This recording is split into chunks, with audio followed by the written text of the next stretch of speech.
Good morning, everyone.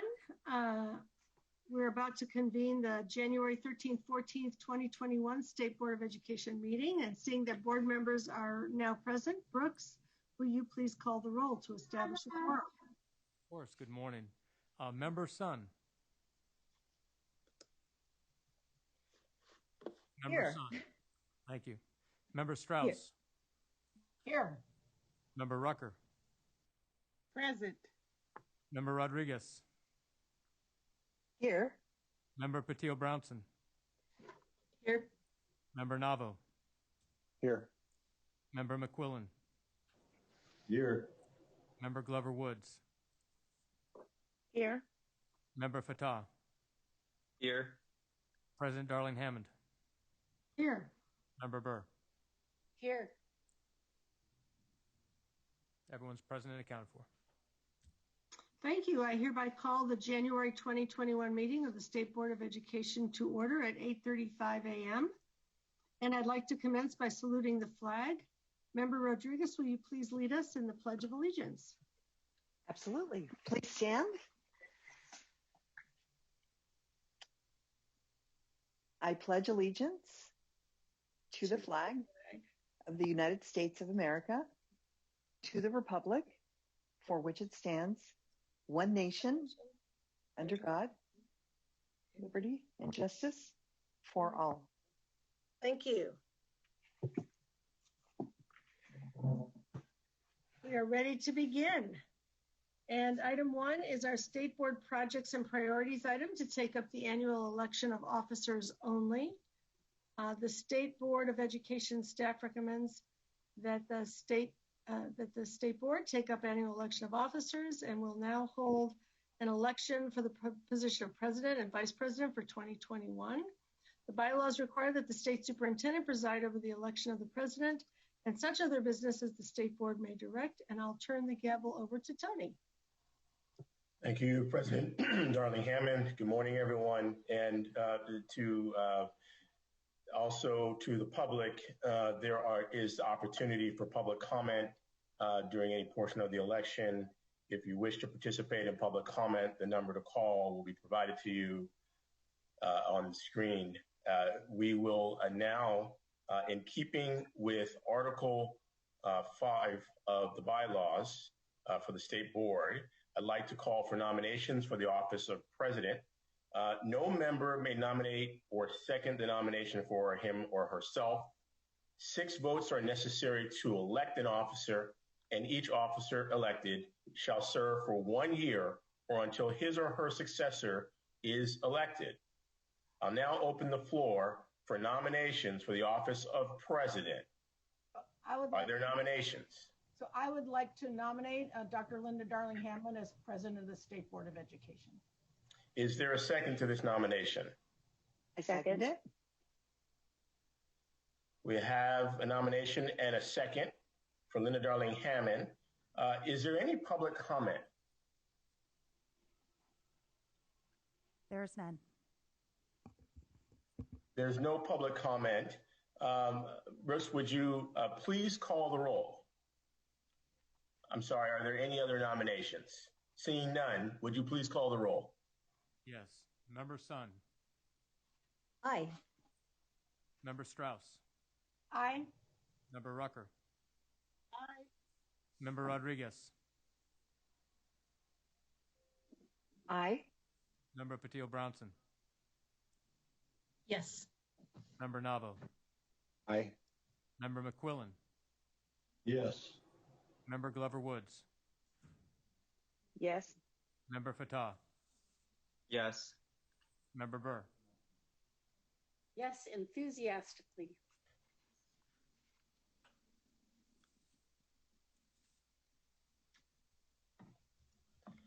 With that unanimous vote, it is my pleasure to announce that Linda Darling Hammond has been elected President for 2021.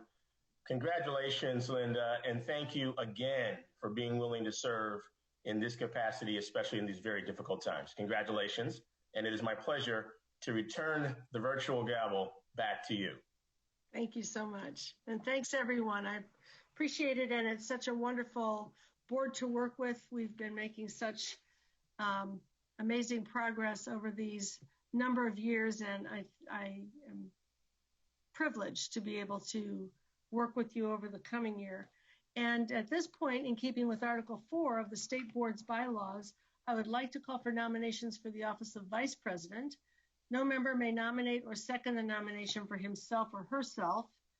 6 votes are necessary to elect an officer, and each officer elected shall serve for 1 year or until his or her successor is elected. I will now open the floor for nominations for the office of Vice President. Are there nominations? Member Rodriguez? I nominate Eileen Strauss. Is there a second? I will second. Thank you very much. Eileen Strauss has been nominated to the office of Vice President. Are there any other nominations? Hearing none, is there any public comment? We have one person signed up for public comment. All right, thank you. Caller, you are unmuted. Please state your name and affiliation for the record. Your time starts now.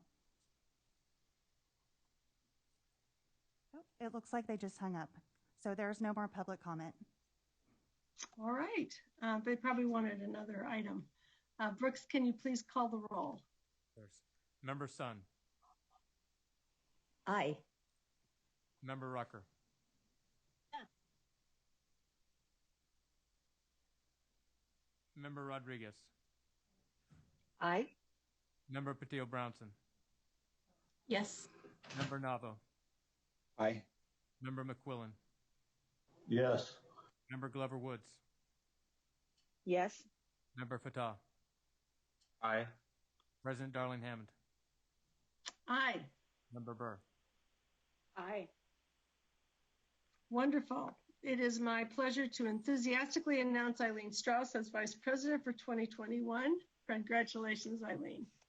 Thank you so much. I look forward to working with everybody this year and just so appreciate the collaboration and the work of our team. Thank you. I'm glad to serve in this capacity. So moving on to announcements, as you know, Governor Newsom released his 2021-22 budget last week, and we've been engaged in conversations with educational stakeholders last Friday and this week, and we will continue to do so. The following 3 items on the agenda have addenda. Item 1, the State Board of Education Screening Committee recommendations for appointments to the ACCS. Item 5, State Educational Agency approval of the 2020-2021 Comprehensive Supported Improvement Plans authorized under the Every Student Succeeds Act, Section 1111D. Item 7, approval of the fiscal year 2020-21 Career Technical Education Incentive Grant allocations, including the allocation formulas, specific funding amounts, and the number of grant awards, purposes for grant fund use, and allowable and non-allowable expenditures. The proposed waiver consent items are W1 through W4. The proposed regular consent items are items 7 through 14. There are 2 items that have been withdrawn from the agenda by the State Board of Education office. Item 17 on charter schools, approving the commencement of the rulemaking process, and item 1, the portion of the item pertaining to revisions to the ACCS policy and attachments 3 and 4. In terms of public input, members of the public wishing to call in for public comment should view the live stream of the meeting to know at what time public comment will occur for each item. Public comment may be provided by dialing the phone number that we will put on a slide before each occurrence, and by entering a participant access code and following each of the operator's prompts. Upon dialing in, callers will be added to a caller queue. The operator will notify callers when it is their turn to provide public comment. We will also ask callers to please turn down the speaker volume on their computers if they're following the live webcast to avoid an echoing effect. Public comment will be limited to 1 minute for each speaker. Item 15 is the general public comment item during which members of the public may provide comment on items that are not specifically listed on the board's agenda. Board members, please mute your microphones when not speaking and keep your cameras on at all times except during the scheduled breaks to ensure that we maintain a quorum throughout today's virtual meeting.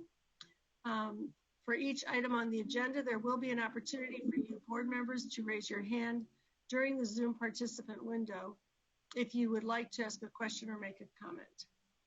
So agenda item 1 is our state board priorities item, and we will only take up the state superintendent's report and my report at this time, and then we will reopen the item later this afternoon.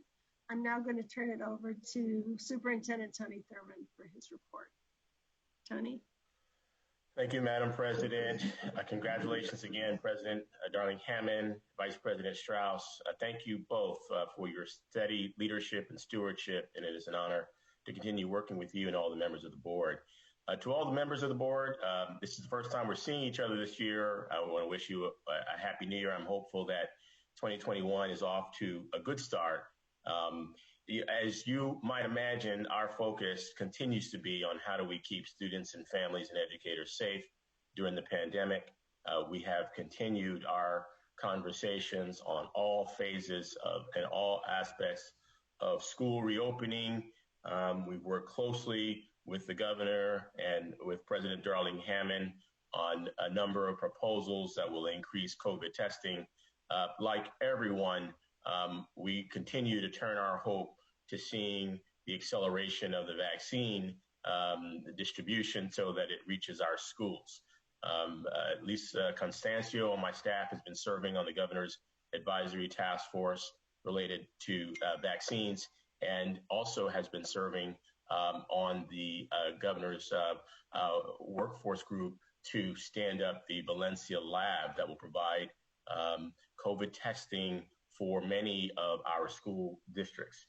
We've also just kept our focus on how do we offset learning gaps that just are unavoidable that many students have experienced, especially students who don't have computers, students who haven't checked in, and just students who, for whatever reason, the connection just hasn't been strong enough if they're not in class with their teachers. We have literally worked with a number of our school districts on efforts to engage students who have not checked in. That means that a number of our staff are calling alongside school district staff to families where students haven't checked in. We put together webinars for the field where we work with equity advocates like EdTrust West and PK and Families Together to show our schools how to maximize distance learning, to find ways to support our students in distance learning, to make sure our families are the most engaged they can be so that we have ways to offset learning gaps. We put on a webinar addressing the mental health needs of our students, a social emotional learning webinar with experts who deliver social emotional learning strategies, more than 1,000 educators participating in that webinar and in that training. We intend to continue our conversation with school districts about strategies that they can use to offset learning gaps. On January 21st at 4, we'll put on the next webinar where we've invited a number of experts, including our own president, Linda Darling-Hammond, to share examples of ways to offset learning gaps, whether it's through small group work, coaching for teachers, what we do during extended learning time, what we do during the summer. We know that there'll be many opportunities that we must pursue starting right away to really continue our work to offset learning grants. And we've repurposed some grants that we've received to provide more resources to the field. And we've just announced a grant that we call the Equity Grant that really gives resources to school districts to do anything that will help them in offsetting learning grants. That can be for professional development, it can be for family engagement work. And so we announced those grants and have received more than 470 applicants, all districts asking for support so that they can do work to offset equity grants. We intend to be meeting with the equity staff of each of our 1,000 districts. We've invited them to participate in what we're calling an equity webinar. It's really a listening session for us to work together with many of the folks who are working at the field level on what they're seeing and hearing that can allow us to continue our work to close equity gaps, to support students. And we continue our effort in the face of mounting violence that we have seen in the Capitol against our lawmakers, the actions of white supremacists in our nation's capital. In the backdrop of all these things, we continue our conversation around how do we use education to end hate. And just on yesterday, we held our third installment in the conversation, where we led a conversation with great partners about how do we counter Islamophobia in our schools, recognizing that many of our students are bullied for their faith, recognizing that even though our standards are clear on what we teach about religion, sometimes in schools, our students who practice Islam experience the wrong things being taught and things that reinforce stereotypes. This conversation follows up two other webinars and in-services that we've provided. One that focuses on what we teach about Native American history and to Native American students, and another that we focus on how do we counter anti-Semitism.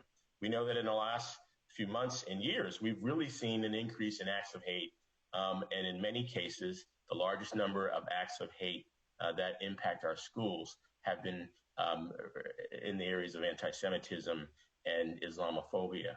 We intend to continue doing more webinars where we address the issues of racism in the spirit of Black Lives Matter and the ongoing racism that many of our students of color experience.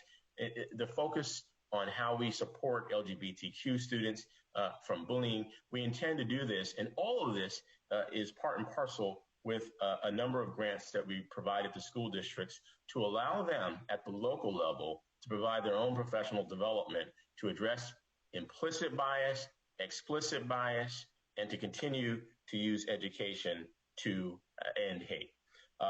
We'll be giving you an email with some press releases so that you can see the folks that we celebrated over the course of the last several weeks. We celebrated the Classified Employees of the Year, a number of wonderful folks, custodians, folks in maintenance, folks who work in the office. We want to share with you who these wonderful leaders are who've been doing longstanding service across the state, like teachers committed and dedicated to the well-being of our students. We want to share with you the winners of the Presidential Awards in Excellence. You'll be receiving copies of that, as well as the schools that have been selected for the National Distinguished Schools Awards. And so you'll be getting copies of all of these. We want to, even in these tough times, continue to celebrate those who bring forward innovation and commitment to supporting our students in our schools. And finally, I want to share with you some new faces that you'll see on the CDE team. Many of you know that we have had some grants that we've been able to receive during the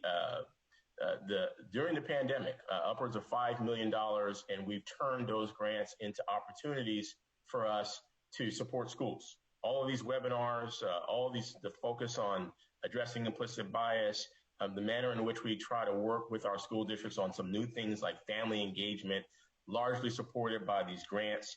I want to acknowledge that we had our HR director, Valerie, has retired after serving CDE for 30 some years. Thank you, Valerie. And so many of you will, I'm sure many of you knew her and know her. We are pleased that you'll now have the opportunity to work with our new HR director, Shonda Bell, who comes to us after being in a similar role at the Department of Motor Vehicles and has already hit the ground running and working to help us innovate a number of our practices in HR. A big focus for us is how do we create equity in our hiring? And so Shonda has gone to work on that. She will be aided by a new deputy superintendent who we're pleased to bring on, who will also focus on human resources issues and strengthening the work that we do with our labor and management partners at the state level. She's a former teacher, principal, and most recently served as the deputy superintendent for human resources at Contra Costa County. That's Cheryl Cotton, who will be joining us shortly. And again, will be someone who will be available to help us as we work on diversity issues. We also have brought on another deputy superintendent who will be helping us with a number of special projects. Her name is Jenny Carillon, and she joins us from the healthcare field, working at one of the largest federally qualified FQHCs in Southern California, and brings a health background that is helping us as we continue to try and steady the work around helping districts how they safely open. She's on board and has been helping us with our initiatives to address chronic absenteeism of those students who've not checked in. In a similar way, we brought on a new director for family engagement, Lisa Borrego, who joins us from the district level, where she has focused on family engagement. She's already organized an incredible campaign to help us in helping districts who've seen attendance challenges exacerbated through the pandemic. Also, Pamela Kadakia, who's joined us in working on our equity effort. She's been leading our webinars on education to end hate, has done incredible work with our grant series. And Dr. Michael Ishimoto, who joins us in the capacity of helping us to expand research that we can use to benefit districts. You'll have a chance to meet all of these folks. We wanted to let you know that through a series of grant opportunities, we've been able to build out the capacity of CDE to help our districts a bit more. And so this concludes my report. As always, I'm happy to take any questions that you may have. Thank you so much. And we welcome all of these new colleagues to the effort. And I thank you for all of the intensive work that the department has been undertaking. And I just want to underscore that conversation that you've been leading against racism and hate and for mutual understanding and unity is so very important right now. We really appreciate it. These are challenging times for California and our nation. We're in the midst of a public health crisis, an economic crisis, a long overdue reckoning with racial injustice, and a crisis of confidence in our democratic system of government. And we know that a strong public education system is critical to addressing all of these crises, and that's really part of our charge. The pandemic has, as Superintendent Thurman noted, exacerbated the inequities of society and education. Even before the pandemic, many schools were struggling to meet the needs of all learners. And when learning was disrupted in March, the vital role that schools play became clear. Our economy and many households cannot function without them. With no time to prepare, educators stepped up to provide access to remote learning, to food, and to a variety of other services. And we will need to do still more. Over the last year, California lost 1.3 million non-farm jobs, and those job losses have triggered for many of our students housing insecurity, greater food insecurity, and other challenges that have a devastating impact on the physical and mental health of family members, including children. We're going to need to wrap around them with social and emotional as well as academic resources and with social services that connect their families to secure havens and supports. That's why it's so important that the governor proposed the largest investment ever in TK through 12 public education last week at $85 billion, nearly $15 billion more than last year. This budget also includes more than $300 million for student mental health and community schools that provide wraparound services, as well as school climate surveys to help us keep track of and respond to what students are experiencing. We know that community schools can play a huge role in reducing the impacts of the pandemic by connecting families to needed services, by keeping a very personalized eye on the welfare of each child, by ensuring that they're connected to and engaged in school, and the capacity to expand that way of working with children and families is going to be very important for us coming through the pandemic with families and children intact and engaged in school. As we see that COVID levels will eventually recede and vaccinations are beginning to roll out, we will find ourselves at a crossroads. One of the things that we need to think about as we take up issues here at the State Board and in the department is whether we will revert to the system as we've known it, or will we take steps to transform the system in ways that will improve education for students in California. California has an opportunity to use the disruption created by the pandemic to chart a new way forward, to make schools more equitable, more socially responsive, and more academically engaging than some of them may have been before. We must use the next few months to prepare to move forward. And this means rethinking the way in which we use the school day and the school year to support and educate students to maximum advantage, creating conditions for more humane, more caring, more equitable teaching and learning. It is the time for us to move beyond the assumptions of the agrarian school calendar that is no longer really relevant to today's economy, to move beyond the notion that schooling is a standardized march through fixed content that's the same for every child, whether or not it meets their needs. The governor's budget also includes $4.6 billion in funds for targeted academic supports and interventions that are personalized to the needs of students, and for expanding education into the summer through extended school year or summer school, a variety of vehicles. These types of interventions will be critically important to accelerating learning, especially for our youngest learners, but really for all of our learners. We also know that beyond adding time, students only thrive in a rich learning environment in which they feel valued and purposeful and they're engaged in meaningful learning. And extra support and tutoring are only part of the solution. We need to continue to support educators to provide deeper learning experiences that are relevant, exciting, and connected to students' lives while they continue to redesign schools that are centered on relationships.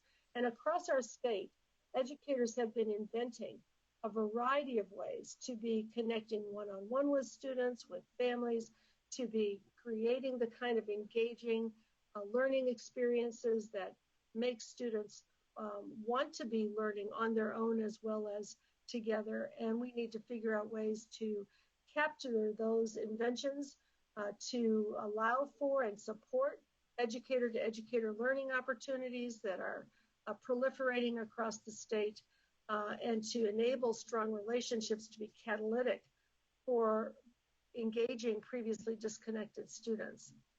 So the budget does include $250 million for professional learning opportunities that will include the supports for teaching to accelerate learning in the content areas, as well as for social emotional learning and restorative practices, implicit bias training, ethnic studies, and other tools to ensure that students see themselves in school and feel connected to and engaged in what's going on there.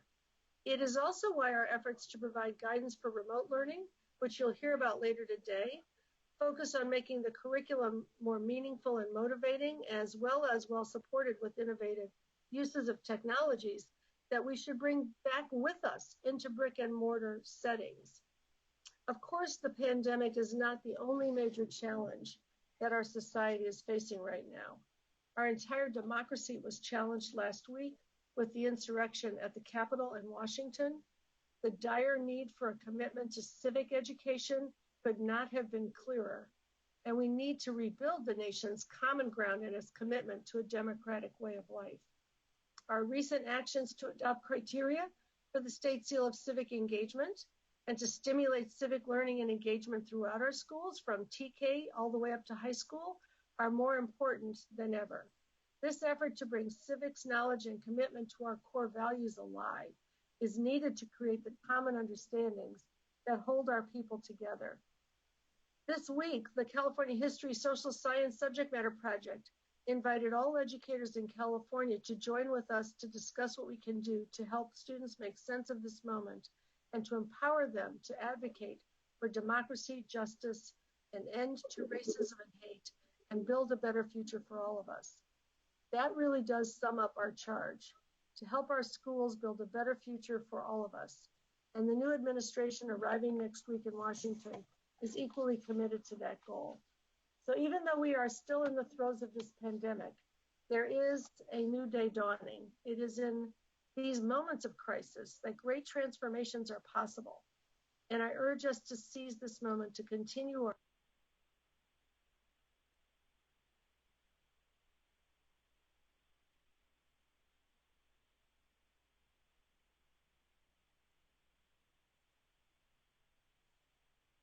Linda, I apologize. I think you're on mute.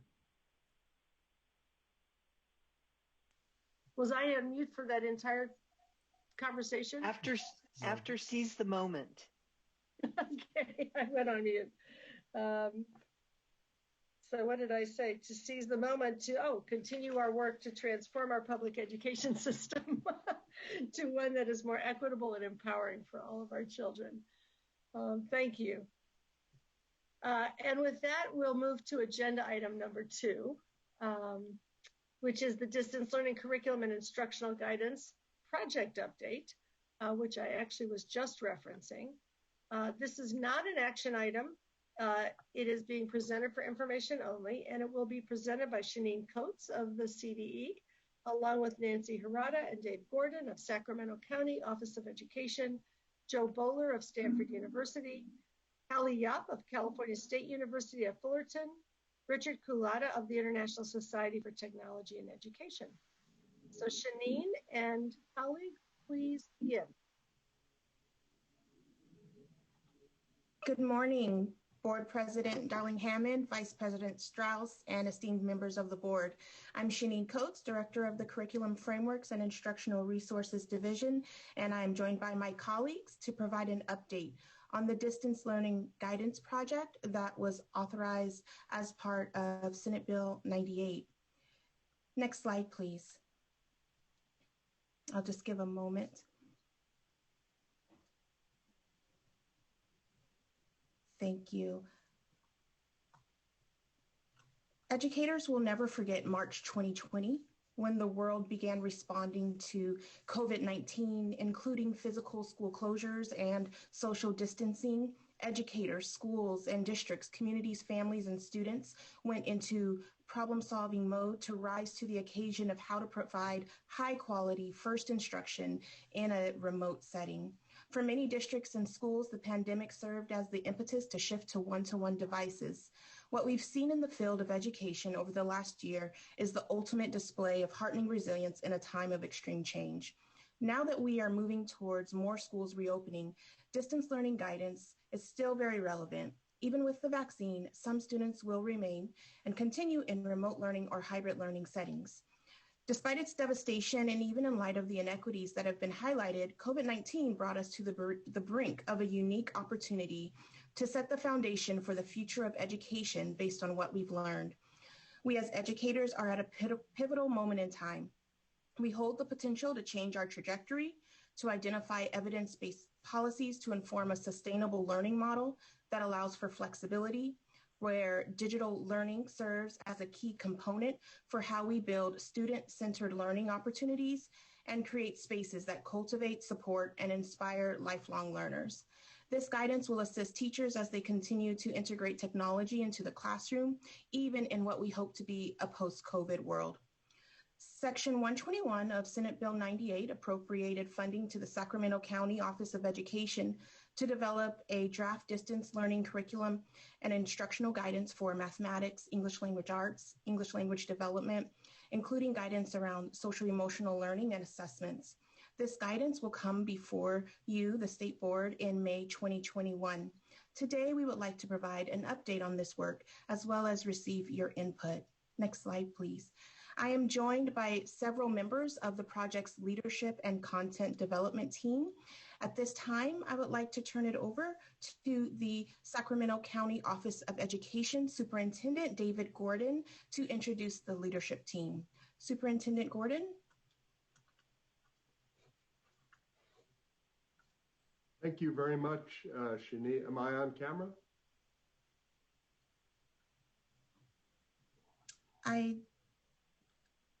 I do not see you on camera, sir. Start video.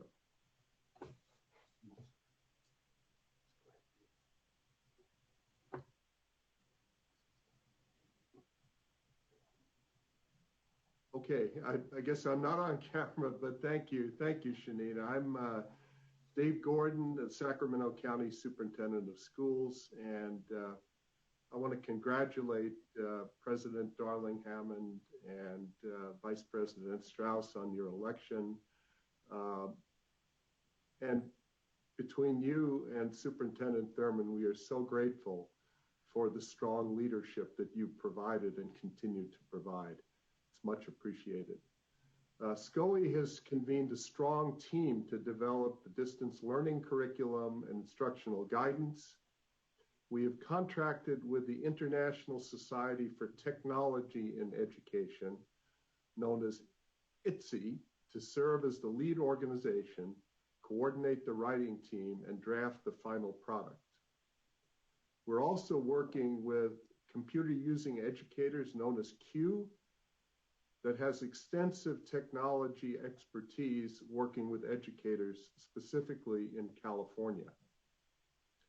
An important component of the work includes the identification of critical standards in mathematics and English language arts, English language development, and we're very pleased to have convened a team of nationally recognized experts for these content areas that includes, for ELA, ELD, Dr. Hallie Yop, Nancy Brynelson, Dr. Douglas Fisher, and Dr. Nancy Fry.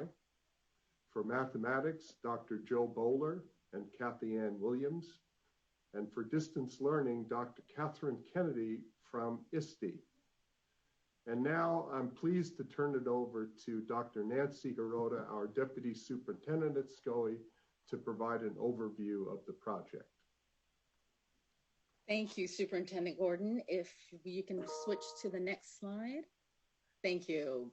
So what I'd like to do is to begin with providing a broad overview of the content areas that will be included in this guide.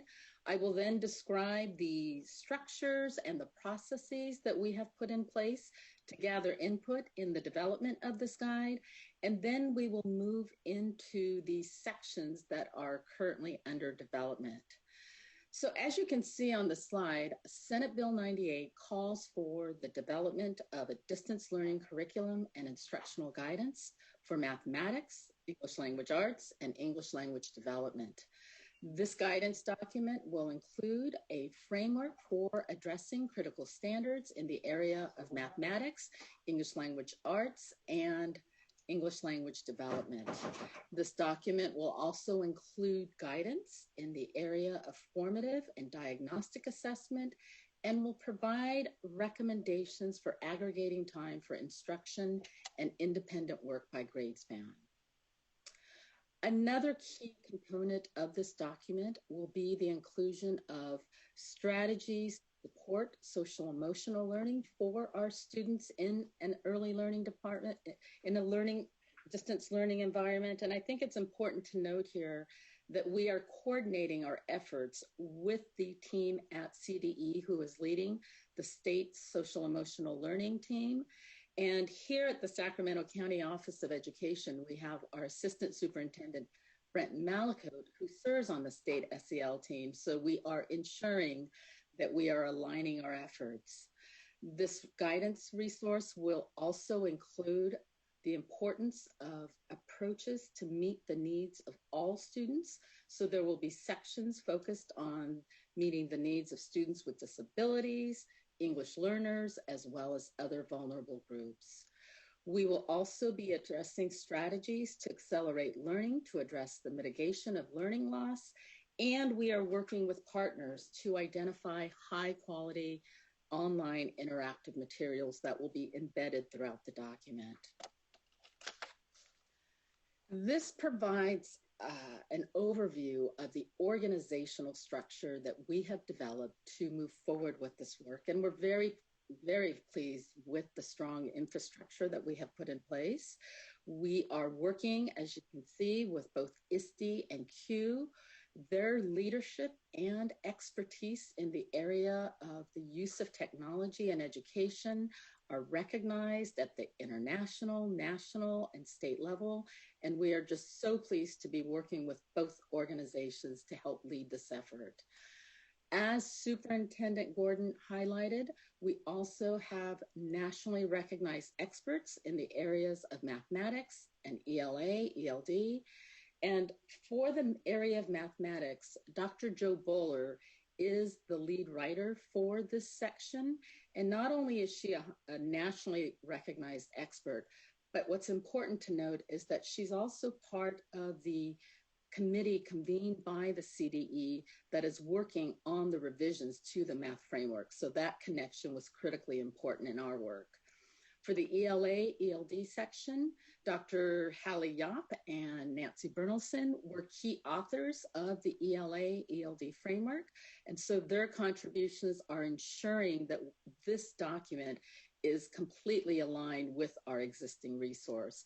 And then, of course, Dr. Douglas Fisher and Dr. Fry have currently developed a variety of resources around distance learning. So we're very pleased to be able to tap into their expertise.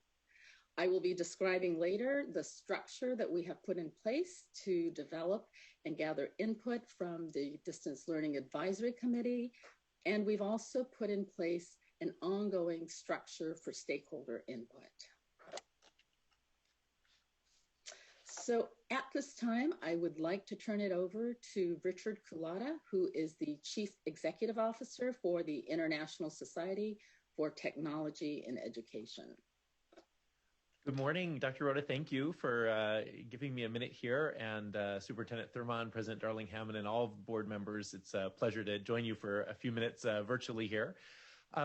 I just wanted to take a second to share a little bit about what our role is as ISTE, and also to mention quickly what we do for those of you who may not be familiar with us. So we're thrilled to be joining SCOE and Q and the other great members of this team to help pull together this guide, this vision that will both help serve the schools in California, but also we believe really be a model for other states to follow, as this is exactly the work that needs to happen at the moment.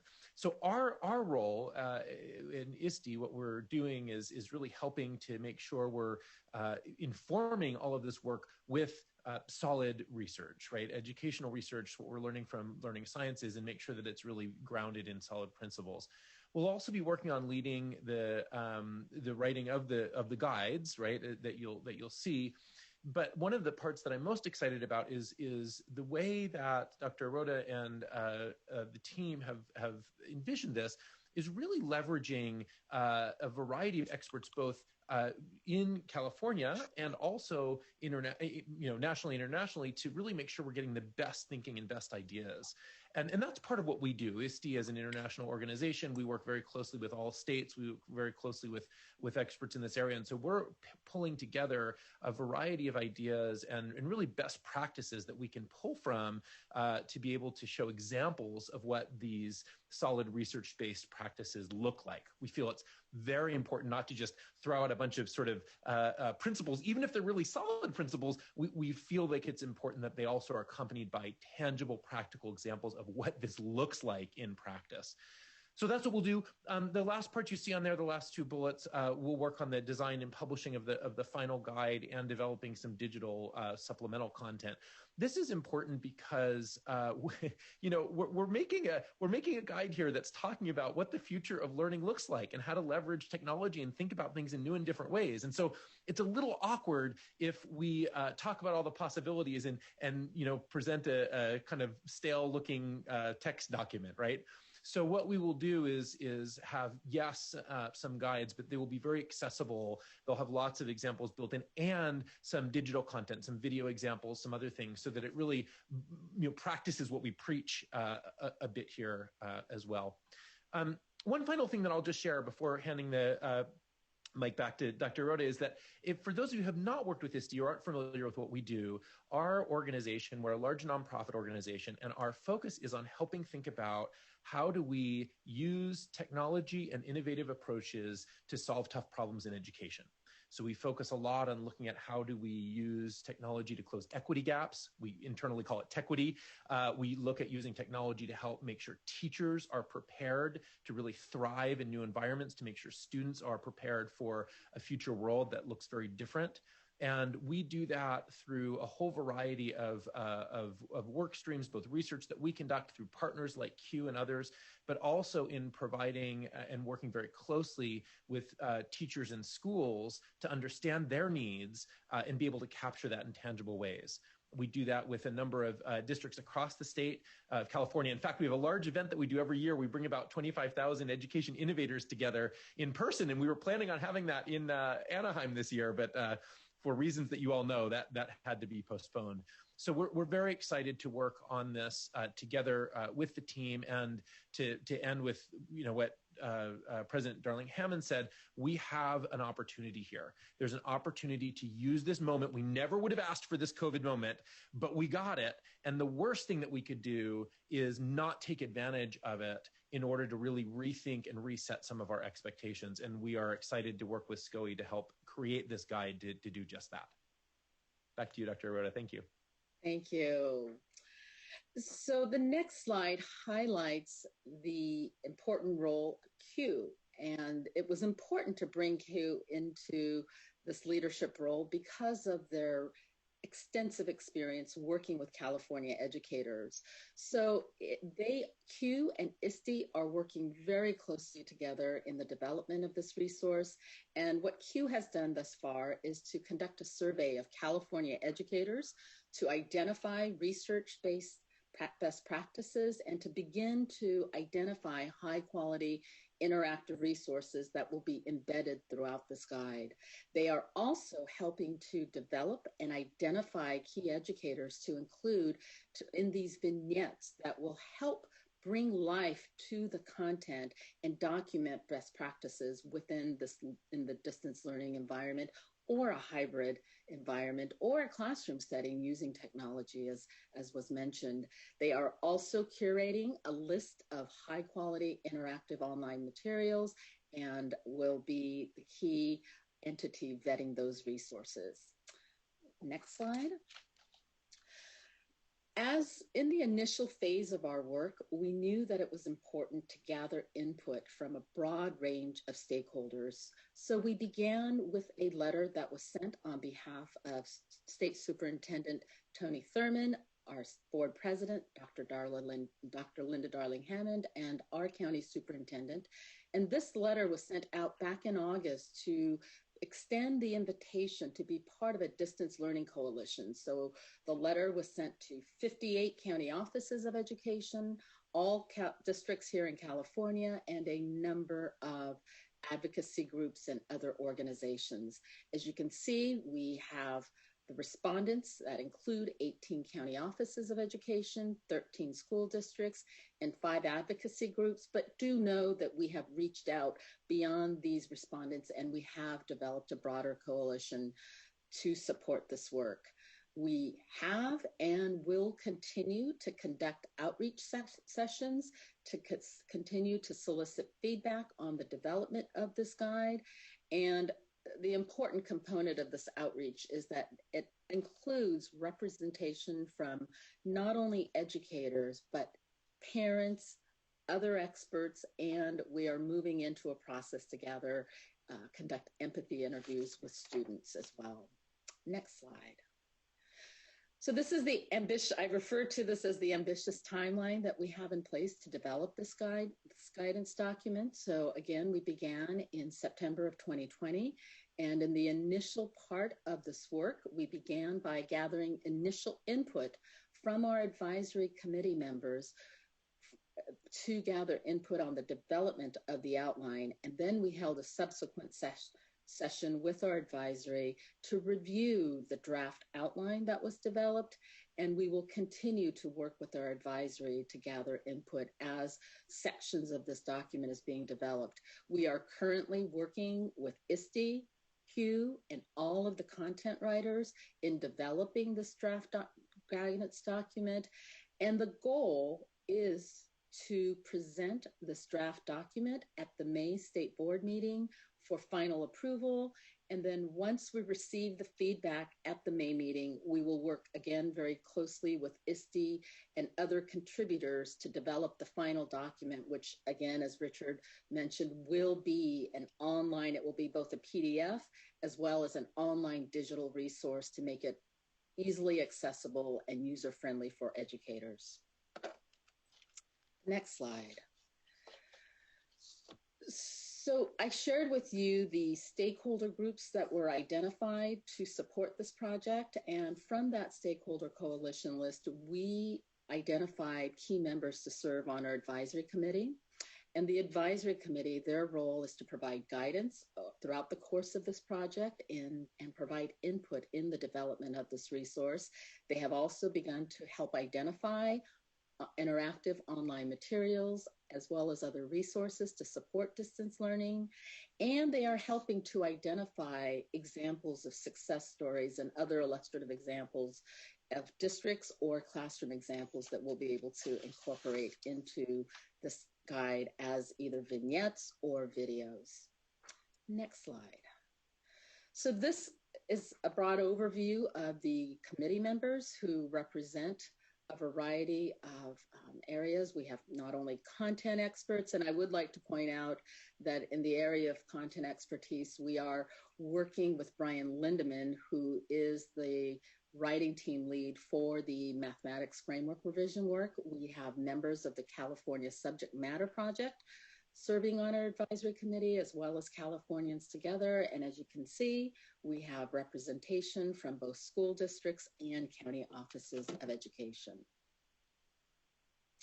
Professional organizations and associations that serve on our advisory committee include teacher associations such as CTA and CFT. We are also working with the California Parent Teachers Association, California Charter Schools Association, PACE, and EdTrust West. So moving forward, what we would like to do is to share with you highlights of the current draft document that is currently under development. Following the forward and the introduction, there will be 3 sections. And the first section will focus on research-based distance learning guidance, distance learning principles and practices. And to develop this section, ISTE conducted initially a literature review to identify research-based best practices for educators in distance learning. And this formal literature review process included meta-analysis and systematic reviews with a particular focus on K-12 distance learning for online learning. The Part A, the subsection Part A, will cover research-based instructional strategies in online learning. And in this section, they will include the national standards for quality online courses.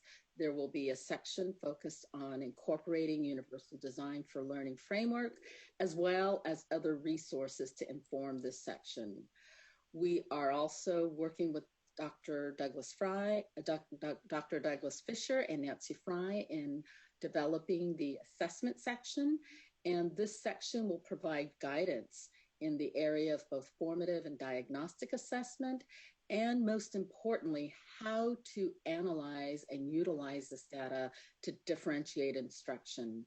This section will also include strategies to accelerate learning to mitigate learning loss. And then the final section, Part C of Section 1, will focus on fostering healthy, equitable, and inclusive digital communities. And this is the section where the focus on social emotional supports for students will be incorporated that include, again, many of the resources that have been released through the California Department of Education, so that we are ensuring that the content in this section is aligned with other CDE resources. So at this time, I am going to turn it over to Dr. Bowler, who again is the lead writer for the mathematics section, Section 2. Good morning, State Board and members of the public. My name is Jo Bowler. We're going to talk about maths for a bit. I'm a professor of mathematics education at Stanford and co-founder of UCubed. I'm also one of the 5 writers, as Nancy said, of the new California Maths Framework. So I thought I'd give you an overview of the approach of that new framework before we go into this project by showing you this visual. We are emphasizing in the new framework that mathematics work for students shouldn't be about practicing through endless short questions, but should be about investigating ideas. And we've also communicated that teachers think about content not as small, disconnected methods, but as bigger ideas that students can connect and investigate with. So we have set out 4 big content ideas that you see at the bottom of that document. that apply across all of K-12, which helps us give a progression through the grades. So you may be able to see there communicating stories with data, exploring changing quantities, taking wholes apart and putting parts together, something we do a lot in mathematics, and discovering shape and space. These should always be integrated with the mathematical practices that you see on the vertical axis. And then the cross-cutting themes, which are new to the framework, are meant to be encouraging purpose for students' investigations. We're saying that maths work should always have a purpose, whether it's making sense of the world, predicting what might happen, or impacting the future. And these ideas apply to all the content and practices. So that's the background for this work. And if we can look at the next slide, myself and Kathy Williams, come to this work having written a K-8 book series. And that is organized also around big ideas. And you see that in that network map. And as we looked carefully at the standards to think about ways of making them more manageable to teachers for this project, we decided that it wasn't really helpful to cut standards, as nearly all the ideas are needed later on, but to make them into bigger ideas. So we're organizing them under the content connections of the new framework. We're integrating them with the ELD framework, and we plan to make connected maps like these to show teachers the connected nature of the content. So the next two slides, and we can look at the next slide, give you an example from grade 3. If you read the wording of the standards, you'll see that many of them are very narrow, which we think leads publishers into making short questions that target these narrow ideas. If we just look at that, a little bit of the first one, represent a fraction 1 over b on a number line diagram by defining the interval from 0 to 1 as the whole and partitioning it into b equal parts. Recognize that each part has size 1 over b and that the end point of the part based at 0 locates the number 1 over b on the number line. They're often written in ways that aren't very inspiring for third grade teachers, we think. And so we're taking this very detailed content and we're raising it to a bigger level. So if we could look at the next slide, we're saying all of this could actually be communicated in this way. Compare unit fractions using different visual models, including linear models like number lines, tape measures, and area models such as shape diagrams, and encourage student justification with visual models. We think this is much more meaningful for teachers, and we see it really as a big step forward for teachers and students in making maths more meaningful, not only during this distance learning time, but going forward into the future. So just one note about high school before I leave you. If we look at the next slide, the high school standards have a lot of prescribed methods in them that were really written in the days before we had good technology. And this has led to students spending many hours in algebra, for example, factoring expressions that nobody will do by hand when they enter the workplace. And there's really broad agreement from people in different sectors that what's really powerful for high school students is when they learn to take a problem, set up a model, use a computer or a calculator to perform the computational part, and then make sense of the results. And we now have wonderful free tools that innovative teachers are using regularly, such as Desmos or Wolfram Alpha, that enable this mathematical power. So in high school, we're also recommending the big ideas of the content, but we're adding that students can do some of the methods work with technology. And that will be a better experience for them. It will also free up time for students and teachers to be doing that more important mathematical work. So we're very carefully recommending technology that's free. Most teachers are actually using this technology already. So one final thought, it seems that the approach of the two teams, maths and English, are very similar and compatible with each other. And I'm now going to turn over to Dr. Hallie Yopp, who will address English language arts. Thank you very much, Joe, and it's been nice to see all of you. My colleague Nancy Reynolds and I are pleased to have this opportunity to work on the distance learning guidance, especially on the heels several years ago of working on the ELA-ELD framework. So I'm sharing here the circles of implementation graphic that captures the big picture of implementation of ELA and ELD instruction as described in that framework. And in a nutshell, in the outer ring, you see the overarching goals of ELA, ELD instruction. And those are, by the time California's students complete high school, they have developed the readiness for college careers and civic life, attained the capacities of literate individuals, acquired the skills for living and learning in the 21st century, and those include technological competence as well as global competencies, and they have become broadly literate. In the center of this graphic are grade level standards, the year-by-year pathway toward achieving those overarching goals. And embedded within the ELA/literacy standards are the California ELD standards, which were designed to amplify areas of English language development that are crucial for academic learning. Circling the standards are the cross-cutting themes of the standards. These themes highlight the interconnections among reading, writing, listening, speaking, and language.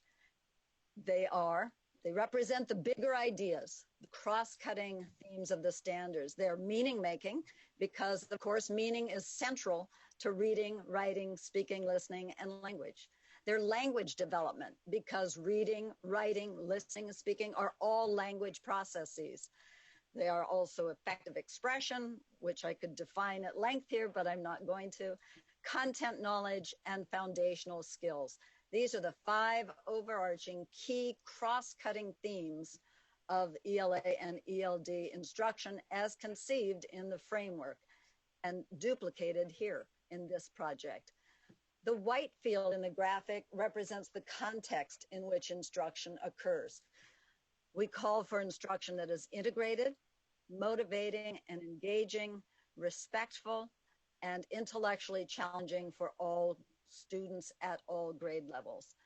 The graphic, particularly those cross-cutting themes, provides the framework and organizing structure for our discussion of the ELA/literacy standards. They are the big ideas in the ELA/ELD framework, and they're now the big ideas here in this distance learning guide. Next slide, please. And here we see how this section of the guide is organized. There are those 5 themes. There will be a chart for each of those 5 themes across the grade levels. You see the heading, and then below that are critical standards. And these are clusters of standards, or in a few cases, individual standards that address very closely that theme. Each theme heading then is followed by several cells or rows containing critical standards. Next slide, please. Within those cells, you will find that closely related standards are placed in the same cell. You'll find that there are supporting ELD standards that are identified, and that we include bullets, and shortly you'll see an example. Bulleted comments that clarify, contextualize, or emphasize some aspect of the standard or cluster of standards and provide instructional guidance, or that tie in closely with issues of SEL or issues of equity. And finally, that the ELA standards that are repeated across themes appear in the same color. That repetition draws attention to the interrelationship among these ideas. Next slide, please. Here we have an example from kindergarten. This is the chart that displays critical standards for teaching the language arts as meaning-making processes, one of those 5 key themes. Now, due to space constraints, we don't have the actual boxes and borders around these, but I'd like you to think about this. The slide has actually 2 cells of 4 that are in our current draft, meaning that 2 of the 4 clusters of critical standards. Border lines, as I said, have been omitted here due to space constraints, but you might imagine this as a table with rows that we are calling cells. In the first, you see a green critical standard. The fact that it is green tells us that this same standard appears in another theme chart for this grade level. More on that shortly. Here, the standard is paired with a supporting ELD standard. The standards are followed by, in this case, 2 bullets that highlight important instructional considerations, that is, guidance for teachers as they are thinking about implementation of this standard. The purple text, remember this color, is the start of a second cell. This purple critical standard is actually 3 standards that have been clustered or merged, writing standards 1, 2, and 3. The ELD standard is provided, and the bullets highlight the fact that children use writing to communicate. They work to express opinions, information, stories, using written language. We teach writing as a meaning-making process. It is not simply printing letters or copying a sentence. So with just these 2 cells in the meaning-making chart, we see that reading and writing are both thought of, taught as, and emphasized as meaning-making processes here in kindergarten and throughout the grade levels. Next slide, please. This is a different chart within kindergarten. This attaches to the theme of foundational skills as teachers work to build students' abilities in the foundational skills. On this slide, we see 2 of the critical standards in the foundational skills theme. The first is in the color, brown, which signals to us that this same standard appears in another one of those 5 themes for this grade level. The next standard is in purple. You may recall that the previous slide had a purple standard. It was the same standard, the cluster of writing standards 1 through 3. At a glance, teachers can see that the purple standard is important for supporting understanding that writing is a meaning-making process. Yes, we use it to communicate, as we saw in the last slide, and it's crucial for developing foundational skills, which we see here in the foundational theme chart, foundational skills theme chart. Children are using writing to express ideas, yes, to share meaning, and they also are using their emerging understanding of the alphabetic principle, a foundational skill, as they work to translate their ideas into written language. The final document includes these charts of the 5 themes or big ideas, clusters of standards at each grade level.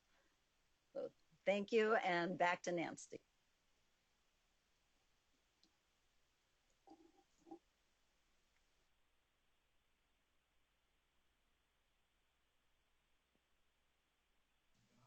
Sorry, Nancy, you're muted.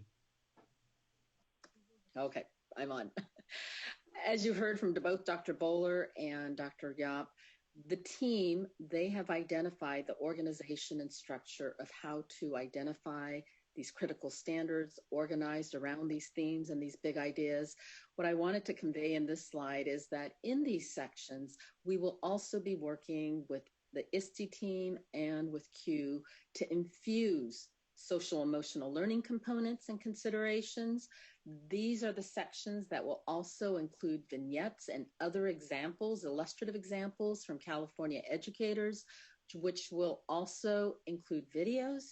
And these are the sections that will include resources, digital access to high quality instructional materials. Next slide.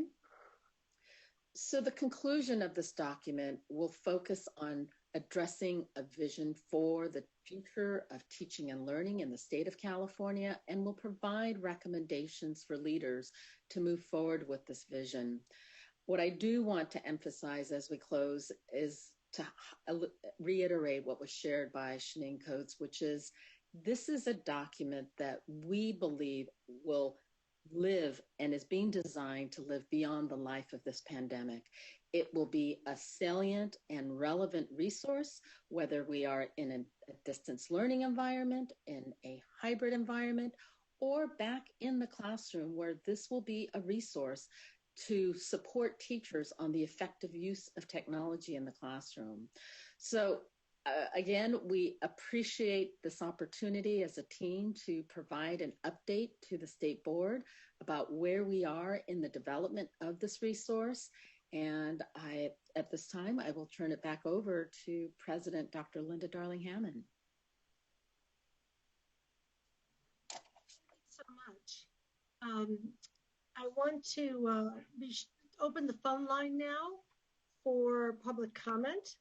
And there we go. Members of the public wishing to provide comment on this item may do so by calling the number on the screen and entering the access code noted there.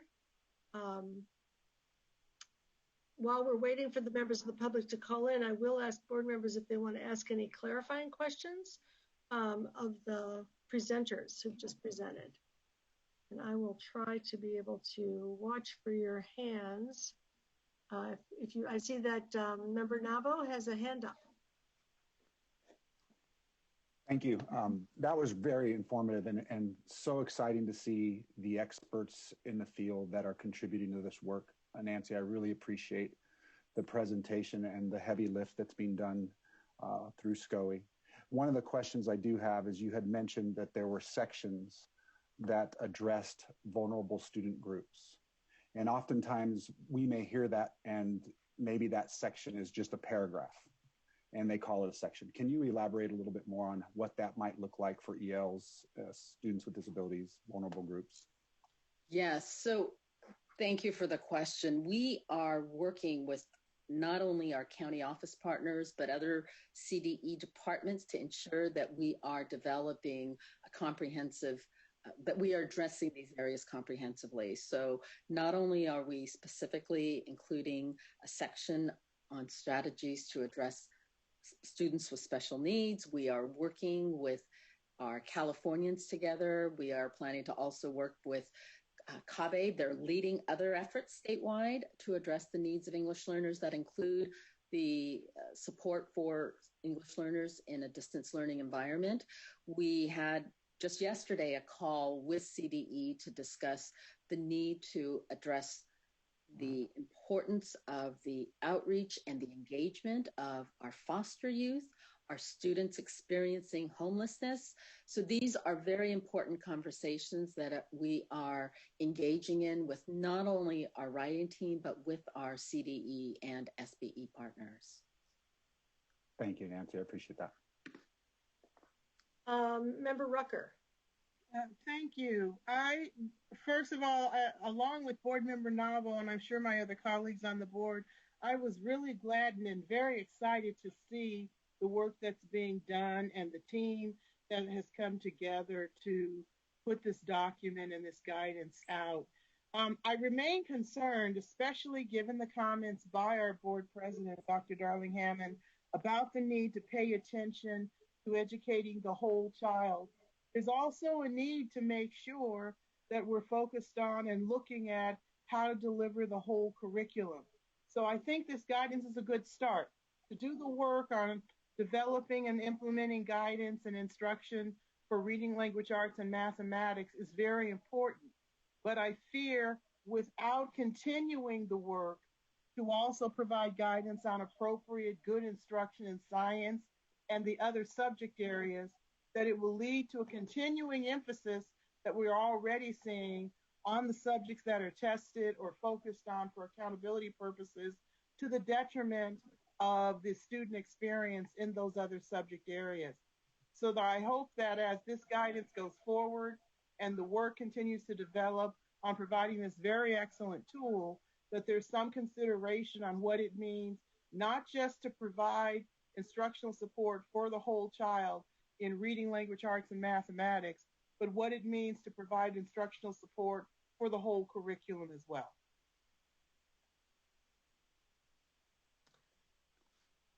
Does anybody want to respond to that from the group? I can share that, again, during our call with SBE and CDE just yesterday or Monday in our planning call, we did have discussions about the importance of integration across all content areas. The exact approach and how we will include this are items that we are in discussion, but certainly this has been raised by our writing team as well. So we will continue to refine our efforts and we are very mindful of the importance of the integration of all content areas. So we have a very highly a team of experts, and I'm very confident that we'll be able to pull this together. Thank you very much. I am mindful that we're getting into a bit of discussion, and we still have people queued up from the public comment queues. So I'm going to ask Member Patil Brownson if we can come back to you after we've heard from the public comment. Is that okay? I'm not. Okay. So let's see if we have any public comment. It looks like we have 3 people signed up for public comment. I will open the phone lines now. Okay. Caller, please state your name and affiliation for the record. Your time starts now. You have 1 minute.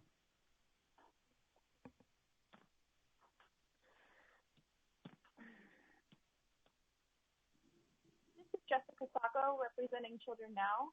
I'd like to congratulate Drs. Linda Darling-Hammond and Eileen Strauss on their reelection as President and Vice President, respectively. We look forward to continuing our work with you in the coming year. The resources under development that were presented with this item are welcome and necessary. While many of us have an eye towards a return to in-person instruction by September 2021 when this resource will be available, we see the potential of the resource for use in case of future emergencies and with the sharing of lessons learned during the development and implementation process to inform the re-envisioning of teaching and learning in California. We share Member Rucker's call that science, STEM, history, social science, the arts, and other subjects which have been shown time and time again to be essential and core components of a 21st century whole child approach to education also need to be supported. These subjects increase student engagement and enthusiasm and deepen understanding and mastery of all subjects, including math, language arts, and language development. Thank you. Thank you. Caller, please state your name and affiliation for the record. Your time starts now. You have 1 minute.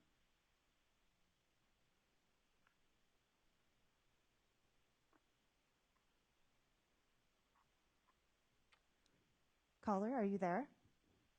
Please state your name and affiliation for the record.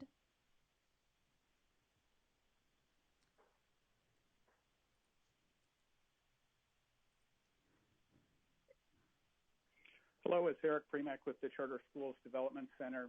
We're very pleased to see that the state is starting to think more seriously about these issues, and we commend Dr. Darling-Hammond for leading on this and for the comments she made during the governor's budget announcement.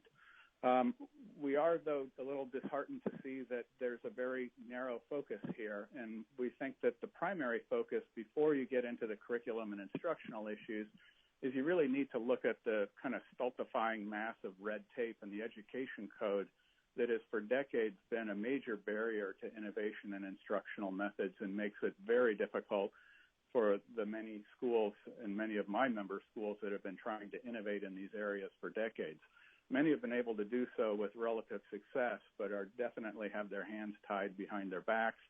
We would urge you to expand the group that here and the focus to primarily, or at least initially, focus on the many difficult statutory and regulatory barriers to innovation, in addition to the important instructional ones that the speakers brought up. Thank you.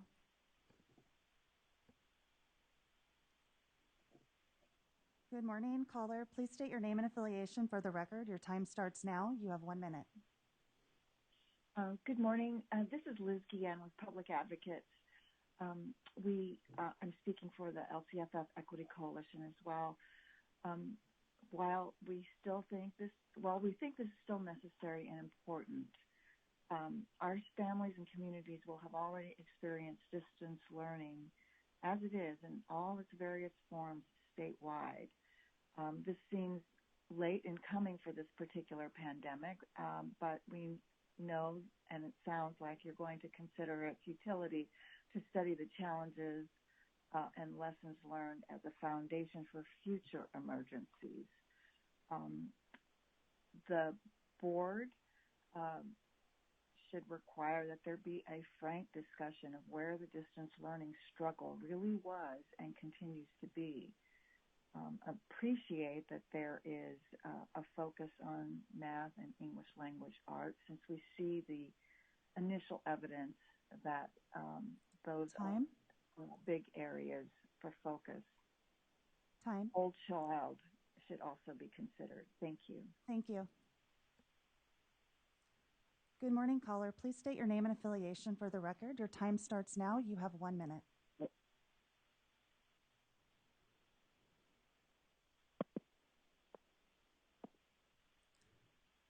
Good morning, caller. Oh, it looks like we lost her. That concludes public comment for item number 2. Thank you very much.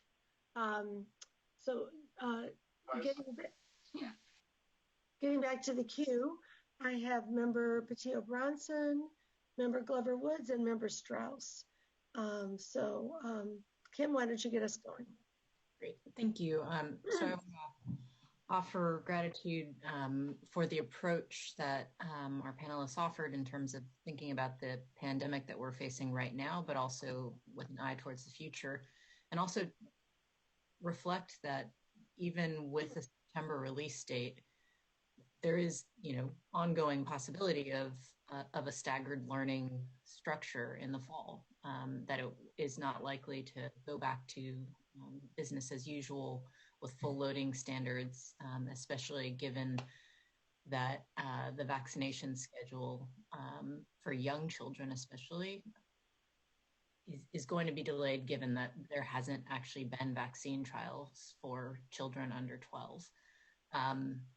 So the continued salience of this conversation, I think, will be quite acute still in the fall. The question that I had for our panel, however, has to do with young children and their ability to engage in online learning. I think by the governor's budget proposal that was released last Friday, the emphasis on TK to 2 and the unique challenges that young children have with both navigating the electronic tools and also just taking up the content that is otherwise interspersed with a lot of physical activity in a physical classroom is something that is not going to go away as a challenge. And wanted to know first, how has stakeholder input been influenced in terms of, are you holding focus groups? How are you outreaching to interact with this segment of teachers who teach TK to 2, as well as parents and families who can bring this challenge to life?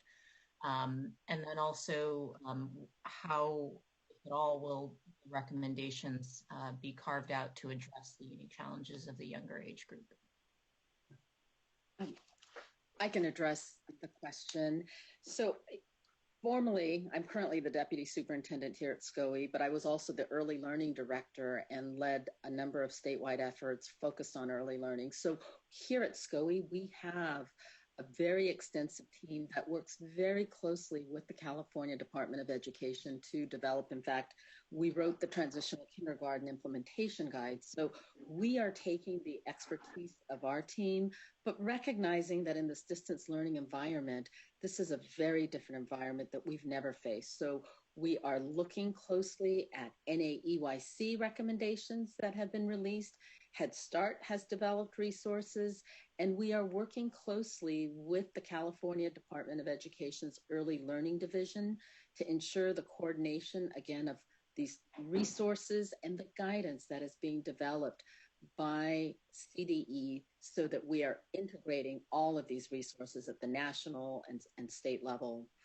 In terms of the outreach, you ask a very good question. We do have some representation among our early learning colleagues, but we know and we have heard through these stakeholder input sessions that there does need to be additional input. So I appreciate your comments, and we will certainly in our next series of stakeholder input sessions where we begin to share draft documents, we will ensure that we include very specifically those representatives from early learning.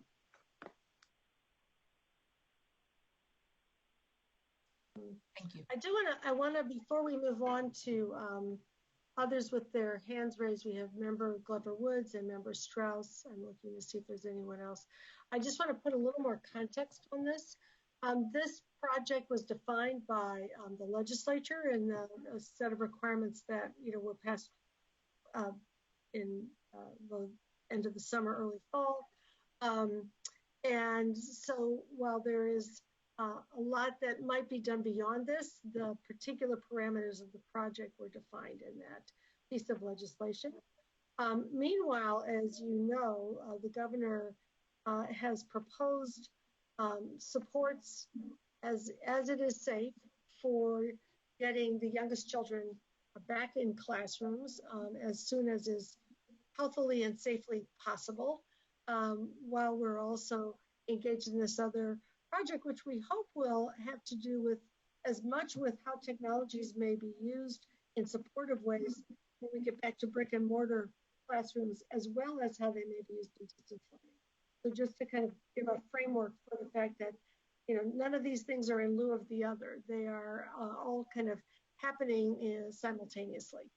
And I think this resource of identifying the critical standards in a way that makes them more powerful for teaching because they are integrated and teachers can say, here's the big idea I'm working on, rather than trying to find all the little pieces sprinkled about the standards, will be a very big support at all grade levels, even after everyone is back in classrooms. Next on the queue, I think, is Member Glover Woods. Thank you, President Darling Hammond, and I will probably echo a couple of the comments that you have just previously made. First and foremost, I would like to say thank you so much to Sacramento County Office of Education and all the partners that are working with them to develop this very important guide. And while we do anticipate at some point in time that students will be returning for in-person instruction, I think it is important for us in that lens of reimagining and re-envisioning what education will look like post the pandemic to see how this type of resource can really be a companion to in-person instruction and support student learning outside of the brick and mortar classroom. Just as I would say, a re-emphasis on some areas to look at, and Dr. Hirota has addressed some of these along with the comments from my fellow board members, ensuring that embedded and interwoven throughout the guide is guidance related to the cultural relevancy of pedagogy, strategies, and or resources that would be very important, as well as that integration across many curriculum areas that we know are so important for student learning. One additional piece I would add, just for consideration, is how might we embed supports that allow for teachers to look at how to utilize the home environment and family and community in relation to the big ideas that are captured in this guide. Just the very nature of distance learning lets us know that students would be engaging in learning away from the classroom. And families and community members are such a huge support in that particular environment. So if there is a way to integrate what that might look like into the guide, I think it could be very beneficial for students. Thank you. Terrific, thank you. Member Strauss and then Member Fatah. Thank you, President Darling Hammond. So first, let me thank SCOE and the entire team for the coordinated work.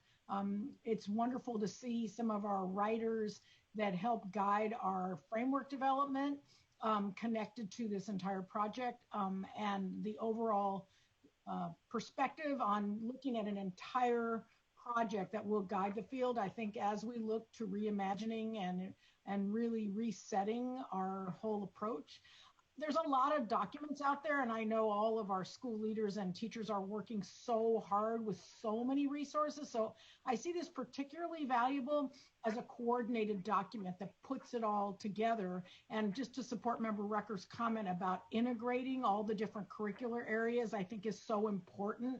So we've learned a lot along the way of developing that you can be teaching literacy through science. We know that there are a lot of areas, but I just think people are doing the very best they can, and this creates a really wonderful opportunity. particularly, as the deputy superintendent said, they're looking at vignettes and videos. And I think we found through the frameworks that those vignettes are actually quite helpful in illustrating actually how some of these documents come to life in a classroom.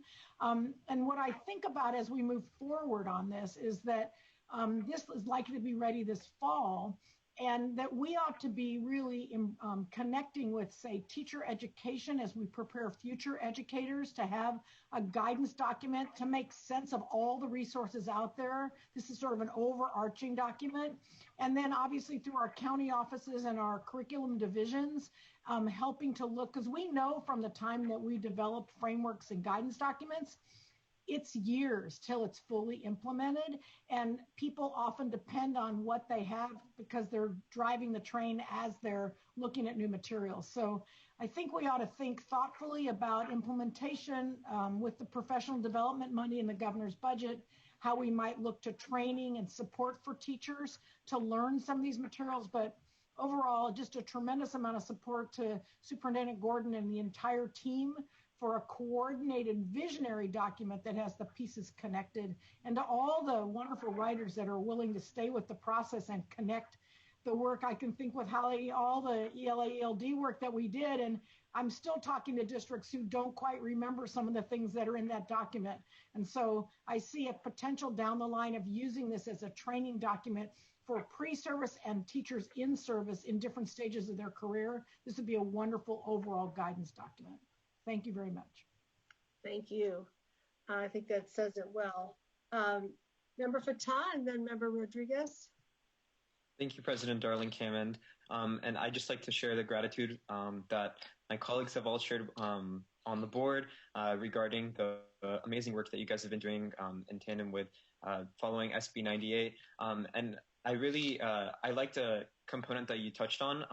You mentioned how there have been so far 18 counties of education who have responded, 13 districts, 5 advocacy groups, and how you guys are kind of moving in a direction of looking at empathy interviews with students. And I really think that it's incredibly important for us to be listening to students. I think that the student voice is incredibly important amidst this pandemic in informing the curriculum development. And so I'd encourage you to really listen to the student voices when it comes to these issues and when it comes to the perspective that they have regarding the curriculum development, and to try as best as possible to not tokenize their voices. Terrific, thank you. Member Rodriguez. Thank you. And I just want to echo everything that's already been said, from integrating and not leaving out important subjects as the arts. I like the way the ELD themes were incorporated in this, and I think that would be a very natural application to go into the integration, to use those themes. And also what Member Fatah just said, I would really like to get students' perspective and teachers' perspective on how this would land with us. And finally, I want to make sure that we don't sacrifice depth for shiny technology, because I think that sometimes we can get so caught up in the apps and in this and in that going deep into especially things like civics and things that we really need to develop deep understanding and deeper learning for our students, that it doesn't get lost in the technology. So I just really want to point that out, and thank you so much for your excellent thought and the incredible team that was brought together to start this work. And I think that says it well. Member Patia Brunson, your hand is still up, but I'm assuming that was maybe left over from before. Okay, so that concludes our discussion. And I want to add my thanks. This is really an all-star team that has been working on this with a very coherent big vision. Thanks to Dave Gordon and Nancy Hirota at the county office for just amazing work on this. And then all of the members of the writing team, Joe Bowler and Hallie Yap, are bringing that coherence from the frameworks that they have worked on, which is really going to help this become a very useful tool. And all of the other members of the team really very, very grateful for this work. And with that, we will conclude this information item. Thank you, Shanine, and everyone else who presented. And given that we have a long assessment item coming up, I think we should take our 10-minute break now. So you'll be ready to engage fully in the next discussion. It is 10:08. We should be back by 10:18. I think we need to mute ourselves. I think you, let's see, you have to turn off your microphone and your camera. And then we'll turn the cameras back on when we come back. See you at 10:18. All right, so I'm going to ask Brooks to call the roll to reestablish a quorum. Member Sun. Vice President Strauss. Here. Member Rucker. Present. Member Rodriguez. Here. Member Patil Brownson. Here. Member Navo. Here. Member McQuillan. Here. Member Glover Woods. Here. Member Fatah. Here. President Darling Hammond. Here. Member Burr.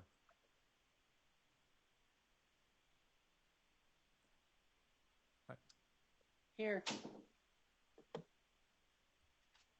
Great. All right. We have a quorum.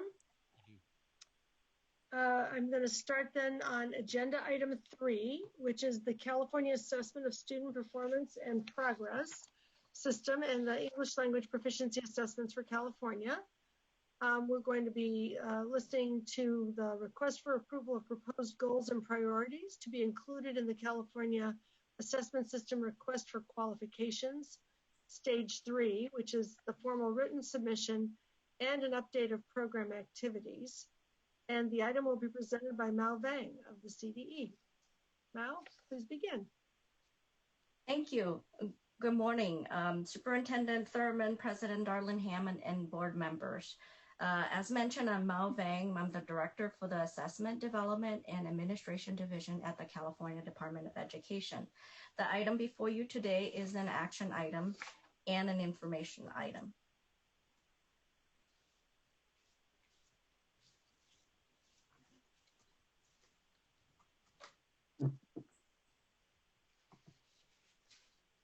Alex, it's not scrolling. Okay, excuse me. Thank you. The presentation will include the following topics. We will begin with an introduction by Rachel Maves, who is our Deputy Superintendent of the Instruction and Measurement Branch, and an overview of the California Department of Education's recommendation for approval. We'll visit the LPAC Fall Administration Reflections, and then go over the 2020-2021 timelines, test administration options and considerations. And then we'll end with the CASP update, or the California Assessment for Student Performance and Progress updates. And I will stop talking here and introduce Rachel to begin. Thank you, Dr. Vang. Hello, everyone. I'm President Darlene Hammond, Vice President Strauss, and State Board members. As we come before you with this item on assessments, I would like to once again situate our discussion in the current context. At our last meeting, as we requested approval for a reduced blueprint to the ELA and math assessments, I noted there were many unknowns.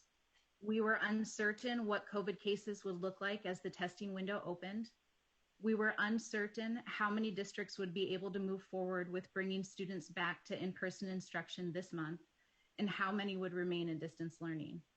And while all those answers are clear now, yesterday the Sacramento region moved into the purple tier, allowing once again a slow reopen. Each day, each week brings a new set of circumstances that require adjustment and flexibility.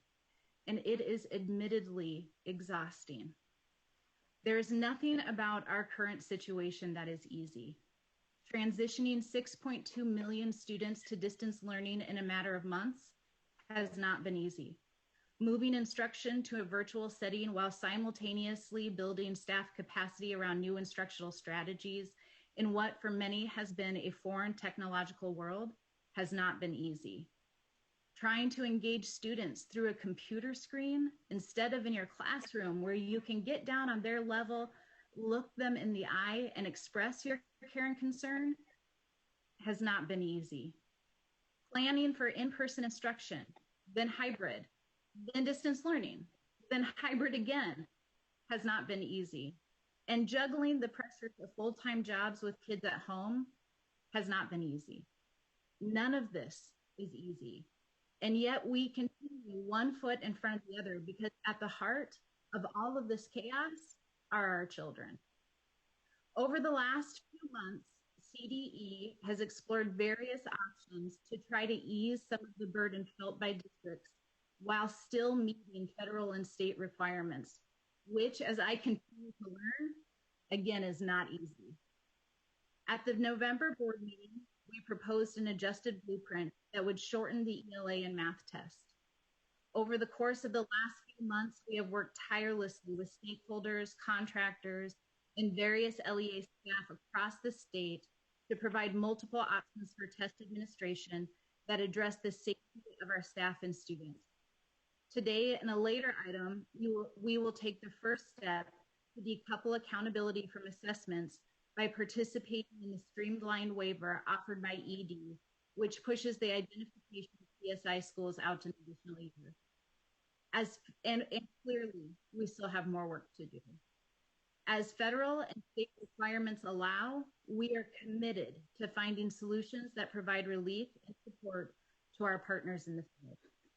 It is my hope that as we continue to navigate a year that relentlessly tests our strength and fortitude, we model collaboration, partnership, innovation, and unity. And with that, I will turn this item back over to Dr. Bain.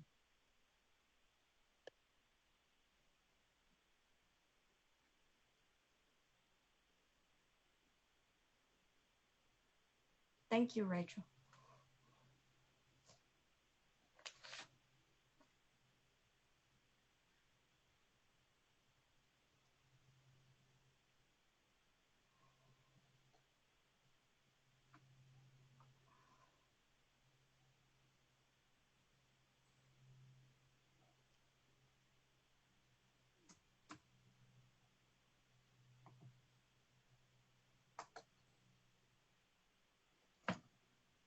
So today, the California Department of Education is seeking approval on the proposed goals and priorities to be included in the written submission from potential contractors for our next assessment contract. I will go over the proposed goals and priorities and background on our procurement process. And we are in stage 3. So this first topic here, again, we'll cover the proposed goals and priorities. Just to give some background, this slide provides or displays all the assessments in our California assessment system, which includes both the California Assessment of Student Performance and Progress, or CASP, and the English Language Proficiency Assessments for California, or LPAC. Under the requirements of the Every Student Succeeds Act, or ESSA, enacted on December 10th, 2015, which reauthorized the Elementary and Secondary Education Act of 1965, all states accepting title funds for use by local educational agencies must assess all eligible students on these assessments. So on one side, we have the CASP, which consists of our English language arts, mathematics, and science tests, our alternate assessments for English language arts, mathematics, and science, and the primary language, which is assessment, which we have the California Spanish Assessment, or CSA. On the other side, we have the LPAC, which consists of the initial LPAC, the summative LPAC, and both the initial and summative alternate LPAC. So the CASP and LPAC contracts were competitively procured separately in 2015. And at that time, the CASP contract encompassed the technology infrastructure Then in 2018, the LPAC was integrated into the CASP contract, which included the development and administration of both the CASP and the LPAC through the 2021-2022 school year. So the current contract will expire at the end of December 2022. The next contract is projected to begin on July 1, 2022. The California Department of Education has implemented or is in the process of implementing a 4-stage request for qualification procurement process. And the goals of this process is to, one of the goals is to identify an assessment contractor with the capacity and expertise to successfully implement the California assessment system. And the process is competitive and open, utilizing standardized scoring criteria in an effort to determine whether potential contractors are qualified to provide the critical components of our assessment programs. So the 4 stages include qualifications, the mandatory demonstrations, the formal written submission, and negotiations. So the 2 contractors or potential contractors that passed stage 1 in June 2020 and stage 2 in November 2020 are Educational Testing Service, or ETS, and National Computer Systems, or NCS Pearson Incorporated. The goals, the proposed goals and priorities for to be included in stage 3 are enhance the development and administration of high quality assessments of the California assessment system through the 2020-2027 school years. Examples of assessments to include are all the summative, interim, and formative assessments, and continue to improve the assessment system to ensure efficient, effective, and accurate results with enhancements to support multiple administration modes. Explore and advance technology solutions that meet system capacity, performance, and usability to the greatest extent possible. I will recap the recommendation and proposed goals and priorities toward the end of this presentation while I cover program updates. California, in the fall, for preparation for this school year, California has been working to prepare for all the administration of assessments. But given the uncertainty of local conditions as a result of the pandemic, we know that administering assessments has been challenging as we reflect on the fall administrations of the LPAC. So the 2021 statewide testing plan was to begin with the initial LPAC on July 1 with a paper pencil version and transition to the computer-based version starting on August 20, at which time the paper-based version would be discontinued. The initial LPAC is used to determine, just to recap, it is used to determine the English language proficiency of students whose home language survey indicates a language other than English and entering California public schools for the first time, so that we can get the students the help in learning English and support that they may need in school. However, due to the impact and challenges of the pandemic, we continue to provide both options of paper, pencil, and computer-based for the duration of this year.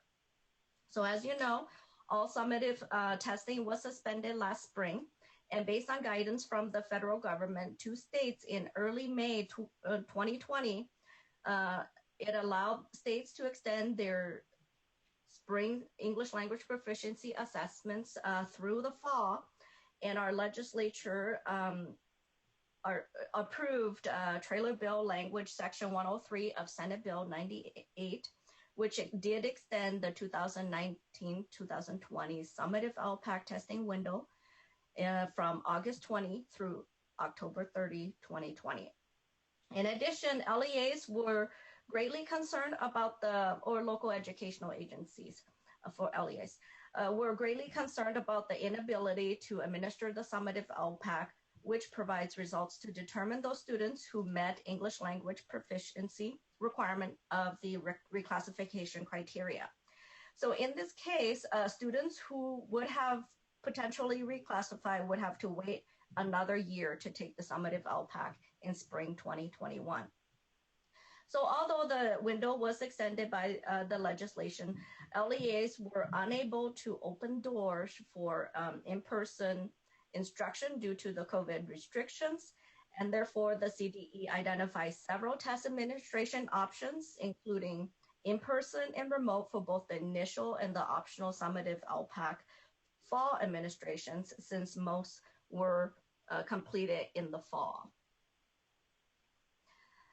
So through our efforts in the fall, some lessons were learned, and I will cover that. Lessons learned from test administration, from the test administration options, is that providing flexibility and options in a timely manner is essential. The CDE and our contractor, ETS, has worked quickly to determine feasible test administration options and develop physically distancing guidelines for local educational agencies to use. These test administration options, as I mentioned, are in-person co-located with the suggested guidelines for physically distancing test administrations. The second option was remote computer-based test administration, which provided the test examiner and students secure access to the test session through their own digital devices. The third option was remote paper pencil, which required the local educational agency to securely mail the paper pencil test to the student's home with clear directions that it should not be open until the student is connected with the test examiner by video. Another set of lessons learned came from the guidance and resources that were developed. Along with these, the guidelines, many more resources were developed to provide LEAs additional guidance. And this guidance included detailed instructions for how to administer the LPAC in each of the 3 test administration options. There was a parent acknowledgement form for remote testing, and which outlined what parents can do to support remote testing at home and what they cannot do to ensure the security and validity of the assessment. However, the requirement of a signature or approval through an electronic means like a survey was difficult to secure for the acknowledgement from parents and guardians, and it really did delay testing in some cases. So there are guides for test examiners, videos for administering the domains, and detailed technology requirements for successful administration. And all of these materials are posted on the LPAC website, which is the lpac.org. Additional lessons learned revolved around training and support. Virtual training for local educational agencies, such as LPAC coordinators or their designated trainer, was provided through the Moodle training site. And regional county offices also supported local educational agencies in various ways. In addition, the Educational Testing Service hosted virtual question and answer sessions that provided participants an opportunity to ask questions and receive answers live, as well as a technology webcast that provided information about a variety of topics associated with the remote testing sessions and options. So in our preliminary analysis in December, it indicated that the summative LPAC, or the optional summative LPAC that we administered in the fall, was administered to 40,767 students. There are still some paper tests being received by our contractor, and that number may change in the future, but I think that we're wrapping that one up. So this administration, along with the test administration options that were also made available to local educational agencies on August 20 for the initial LPAC, resulted in the California Department of Education and the contractor Educational Testing Service gathering information on improvements that could be made to the test administration guidelines in preparation for all the summative testing in spring 2021.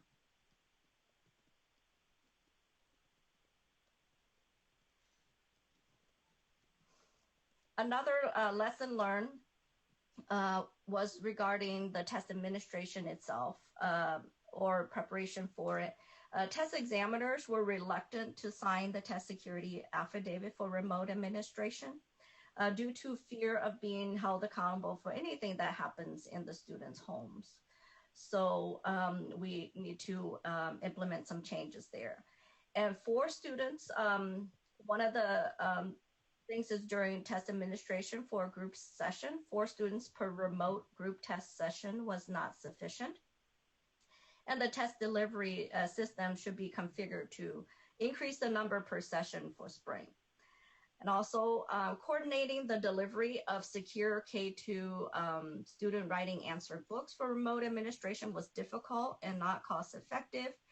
So we need to provide additional options to be more efficient and supportive of the field. As a result of that, there was an improvement made for LPAC specifically, and that is we can make revisions to the directions for test examiners to transcribe the K-2 writing, student writing responses during remote administration to support the coordination of materials and reduce LEA costs.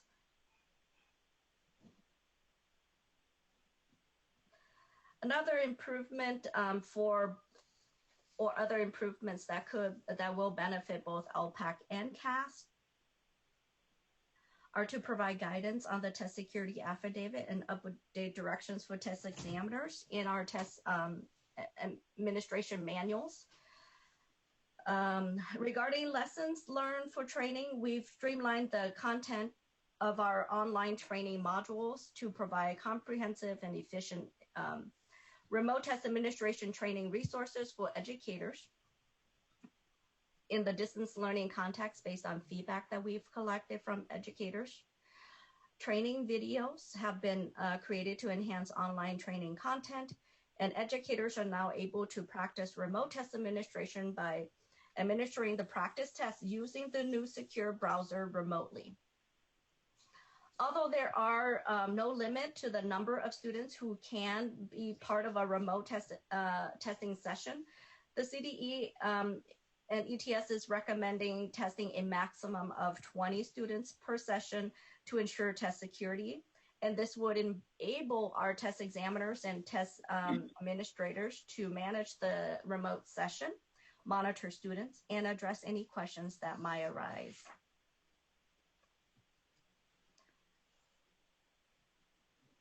Now, some of the key lessons learned did also help us learn that the parents have many questions and concerns regarding remote administration option. So to assist and support parents, a website has been created to help parents and guardians stay informed about remote testing. The website includes video tutorials and other resources to help parents understand remote testing procedures and to highlight the importance of spring administrations. Furthermore, the parent consent acknowledgement form has been replaced with a parent remote testing informational letter to streamline the process of notifying parents or guardians for remote testing where a signature is not required, by providing a contact for parents and guardians to reach out to if their child cannot participate through remote administration, since many did encounter some challenges with that process during the fall administration, which can cause delays in testing. So we are planning some additional support for spring by offering a series of office hours later in January and February, and the coffee sessions to provide ongoing support and allow for local educational agency staff to ask questions and answers. So in terms of preparing for the spring administrations, next, I will go over the 2020-2021 testing timelines, test administration options, and considerations for spring.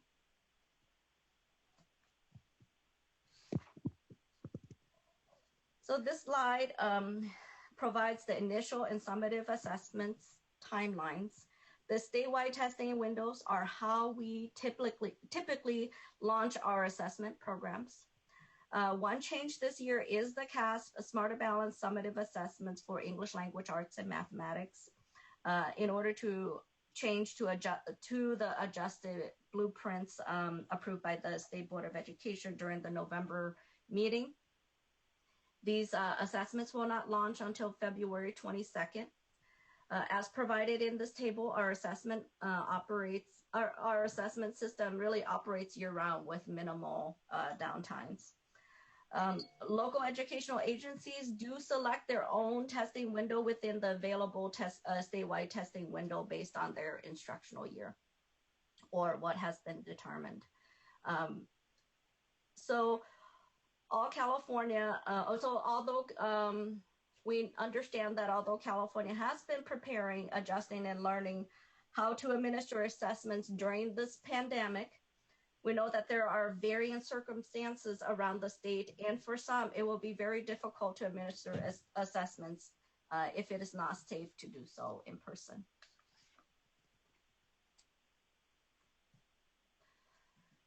So since September, the U.S. Department of Education has indicated that it will not approve statewide assessment waivers for the 2021 school year. So the CDE has been working to provide test administration options that allow local educational agencies flexibility to meet the testing requirements according to the needs of their local context. So for the Smarter Balanced summative assessments for English language arts, literacy, and mathematics, the California Science Test, the California Spanish Assessment, and the summative LPAC, the California Department of Education recommends the following test administration options for spring. In person, adhering to state, county, and local health and safety requirements, and remote using monitoring tools, cameras, speakers, or chat during the test session.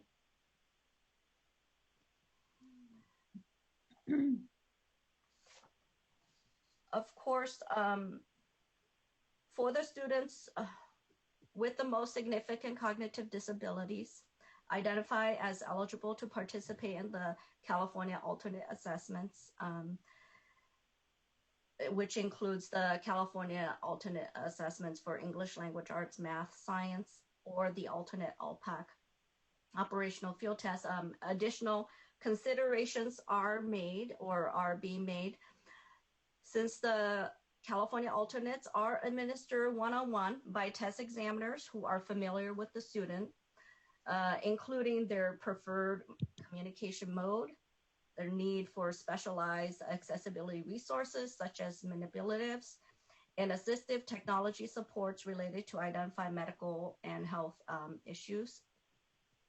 So after a careful review of the necessary requirements for the delivery of the California alternate assessments for the English language arts, mathematics, and science, the California Department of Education recommends in-person test administration, adhering to state, county, and local health and safety requirements, including the California Department of Education Industrial Relations Division of Occupational Safety and Health COVID-19 Emergency Temporary Standards, and any local collectively bargained safety protocols. Remote administration is not recommended. The assistive technology supports are not conducive to a remote testing environment and require support from a test examiner. And also, parents or guardians should not be asked to administer the assessment as our testing regulations do not allow for their participation. As for continuing on with considerations for alternate assessments, in addition, given the concerns regarding the administration of our alternate assessments, the CDE is postponing the alternate LPAC operational field test until the 2021-2022 school year. Local educational agencies for this school year, the 2020-2021, school year, local educational agencies will continue to administer their locally determined alternate assessments, again, following state, county, local health and safety requirements. And the testing window there is from February 1st through May 31st. So in fall 2020, the CDE recommended that local educational agencies administer the LPAC assessments in person where safe to do so, and that they use remote administration as a second option when necessary. So with the recent resurgence of COVID-19, it is possible that the primary mode of administration may become remote. So among the challenges that have surfaced for stakeholders in this shift in context are issues with bandwidth and internet access, lack of local resources to install secure browsers on devices used by students in remote environments.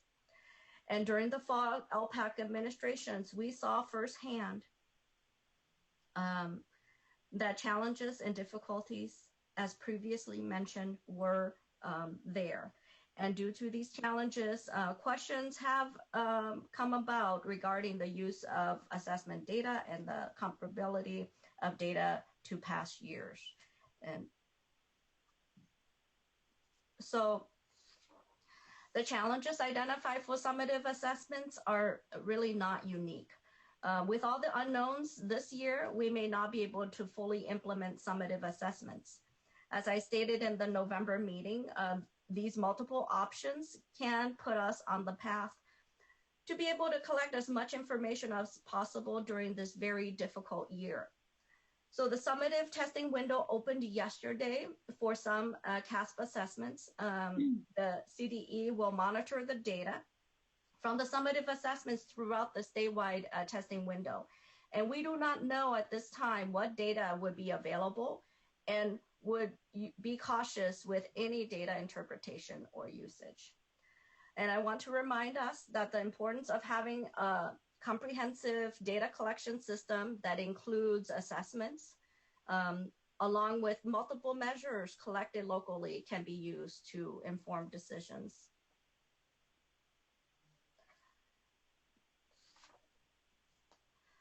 Now I will give you some quick updates on the CASP assessments, specifically the science tests, along with others that have updates. So first off, we will talk a little bit about the 2021 CASP administration. The CDE will continue to use the November 2017 SBE approved blueprint. And as a reminder, the CAST is aligned with the California Next Generation Science Standards, or California NGSS. It is administered to all eligible students in grades 5, 8, and once in high school.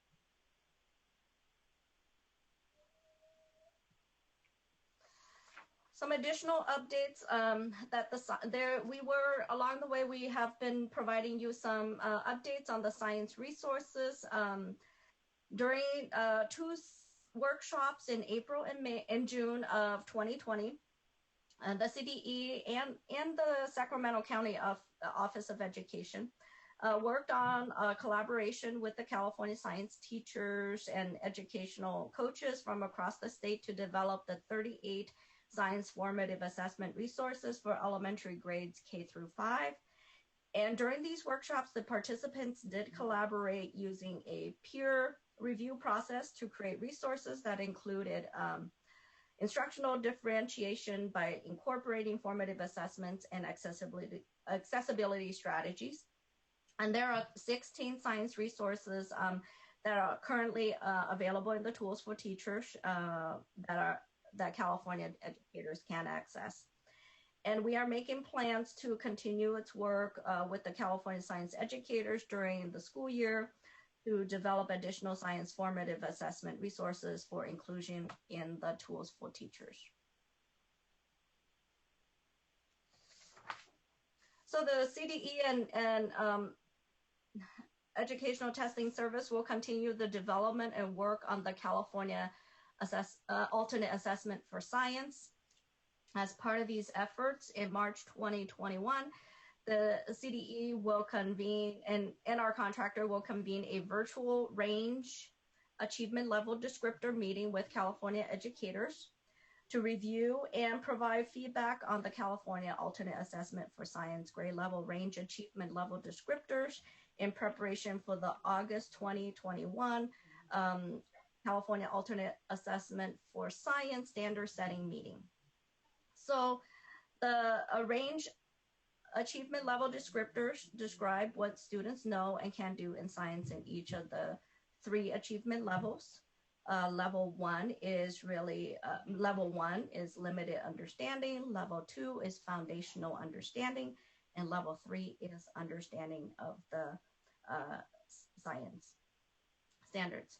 So following the standard setting in August 2021, the CDE will seek the approval of the recommended California alternate assessment for science threshold scores from the State Board of Education in November.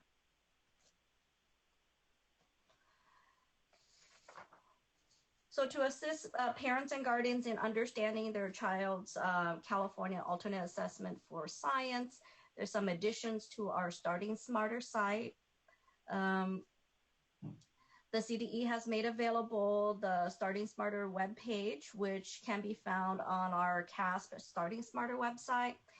And these family focused web pages provide resources to empower parents to become involved in their children's educational progress.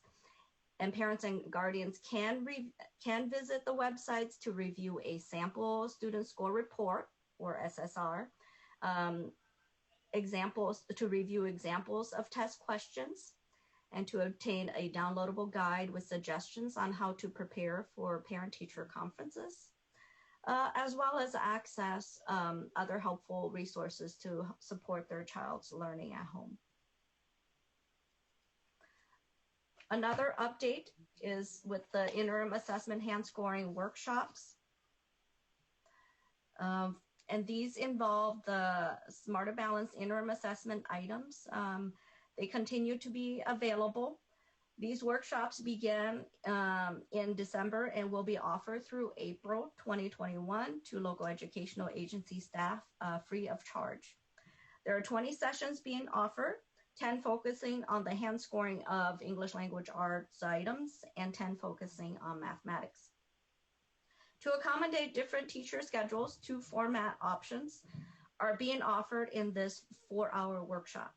Half of the workshops are offered in a single 4-hour session, and half of the workshops will be offered over 3 shorter sessions the teachers can attend after school hours, if they should choose to do so. Each workshop can accommodate up to 50 educators per session, with a total of 1,000 educators for the series. These workshops engage educators in activities that promote understanding the process of hand scoring the Smarter Balanced assessment items for a deeper understanding of the content standards, and strengthening the evaluation of student work, and promoting the use of student results in informed teaching and learning. So the LEA staff, if anybody would like to register for these workshops, there is a link provided in this month's board item. In addition, I'd like to share with you that in November 2020, the Smarter Balanced Assessment Consortium released a new web application called the Smarter Annotated Response Tool. And this new tool is designed to help educators better understand the rubrics that are used to score students' written responses to Smarter Balanced constructive response items and performance tasks for English language arts. Because all the items in this tool are practice and sample items, this web application is publicly available. The Smarter Annotated Response Tool makes hand scoring training more efficient and have the examples of student writing, scoring annotations, and rubrics all in one place online. And it helps educators understand what to look for when reviewing student responses and where to provide support to students, and provides a professional learning resource that educators can use as they work to standardize and calibrate their scoring of student writing samples. So CDE staff, along with the staff from the consortium member states, participated in a steering committee to provide feedback and conduct system testing during the development of this new web application. We anticipate that future enhancements to this tool will include the addition of sample student responses for mathematics, and the Smarter Annotated Response tool is available through the CDE and ATS CASP web pages and is being advertised in our correspondences to the local educational agencies and in trainings. So that sums up the updates for our assessment programs. I have the recommendation recap here. Again, the California Department of Education seeks approval on the proposed goals and priorities to be included in the California Assessment System request for qualifications, stage 3 written formal submission for the next assessment contract. And the proposed goals and priorities for stage 3 are here. And I will stop talking, and that takes me to the end of our presentation. Thank you so much, Mal, and thanks for all of the amazing work that you and your team have done in all of these different areas of the assessment process. It's really quite extraordinary, and we are in these extraordinary times. I know there will be comments that board members will want to make about what we are looking at for assessment coming up. We also will have public comment, and just to put a little framework on it, you know, the current status, as Rachel laid out at the beginning, is that, of course, while we have, you know, all kinds of questions about what will happen with schools as COVID rates are soaring again, and as districts are trying to figure out how to calibrate their plans to bring people back in person, vaccinations are going out, there's all kinds of variables that could make a difference in our ability to move forward this spring. The current administration, just as a reminder, had offered the possibility of some flexibilities in tying assessments to decisions about intervention and support status, CSI or TSI, but not with respect to assessments themselves. On January 20th, a new administration will take over the reins in Washington, which may or may not result in some changes in the flexibilities that may be considered in the assessment delivery context. You know, we have already taken action to shorten the Smarter Balanced assessments in reading and math so that they can be more easily given if we're able to move ahead with that in remote form, in person form. You know, we've been developing progress towards our growth model for assessment, but we also have to be very cognizant of the moment that we're in. So what I'd like to do is restrict any questions right now to Mao, to technical issues or clarifications about what the technical issues that we need to vote on, go to public comment, and then come back to the board and enable everyone to have an opportunity to share your thoughts about the assessment questions that will be ahead of us. We cannot act on anything having to do with the waivers at this moment that might be asked about down the road. We need to wait for the new administration to arrive. So we will have to hear from people, take stock, and then perhaps even at some point shortly reconvene if there are any changes to our current course of action. So I just wanted to give everyone a framework for what we're working with here. It's a complicated moment. with a complicated item. So with that said, are there any clarification questions that you need to ask Mel about the technical aspects of her presentation? And I'm not seeing any emerging. So if that is the case, I want to be sure that we can get queued up for public comment. Members of the public, do we have the slide up for public comment? Can we put that up? Alex, I think this is stuck. I can't move the slide anymore. Oh. Okay, I'll try some other. The issues with technology, which we all experience, which are part of the challenge that we are discussing.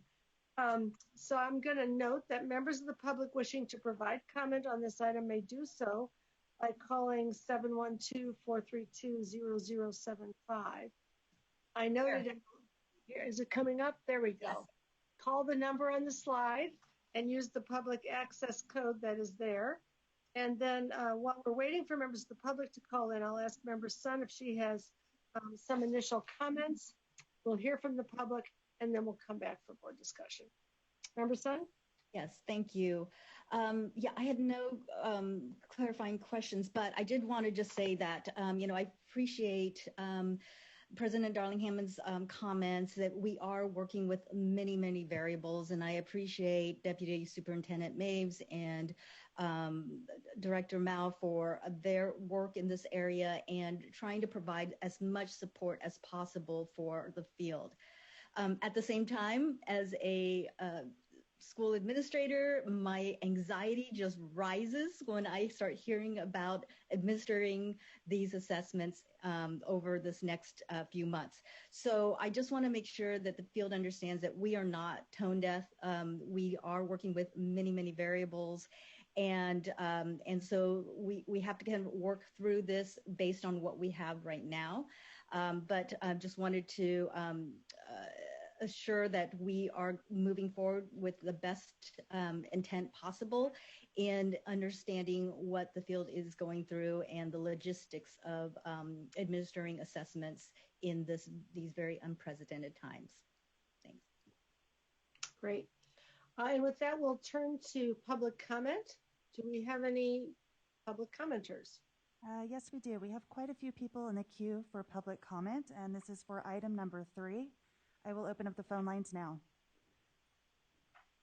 Good morning, caller. Please state your name and affiliation for the record. Your time starts now. You have 1 minute.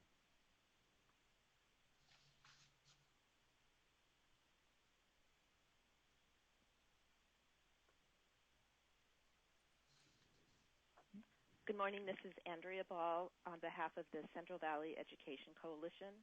Really appreciate the CDE's presentation and Board Member Sun, your comments, and President Darling-Hammond. We sent a letter outlining some very practical concerns about going forward with the CAS, as well as challenges with the LPAC. The Central Valley Education Coalition represents school districts, county superintendents in 6 Central Valley counties, over 400,000 students, 128 local agencies. Most of them have been closed. They have very high rates, most of them, of COVID-19. So I think the administration of the CAS and the LPAC just present concerns about the administration. As Director Vang outlined, there's very disparate access to internet connectivity in the Central Valley.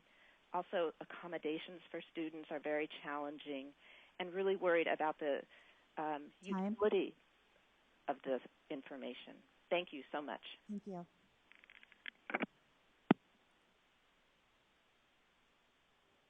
Good morning. Please state your name and affiliation for the record. You have 1 minute and your time starts now. Good morning, State Board members. My name is Lorraine Richards. I'm a classroom teacher representing the California Teachers Association. CTA appreciates the CDE's efforts to update the field regarding their activities and efforts on statewide testing, and greatly appreciates the hard work of Mao Vang and her staff for engaging with CTA and incorporating our feedback within this item. The devastating impact of the pandemic continues to ravage so many communities across our state, especially our low-income communities, and there is no way to safely administer the assessments. Our state's focus must be on supporting our most vulnerable students and not foreseeing assessments that will be a logistical nightmare and provide data that is not valid nor reliable. Our educators continue to go above and beyond in supporting our students, and almost 15,000 have signed a petition to request a waiver. We ask the State Board to join the educators that have signed our petition to request a waiver from the U.S. Department of Education. Thank you. Thank you. Good morning. Caller, please state your name and affiliation for the record. You have 1 minute. Your time starts now. Hi, this is Jessica Sacco on behalf of Children Now. We support CDE's proposed direction on this item regarding the goals and priorities for future assessment contracts. We also have a couple of suggestions as the process moves forward. We urge the board to consider in the coming years how to prioritize and incorporate sufficient capacity for the contractor to support the work of developing the student growth model, particularly capacity for analysis of the data, development of tools and resources to communicate about the growth model, and inform educators and the public about this new accountability tool. Also, we would like to applaud CDE for their work to develop science-formative assessment tools for teachers, including the focus on K-5 resources, the integration of the 3 dimensions of the next generation science standards, and the integration of science with other subject areas. Thank you. Thank you. Good morning, caller. Please state your name and affiliation for the record. Your time starts now. Good morning. This is Sarah Lillis, Executive Director for Teach Plus California. We appreciate the update from Dr. Vang around the spring administration. I think I may have to watch that video a few times to gather all of the updates, but we're encouraged by many of the steps taken around communication, because our teachers believe communication to students is and families and educators is essential to ensuring equitable testing. On the issue of a scope of work for the next assessment contract, our Teacher Plus teacher leaders want to recommend that the State Board provide more specific guidance for the expectations under enhancing development of high-quality assessments, specifically around math. As you heard the discussion of the new math framework and the emphasis on big idea standards and math practice, we don't see that reflected in the assessment, and we hope in future iterations that it is. We also concur with the recommendations of the Equity Coalition that the board include in its goals and priorities sufficient capacity for the contractor to support the work of developing the growth model, including analysis of the data and communication tools. Thank you. Thank you. Good morning, caller. Please state your name and affiliation for the record. Your time starts now. Good morning. Edgar Sassuet on behalf of the Association of California School Administrators. We want to echo the appreciation to CDE and the State Board for some of the flexibility that's already been provided through previous actions. With that said, we do remain concerned about the validity and the use of any data that we might obtain this year, and we don't believe that any of that data should be used for the purposes of accountability. Not to mention the concern we have about the inequities that students face right now with internet access or testing environment, and the hurdles that our administrators are going to face in administering these tests. So as has been echoed by many, we asked the administration to consider taking this to the federal government, the new administration, and asking for a waiver of assessments this year. Thank you for your consideration. Thank you.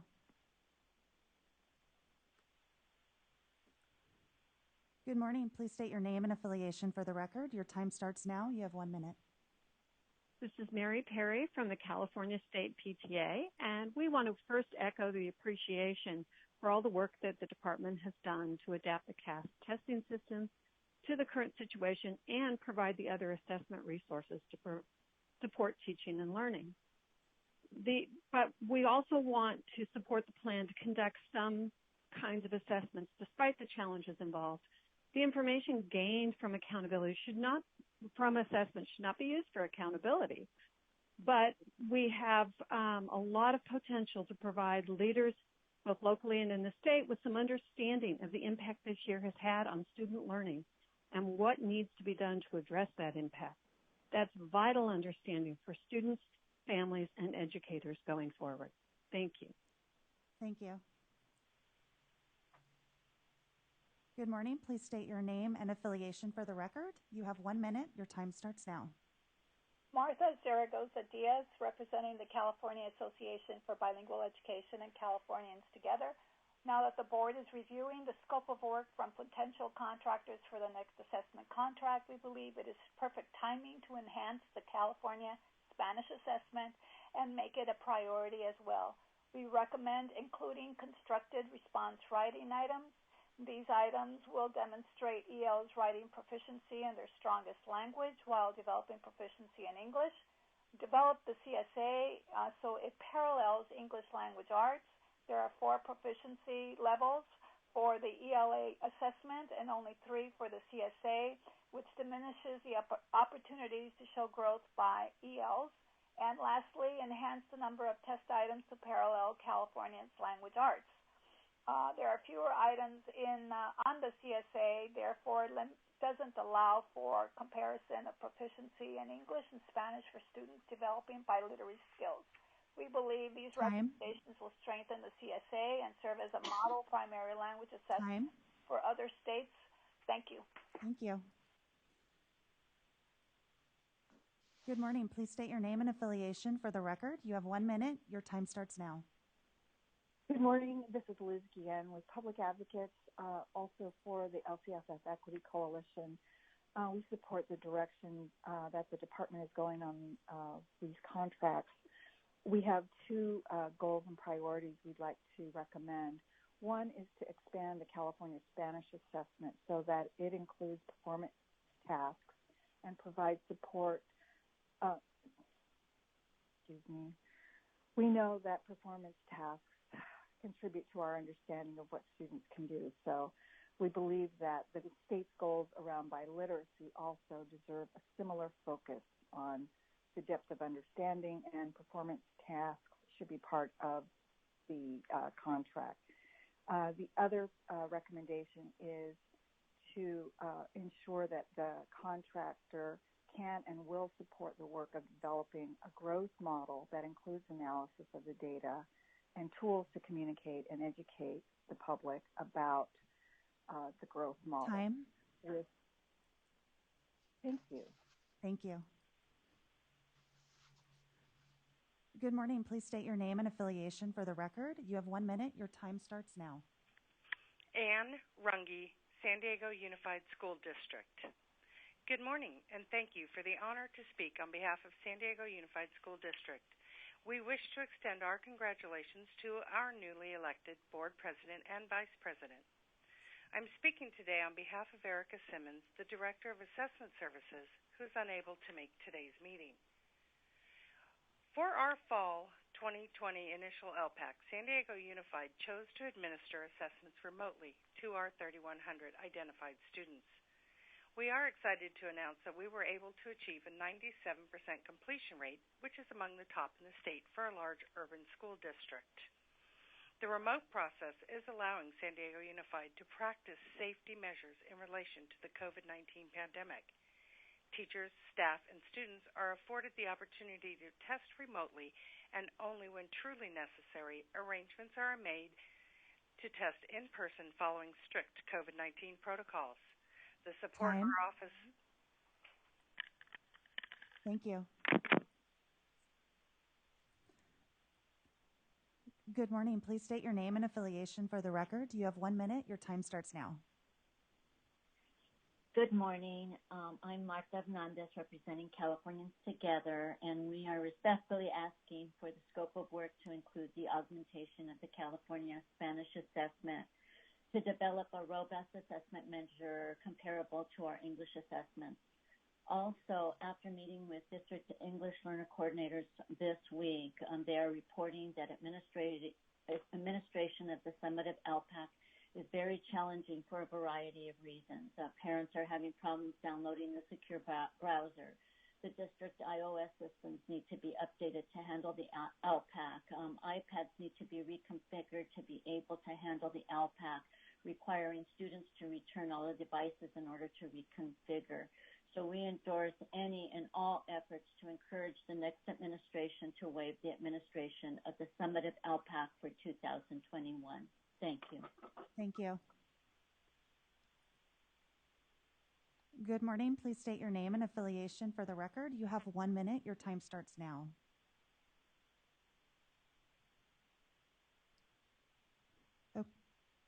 Okay, it looks like that concludes public comment for item number 3. Okay, thank you very much. I heard a number of comments about both the nature of improvements in the assessments that some people would like to see. Math and the Spanish language test were particularly mentioned. Then I heard other comments about the administration of tests this spring. So we have kind of 2 buckets of areas to discuss. Only the first of those is associated with an action, and we will come back to take action. With respect to the just getting input about views regarding administration of assessments this year, just to classify the various kinds of decisions that might be eventually on the table. There are decisions about how to give assessments, decisions about whether to give assessments. We heard some comments on that. Decisions about how to give assessments, remote, in person, if students are already in school, in person if they are not in physical school, use of diagnostic or interim assessments, the use of assessments for accountability decisions such as CSI or TSI determinations, and then there may also be questions about accountability for participation rates that come up. All of those are sort of classes of decisions. We're glad to hear from each board member. I'd like to ask you, because there's so much to say, if we can go around to each person and sort of hear your views in either or both of those buckets, that would be a way to proceed in a relatively orderly fashion. We all stand between ourselves and lunch, so I'll ask you to be succinct in making your views known. And I see Member Burr, Member Strauss, I thought I saw Member Rucker, and then Member Rodriguez. Member Burr, can you begin? Yes. Thank you, President Darling-Hammond. So a couple things. I do have a comment on the proposal before us, and especially as it relates to the growth model. I'd like to hear a little bit more about that, because my understanding is in the past, and we've been able to get to a place where we've explored growth models for quite a long time, and I believe we did that under our prior contract with ETS. So I'd just like to have Mao or Rachel comment on that, whether that's part of the proposal going forward. That's my first question. The second one is more to your, I think, second bucket, Linda, that I'll just state my preferred option here, that I think that as a state policymaking body, we should do everything possible to ease the burden of LEAs related to assessment in a time when those LEAs are seriously or those assessments are seriously in question related to validity and reliability and comparability. So I hope that we can explore any option that is available to us, while at the same time encouraging LEAs to use local assessments, just as Mao did on one of her slides, for purposes of determining students' needs and helping to guide instruction. So I'd just like to suggest, and for your consideration, especially Linda, that we get on record as the state policy-making body that, I don't want to overstate this, but I sort of feel this way, that it would be education malpractice to require LEAs to provide results of assessments that really are seriously in jeopardy of being valid as we go forward. And I understand that we're changing federal administrations, but I think it's really important to make a very strong statement about how we feel about that. Thank you. Thank you. Next, I have Member Rucker. Thank you very much. I'm glad that we had the opportunity to have this conversation today. Mao, I appreciate always when we get to this assessment item, because I do learn a lot from your team and from your presentations. And I do have a couple of questions. First, I just want to just do a reality check. with this start of the new calendar year, am I correct in my belief that there are a number of school districts that are going to soon be entering their assessment window, or that the assessment window has actually opened up at this moment? That's right. Yeah.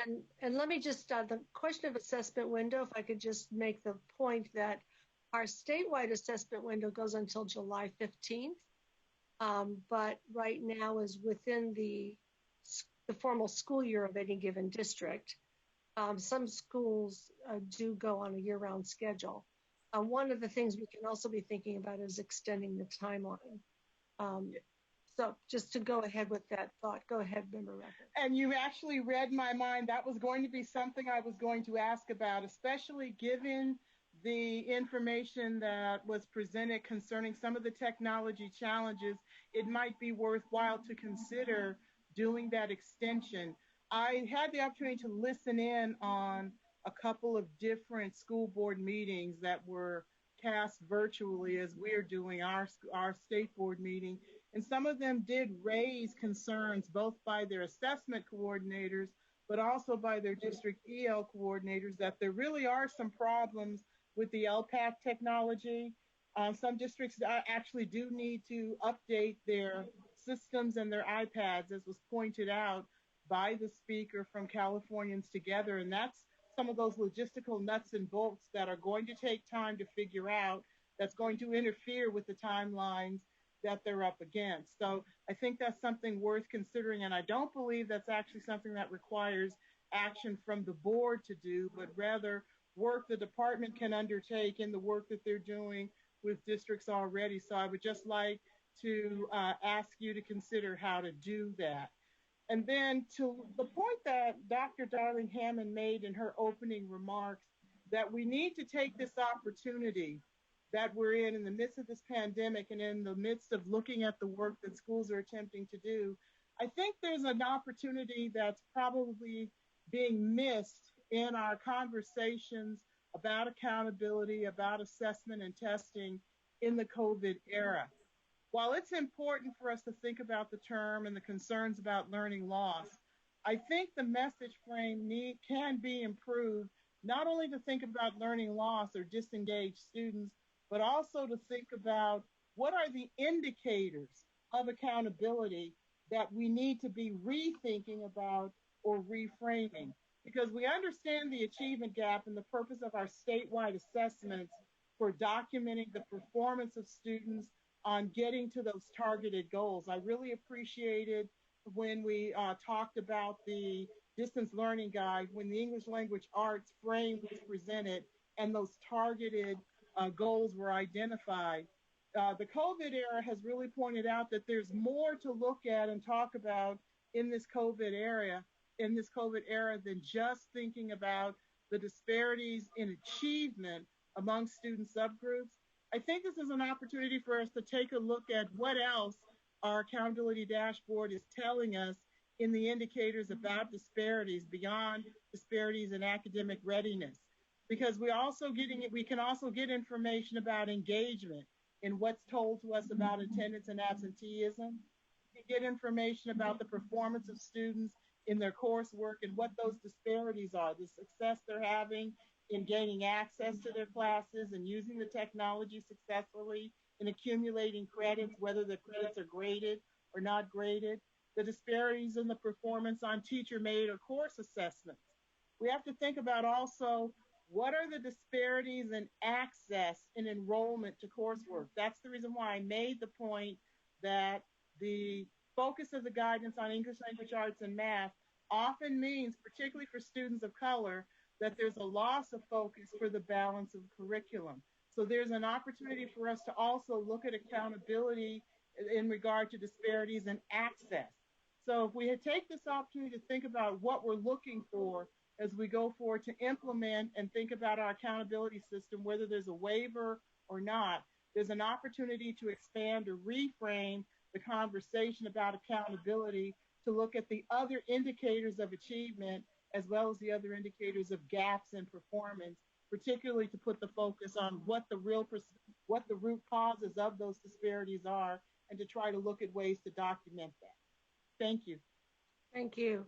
I'll just note I've been leading the transition team, and for President-elect Biden, and one of the opportunities is to hear from a lot of groups, and what you just said, Member Rucker, has come up quite a bit. How do we think about accountability also in terms of opportunity to learn, resources available? So I would just echo that that's been an important theme. I have on my list, I have Member Strauss, Member Rodriguez, Member Petito-Brownson, Member Glover-Woods, Member Sun, and Member Navo. If you haven't heard your name called, there might be two of you, I think. Feel free to raise your hand. Next is Member Strauss. Thank you, President Darling Hammond. So first, Deputy Superintendent Mays, thank you so much for setting the context of what we are talking about today, and to be clear about the challenges that students and teachers and leaders are facing in these really unprecedented times. In LA County right now, every minute, 10 people are identified positive for COVID-19, and every 8 minutes we're losing somebody. These are terrible, terrible times. And I think, as Member Petito-Bronson said, it's not likely that we're going to be back anytime soon until these numbers go down and until things are safe for students and for teachers. And so the likelihood of looking at remote assessment is a reality under this current guidelines. And I just want to say to Dr. Vang, I think you and your team did an amazing job exploring all the issues around remote assessment. And as you bring up issues of parents signing affidavits, of browsers not being secure, of the number of students that have to be assessed, and then overall the reality of whether these assessments will be valid and reliable at all anyway. The chance of us getting to 95% of the current guidelines is completely unrealistic. So when I think about that, I think about districts who had to do a learning continuity plan right away. They had to do it. They had to identify how they were going to look at students' learning loss and what they were going to do to remediate and intervene to support students. So districts are doing that. They're using local assessments. Some are using our interim assessments. But right now, we know which students are not connected and which students are struggling. So this assessment is not likely to give us that information, any valid, reliable information. So I just want to say I support the 3 goals for stage 3. I think we need to continue to develop a variety of assessment options within our assessment system. And I actually think we need to continue to encourage the use for the interim assessments, which are aligned to our state standards and our guidelines. To me, that's a really important tool. And to continue to improve the system with multiple administration modes, and to continue to look at technology, which we're going to have to look at in the future as we hopefully redesign how we deliver education.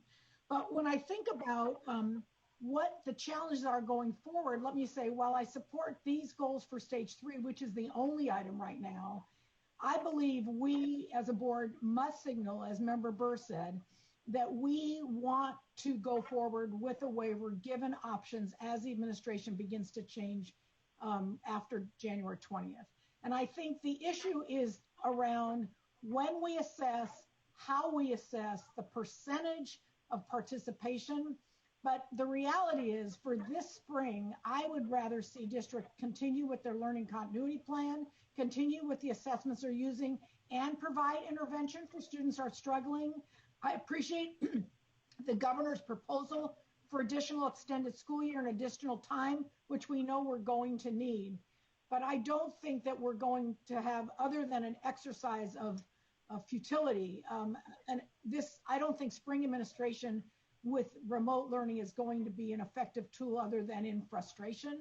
And I believe as a board, we should guide and support the work we're doing now and look once we're back in-person learning, first connecting with students social emotionally and reconnecting with them. They haven't been in school in a year, and then to think about assessment. So I would support the goals for this item, but I would also support, when possible, a future discussion and motion to pursue a waiver at the federal level for the spring assessment process. Thank you. Thank you. Next, I have Member Rodriguez.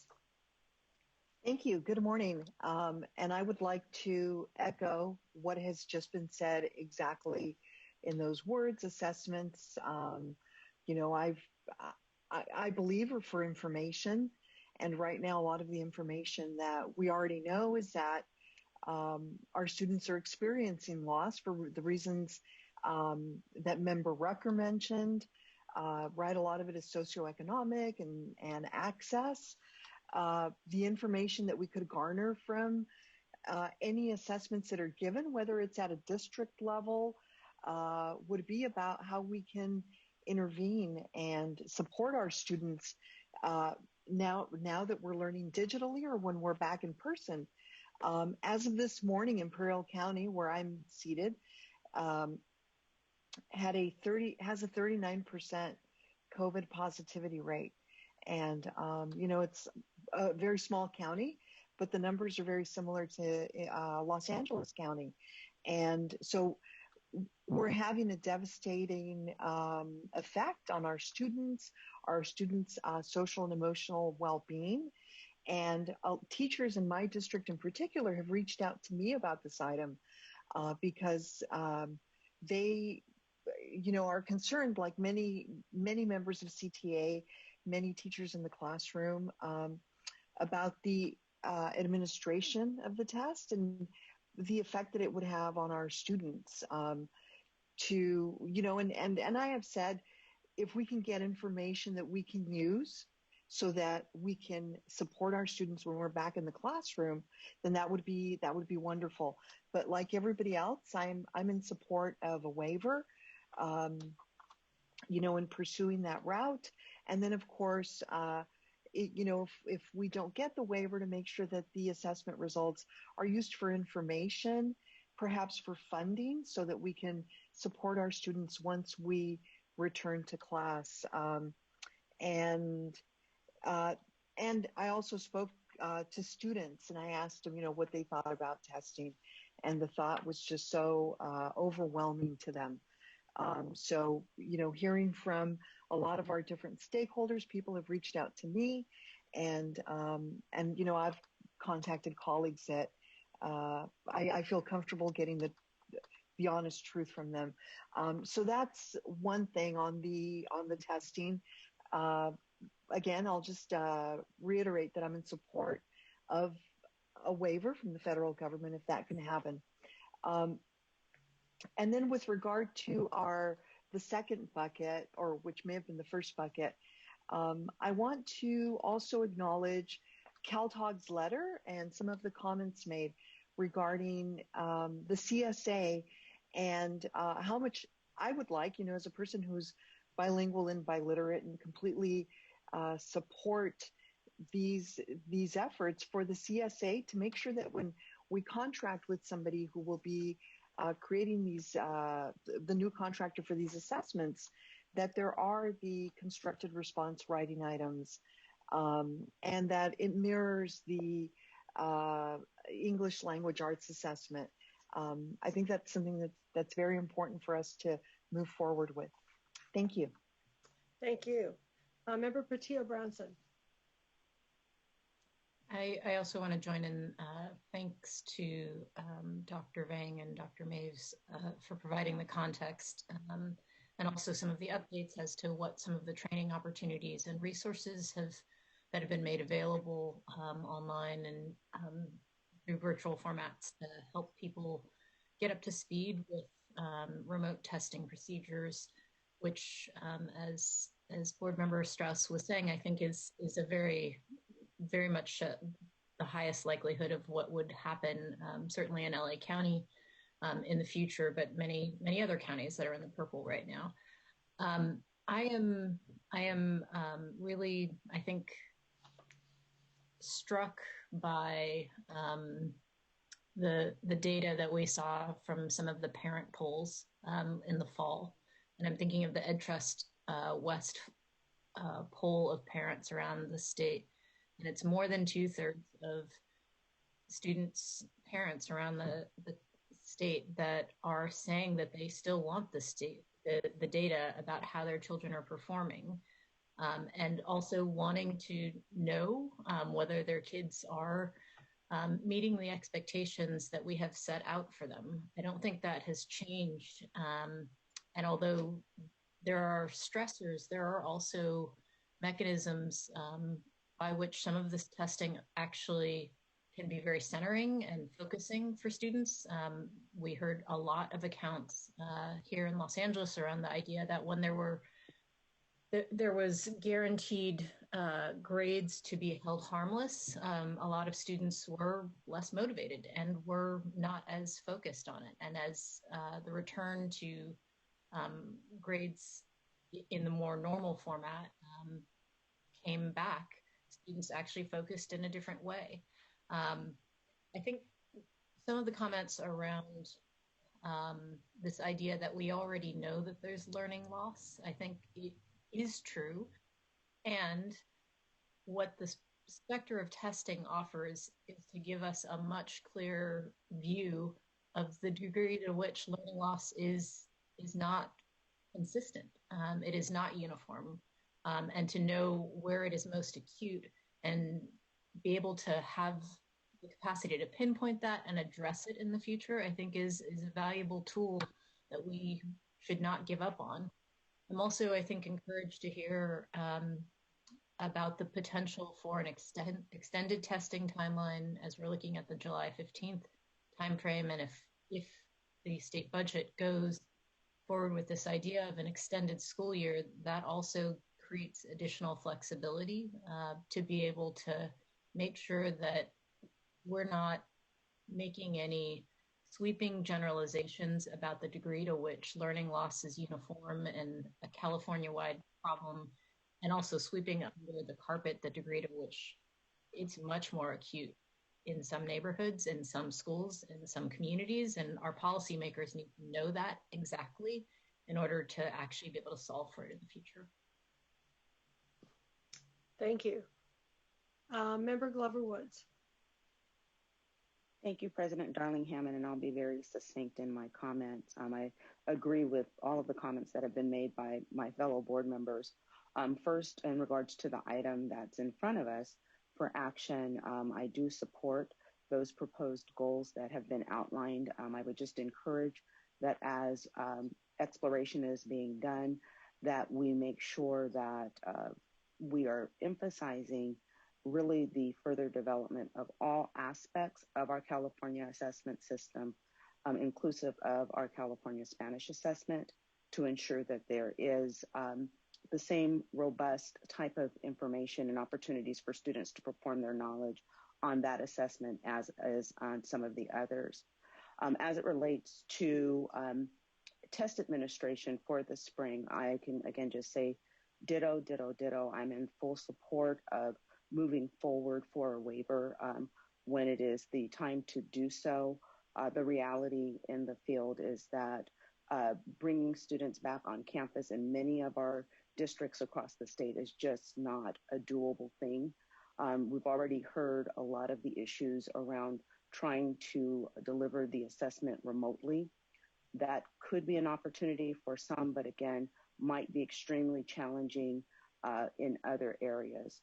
So what I would, again, strongly encourage us to do is to seek a waiver and to look at, as some of the board members have mentioned, other ways that accountability can be looked at, other indicators of learning, and also other indicators that will help us know exactly where the gaps are, and to be able to communicate that to the parents and families that need the information. So really working with districts, our charters at the local level, so that, again, we're able to communicate and they are able to communicate to their families and to their students how students have performed and where they are at the end of this year, so that there is a clear starting place for the new school year.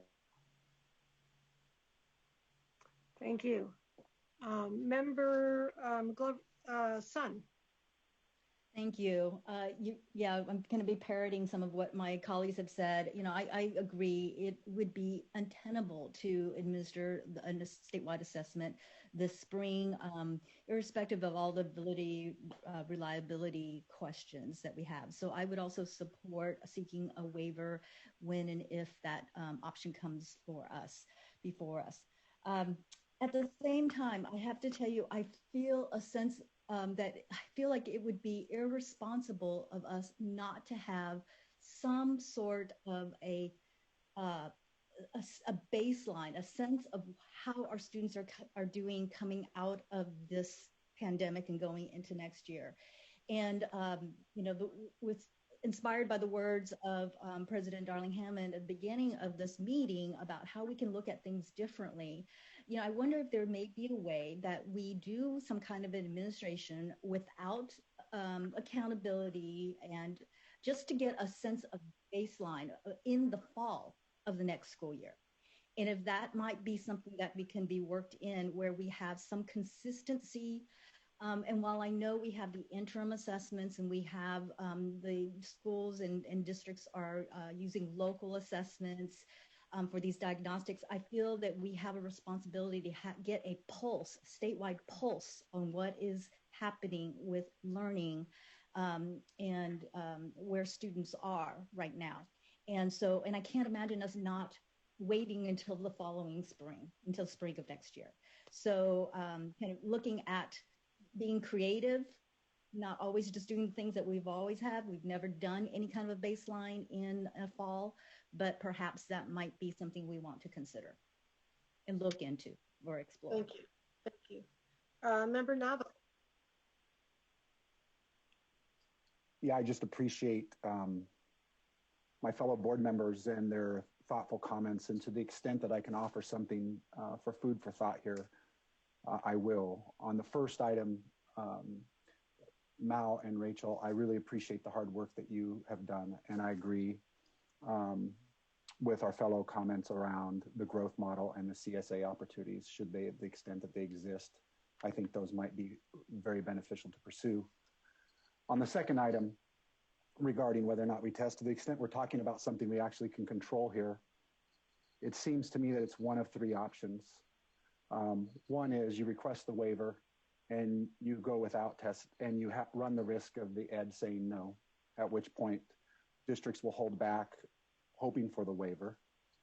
Option two, to the extent that we can get some flexibilities around testing, things like the 95% participation rate, because I think we're assuming that to a large degree that parents are going to come into this, and I know we've heard that there are a lot of parents that do anticipate and desire this. I think there's a lot of parents that won't be willing to add the stress level to the remote learning that has already existed. To the extent that we can extend the performance task window would be helpful. And we've done this before. When we transitioned from state standards to Common Core, we actually went 2 years without testing it, and we relied on local achievement data, and we have asked our districts to identify those local assessments in their LCPs. So the extent that we give them 1 year of hiatus under unprecedented times, to me, it's the wheels aren't going to fall off when we did it before, certainly under different circumstances. But we have asked local educators in the past to go without testing results and to rely on local assessments to determine the needs of their students. And the third option is we grin and bear it, the reality that we have to test, and we ask local educators to do the best they can. My preference and my opinion is that we rely on option one. I don't think we have a choice. I don't think we can say in one breath, there's a pandemic and juniors, you can't come in and take your PSAT. And in the same breath, encourage them to come and take their SBAC. I don't think that we have a choice other than to demonstrate that we're going to walk the talk, and that has been the priority of safety of students and staff. And so I think we have to prioritize the waiver request, and to the extent that we can get anything, minimally flexibility, because I am sensitive to the districts like San Diego, and there are others who are well equipped and able to use the assessment to gain results. Thank you. Okay, I see Member Fatah has raised his hand. Thank you, President Darling Hammond. I'd just like to take a moment to thank Dr. Vang and the team for exploring all the issues and ideas that you mentioned in your presentation. And I'd also like to take the moment to really echo and place emphasis on the words of my colleagues, board members Navo and Sun. I think that they really share a valuable perspective when they say that, particularly board member Navo, when he just brought up that we were kind of telling, juniors to, I guess, stand by, not take the PSAT. And so now we're going to kind of encourage them to come in and take state testing. And I also am starting to really recognize the problem with the fact that we're jeopardizing the legitimacy of the exam if we were to deliver it remotely, and also the problem that kind of arises when we bring students on campus to take the testing because of the COVID-19 pandemic. So I just like to say that I share the same sentiments as board member Strauss and numerous of my other fellow board members, and I support the 3 goals before us, but I also support the federal waiver for the spring assessments. And I really like the idea that board member Sun just brought up, that because of the learning loss and the fact that we risk a lot of learning loss, it would be kind of a nice idea for us to get a heartbeat in the fall and see where we're kind of at in terms of learning loss by doing some kind of assessment of some sort. So that's my perspective. Thank you. Appreciate that. Member McQuillan, did you want to add your 2 cents to the conversation? You are the only one we have not yet heard from. Last but not least, thank you for asking. I appreciate all the work from the staff on this item also. It is very complicated. And, thinking through all the comments and I echo a lot of what's been said. I think of all our North State counties who are struggling right now, and the disparity in devices and connectivity, and we have so many students that are missing in action up here in the North State who are missing school, a large attendance problem. So when I think of assessments this spring, anything we can do to offer flexibility for our districts and LEAs in terms of extending the year or extending the window of assessment, those are all great. And I would support the idea of a waiver also if that comes to be. So thank you all for the comments and the work. Thank you. Thank you.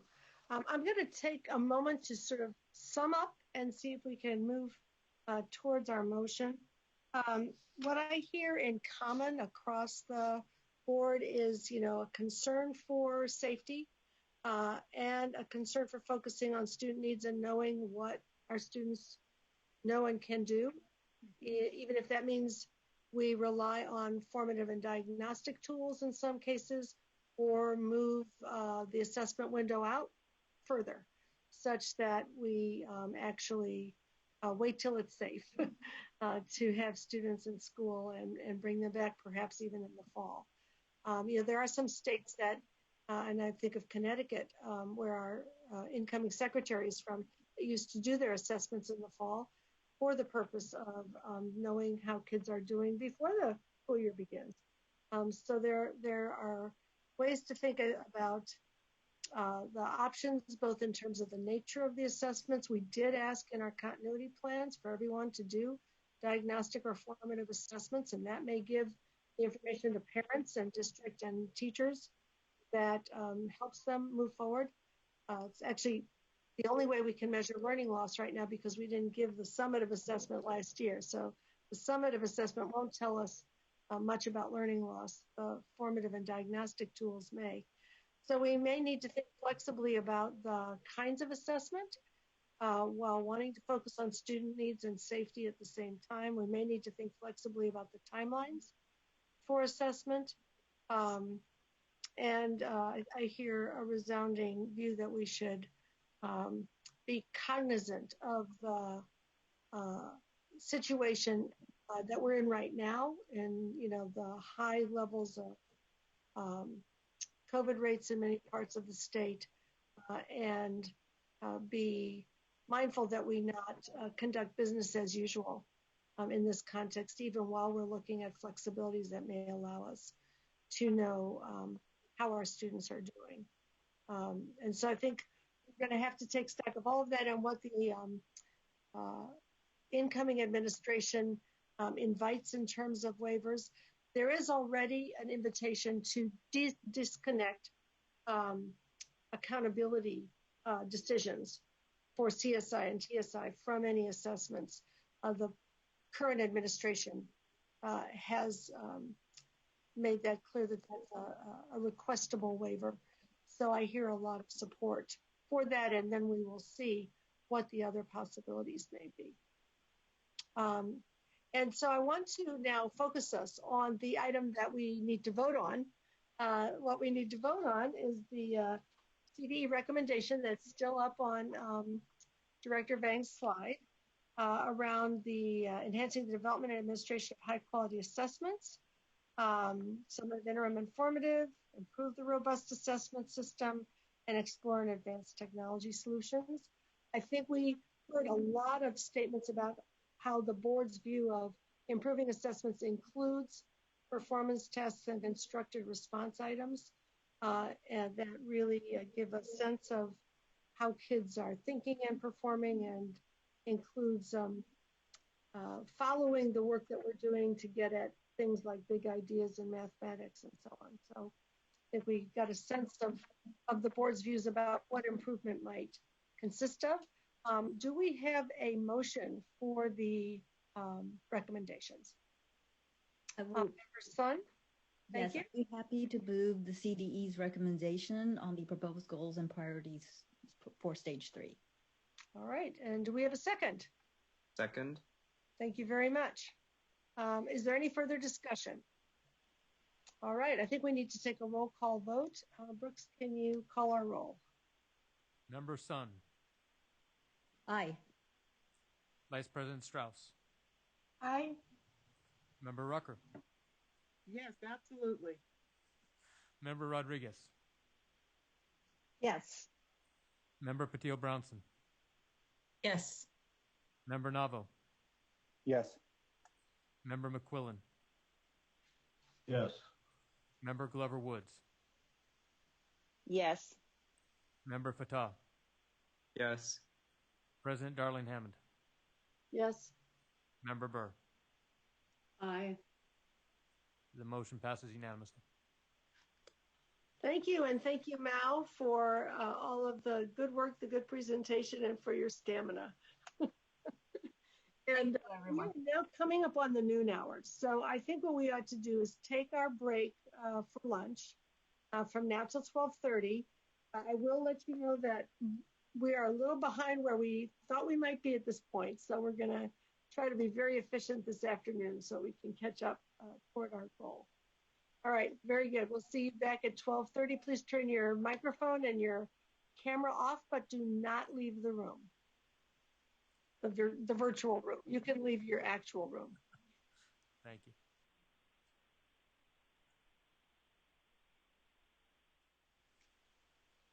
Thank you. We are up to item 4. Item 4 is the update to the California Every Student Succeeds Act state plan, approval of amendments to the state plan and COVID-19 state plan addendum to the U.S. Department of Education. The CDE recommends that we approve the amendments to the consolidated state plan and COVID-19 state plan addendum for submission to the Department of Education, pending the State Board of Education Executive Director approval of final revisions requested by SBE and correction of any typographical errors or non-substantive clarifying edits. And the item will be presented by Joe Sainz and Cindy Kazanis of the CDE. So Joe and Cindy, please begin. Right. Thank you so much.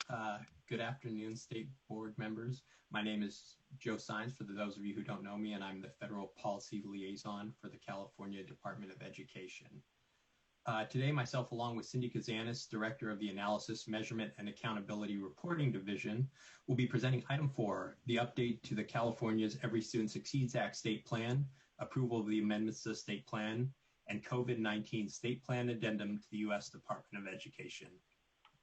Next slide, please. And the topics we'll be covering in our presentation today will be in order to provide background on the Every Student Succeeds Act, also known as the ESSA, and to update you on the amendment status of California's Consolidated State Plan. Also, we will be covering proposed amendments to the state plan. And lastly, this presentation will update the group on the 2020-21 school year COVID-19 state plan addendum that has been offered by the U.S. Department of Education. Next slide, please. The CDE recommends that the State Board approve the amendments to California's ESSA Consolidated State Plan and COVID-19 State Plan Addendum for submission to the U.S. Department of Education. This would be pending the SBE Executive Director approval of final revisions requested by the State Board, correction of any typographical errors, and necessary non-substantive clarifying edits. I'd also like to recognize that the last item had a robust discussion regarding the waiving of assessments. This item doesn't really contemplate that. We look to the direction of the State Board and the Superintendent for any issues relating to that discussion. Next slide, please. Now we'll go through the ESSA and updates on the status of the latest amendments. Next slide, please. So as many of you know, give you some background, the ESSA was signed into law by President Barack Obama in December 2015. It was a reauthorization of the Elementary and Secondary Education Act, or ESEA. It replaces the No Child Left Behind Act. It ensures educational equity and opportunity for disadvantaged and high-need students, and it acts as supplement to state programs. Next slide, please.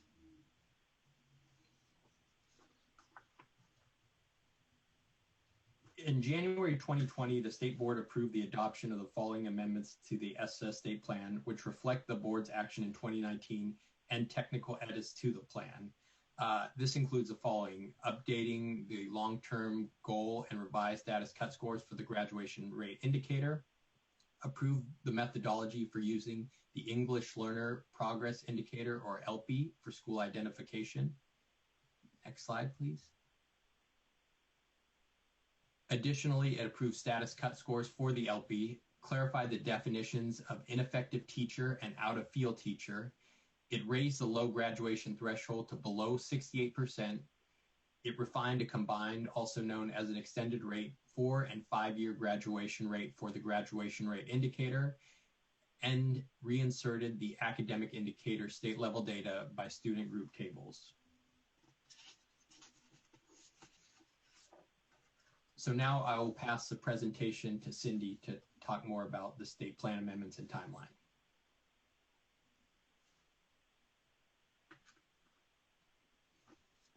Thanks, Joe. So the next slide is good news. We were approved for all of the items that Joe just covered on December 4th as we were preparing this board item for your consideration.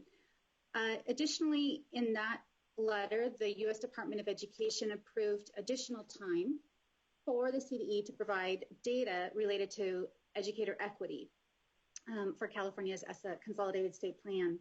That data is due to the U.S. Department of Education by March of 2021.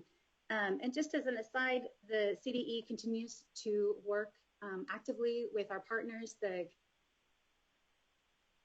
and our CalPAT staff internally for the collection of this data as we currently speak. So in doing that, we are actually providing technical assistance very actively to the field, and there's been an enormous response. We've had or plan to have over 4,000 participants in technical assistance webinars around this data collection for the current school year. So many hats off to Barbara Murchison and her staff, as well as Jerry Winkler and his team in the CalPADS office in the field to make sure that this data collection continues to be robust and of high quality.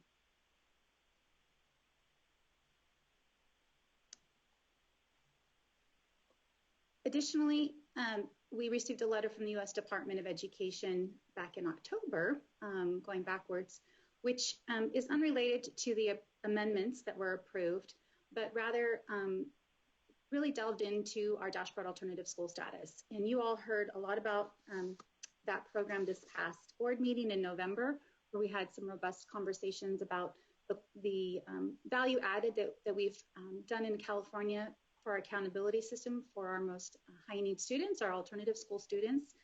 What the U.S. Department of Education told California was that that program, or the using to calculate state indicators for the dashboard alternative school status schools is not permissible under ESSA, and that we cannot establish different cut scores for the academic indicator or use a one-year graduation rate. We've asked for additional time, and in the next couple of slides, I'm going to walk you through the amendments that we're proposing.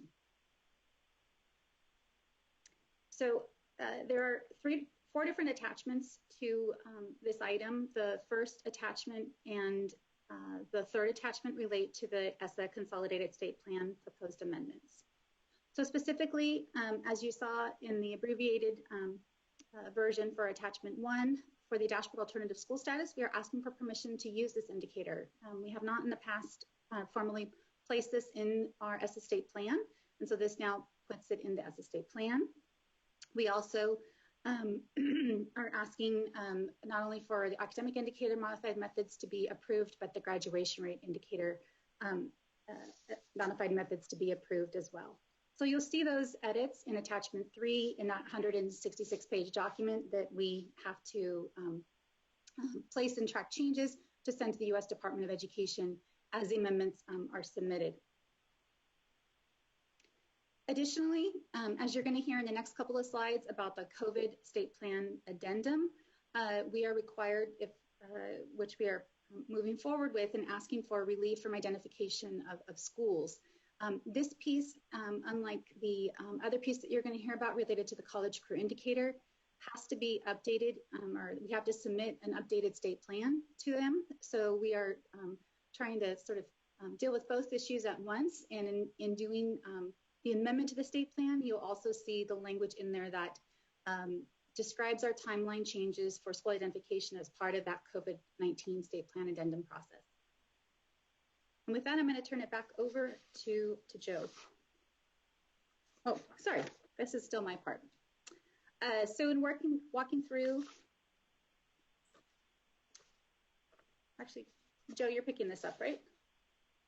Yeah, I got it. Sorry about that. Thank you, Cindy. The next part of this item will cover the 2020-21 school year COVID-19 state plan addendum. Next slide, please. So, as you know, in March of 2020, in response to the COVID-19 pandemic, ED invited states to request a streamlined assessment and accountability waiver. Through this, states would not need to administer statewide assessments to all students, to make annual accountability determinations, to identify schools for support and improvement, or to provide data on its state and local report cards for assessment and accountability information.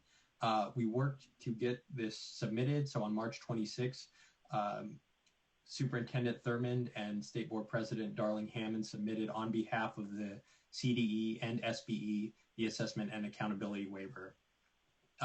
This was also approved retroactively by the State Board on May 7th, 2020.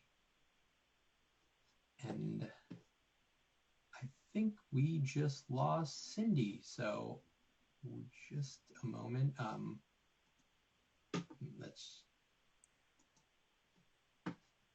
No worries, I can. Alex, do you have the PowerPoint by chance? Thank you. Okay, perfect. So, in response to the COVID-19 waivers approved in March, U.S. Department of Education in October of 2020 released information to provide responses to questions state education agencies, local education agencies, and schools may have regarding implementation of the COVID-19 waivers and the impact of COVID-19 on accountability systems for the 2020-21 school year. Next slide, please. So, as found in the attachment, specifically, the U.S. Department of Education posted the following documents related to COVID-19 waivers on the ED Consolidated State Plans webpage.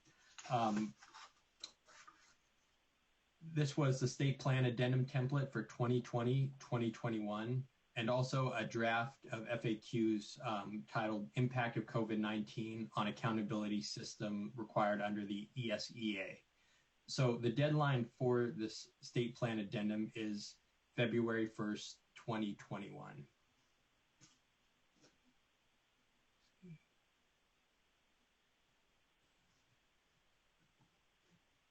And so I think this was, let me see real quickly. This was Cindy's part, actually. So let me just, did she get in touch with you, Alex, by chance?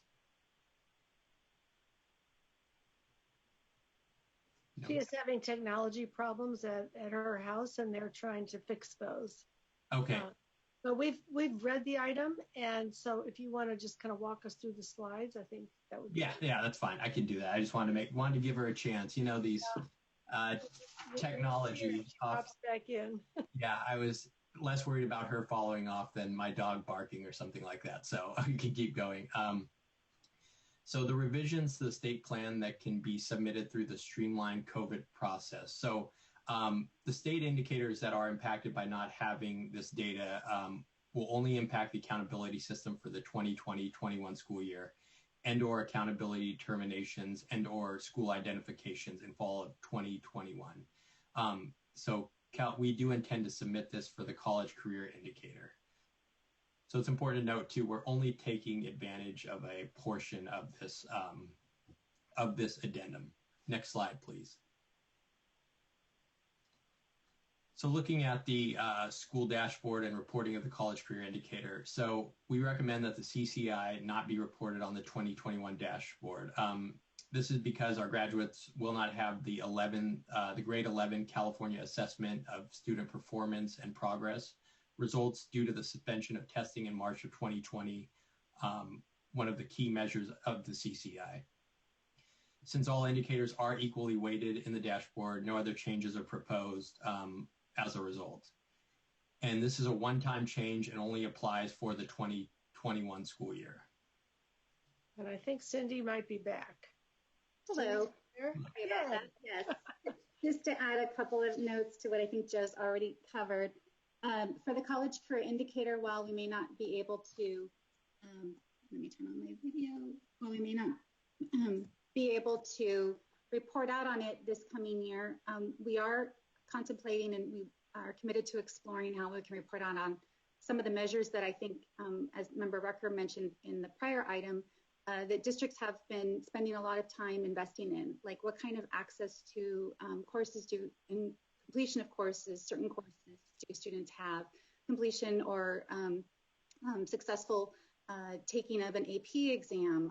So those are some pieces that we're trying to get creative on in absence of being able to report out on a formal measure, being able to put on the pieces that make that particular indicator. So I wanted to mention that piece.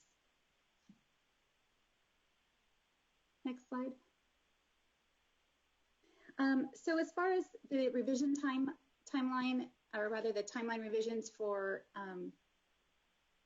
the state plan, we are proposing to take advantage of the ability to not identify new schools for comprehensive support and improvement or additional targeted support and improvement. And again, for all our states, this has been sort of on a 3-year basis, but for California, we've been identifying every year because we've been deemed a high-risk state, and this has been a condition of that piece on our grant. This does not contemplate, or rather the streamlined waiver does not provide us the option to not identify schools under targeted support and improvement. So that is something I know President Darling Hammond mentioned was at the forefront of the new administration coming in next week to Washington, D.C. For consideration. So what this waiver would do is provide CSI schools an extra year to meet the statewide exit criteria before implementing more rigorous state-determined action, and as well as for ATSI schools an extra year to meet statewide exit criteria before identifying for CSI. So they'd have additional time. We'd see a freeze for those 2 programs for a second year in a row. Next slide, and just to further that information, the timeline then would move CSI, move schools and CSI to the fall of, I don't think that's accurate. We would move schools in CSI to the fall of 2025 for looking at it again. We propose that no new schools be identified for CSI or ATSI for this coming school year. So we typically identify in January, so it'd be January 2022. But I think it's helpful just to keep in mind this would be based on 2021 dashboard results, which of course we're suggesting that we be waived from that identification. And ATSI schools would be provided that extra year to meet statewide exit criteria before being identified for CSI, which was, again, something in our waiver when we looked down the road about schools that continue to be in ATSI. So to summarize, our recommendation on the next slide is that the State Board of Education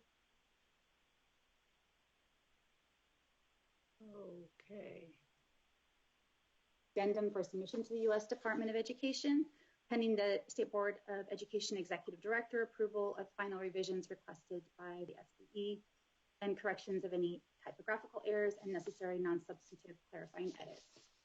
And with that, I think we have a slide for public comment. Excellent. Thank you so much. So we will now open the phone line for public comment queue. And members of the public wishing to provide comment on this item may do so by calling the phone number and using the access code shown there. And while we're waiting for members of the public to call in, I want to ask Member Burr and then Vice President Strauss if they have any initial comments on this item, and then we will get to public comment and come back for board discussion. Member Burr, do you want to start us off? Sure. I don't think I have any additional comments. Both Cindy and Joe did an excellent job describing the action requested, and be happy to hear public comment and then be available to make a motion as needed. All right. Vice President Strauss, do you have any framing comments? Yeah, so let me just say, I think we've worked really hard to align the federal requirements for ESSA with our state plan.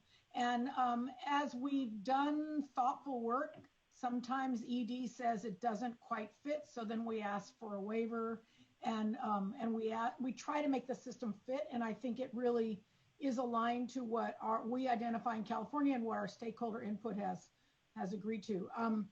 I agree with not identifying any new schools at this point. I don't think that's necessary based on how we identified them, and then we went into remote learning pretty soon after. And I do believe that Member Rucker's comments about the other components of college and career are essential to look at in addition to the state smarter balance assessments for 11th grade. So I agree with that. And I just support us aligning the process, and then when we can, asking for a waiver so that we may stay the path that we've identified. And I support these recommendations. Thank you. Great. Are there any clarifying questions just about the content of what we heard? All right, let's go to public comment if we have any. Yes, we do. It looks like we have a few people in the queue. I will open the phone line up for item number 4.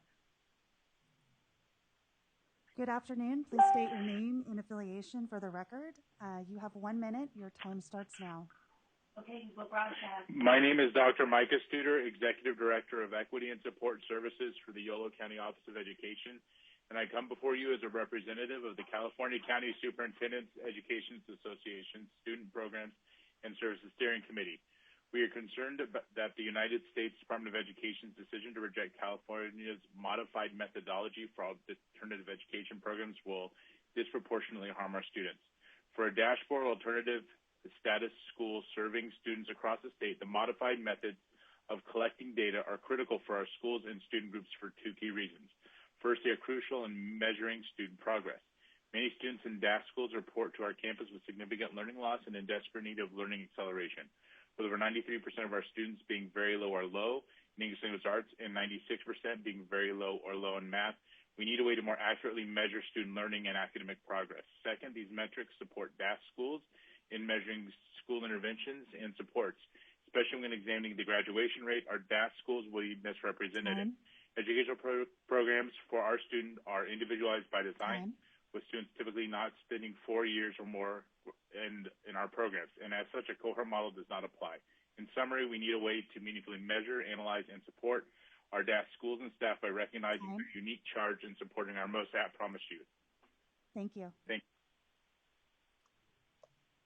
Good afternoon. Please state your name and affiliation for the record. You have 1 minute. Your time starts now.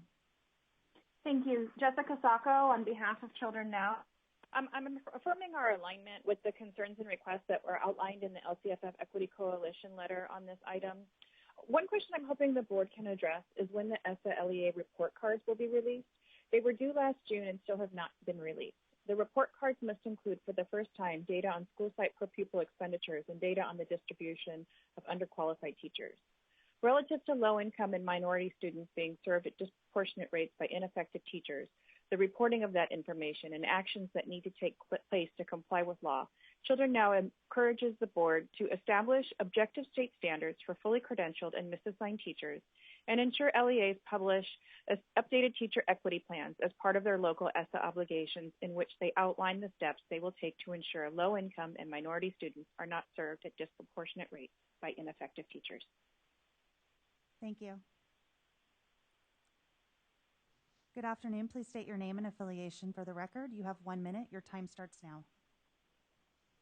Good afternoon. It's John Attelt from Public Advocates, and also on behalf of the Equity Coalition, we want to congratulate President Darling Hammond and Vice President Strauss for your re-election today. On this day when we have a president being impeached for the second time, it's good to know we have a president in California that we can believe and believe in. The teacher equity obligation under ESSA is not just a local LEA data collection exercise. It's also incumbent on the SEA here to ensure that the local teacher equity plans are actually in good shape and working to ensure that students have equal access to effective and prepared and in-field teachers. Likewise, this state board needs to take its own actions to ensure teacher equity is being addressed, and we hope to see the Priority 1 indicator addressed this year for the December dashboard on teacher equity. Thank you. Thank you. Good afternoon. Please state your name and affiliation for the record. You have 1 minute. Your time starts now. Hi, this is Leticia Garcia on behalf of Riverside County Superintendent of Schools. We'd like to thank the board and the SPI for your continued support during this crisis. We also appreciate the board's recent approval of the shortened assessments to give LEAs more options to assess students during distance learning. However, we're concerned that LEAs will be unable to meet the 95% participation rate as required by ESEA. As you recognize in the prior item, local conditions make it difficult to offer in-person assessments, and in some cases, CDE guidance prevents remote assessments, such as with the California alternate assessments. This will disproportionately impact the special education student group and the academic indicator, making it difficult to accurately identify districts for differentiated assistance. Based on how the waiver request plays out, we ask that CDE analyze the impact of the participation rate requirements for accountability purposes. Thank you. Thank you. Good afternoon. Please state your name and affiliation for the record. You have 1 minute. Your time starts now. Good afternoon. It's Eric Premack with the Charter Schools Development Center again. Briefly want to thank the Department of Ed for its vigorous defense of the DOS dashboard alternative system, and hope that you'll continue to do so, and hope that the new administration will be more reasonable in its receptivity to that. We also ask that the dashboard respect the ongoing credentialing flexibility that's afforded to charter schools, and that charter schools not be punished for using that flexibility in the dashboard rankings. Thank you. Thank you. That concludes public comment for item number 4. Thanks very much. Make sure I'm off of mute. So at this point, we will open up for board discussion. Do we have any hands raised? I don't see any yet. And if this seems straightforward, we can go to a motion. I am not seeing any questions or comments from the board. Is there a motion on behalf of the recommendations? Yes, I've moved the department's recommendation on this item. All right, do we have a second? I second it. All right, is there any further discussion? Hearing none, we'll take a roll call vote. Member Sun. Aye. Vice President Strauss. Yes. Member Rucker.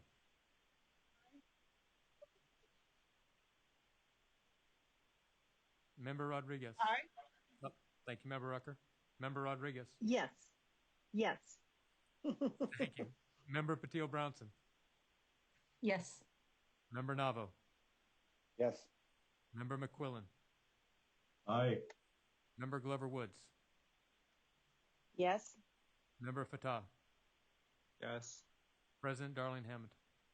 Yes. Member Burr. Aye. Passes unanimously. Terrific, thank you. And before we thank you and excuse you, Joe and Cindy, I do want to just ask for clarification on a question that a couple of the public commenters asked about when the data on expenditures and teachers will be made available. Linda, I'm happy to take that question. Thank you. So the expenditure reports were collected for the first time for our LARPs, which is our local educational accountability report cards, and that is something that we expect to be out in the next couple of weeks. In fact, we have ready for you an information memoranda about that information and how it's new and how it was collected. So you'll be receiving that information through a formal board memo in February. In regard to the teacher equity data, I know that Barb Murchison is on the call if we need additional assistance, but we are still working with our partners at the Commission on Teacher Credentialing to match the data set that they've now processed for the first time in their new data system, CalSAS. So we are anxiously awaiting that data file. So I don't yet have access to that data. I'm hoping in the next couple of weeks we will have access, and then we'll do our best to, again, report that information out to the field as soon as we are able. Terrific. We will anxiously await it. And thank you so much, Joe and Cindy, for that great presentation. Thank you. And we're going to forge right on ahead to item number 5, which is the State Educational Agency approval of the 2020-21 Comprehensive Support and Improvement Plans authorized under the Every Student Succeeds Act, Section 1111D. The CDE recommends that we take action to approve those plans.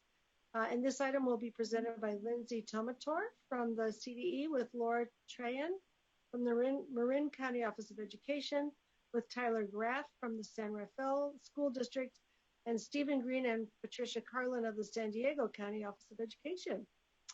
A group project. Lindsay, would you like to begin? Thank you. Good afternoon, President Darling Hammond, Vice President Strauss, and members of the board, and Happy New Year. My name is Lindsay Tornatori, and I am the Director of the Student Achievement and Support Division here at the Department of Education.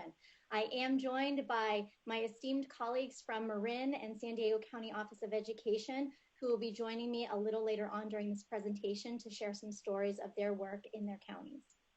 As President Darling Hammond stated, this is an action item that the CDE is requesting the State Board of Education to approve the comprehensive support and improvement plans for the 2020-21 school year. As many of you will recall, this is not the first time that you have taken action to approve California's CSI school plans. In fact, it was just 1 year ago, in January of 2020, that all of you approved the CSI plans for the 2019-2020 school year for Cohort 1. And it was during the discussion of that item that the board expressed some concern about the CSI plan review and approval process. While the plan review and approval process is still the same this year as it was last year, I do hope that this presentation is able to address some of the concerns and questions that were raised. Specifically, this item will provide a comprehensive overview of the state and federal requirements that guide the development, implementation, monitoring, and evaluation of CSI plans and activities. Before we dive into the item, I would like to walk us through some of the significant events that got us to where we are today. In December of 2015, President Obama signed the Every Student Succeeds Act into law. In July of 2018, California's ESSA state plan was first approved by the U.S. Department of Education. Then in September of 2018, AB 716 was signed into law to allow for the School Plan for Student Achievement, or our SIPSA, to meet ESSA CSI planning requirements.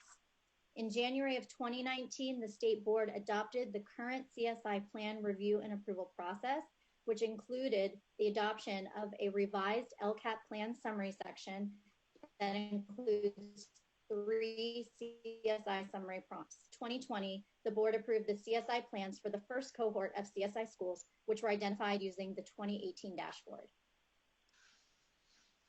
And that brings us to today. Again, the request is for an action item to approve the 2020-21 school year CSI plans. Before we request your action, I will provide the overview of the CSI plan approval process. And of course, in 2019, when the process was adopted, none of us imagined where we would be in 2020 with the current state of our educational landscape. So therefore, I will also be sure to point out some modifications that we had to make this year within the review approval process in light of the COVID-19 pandemic.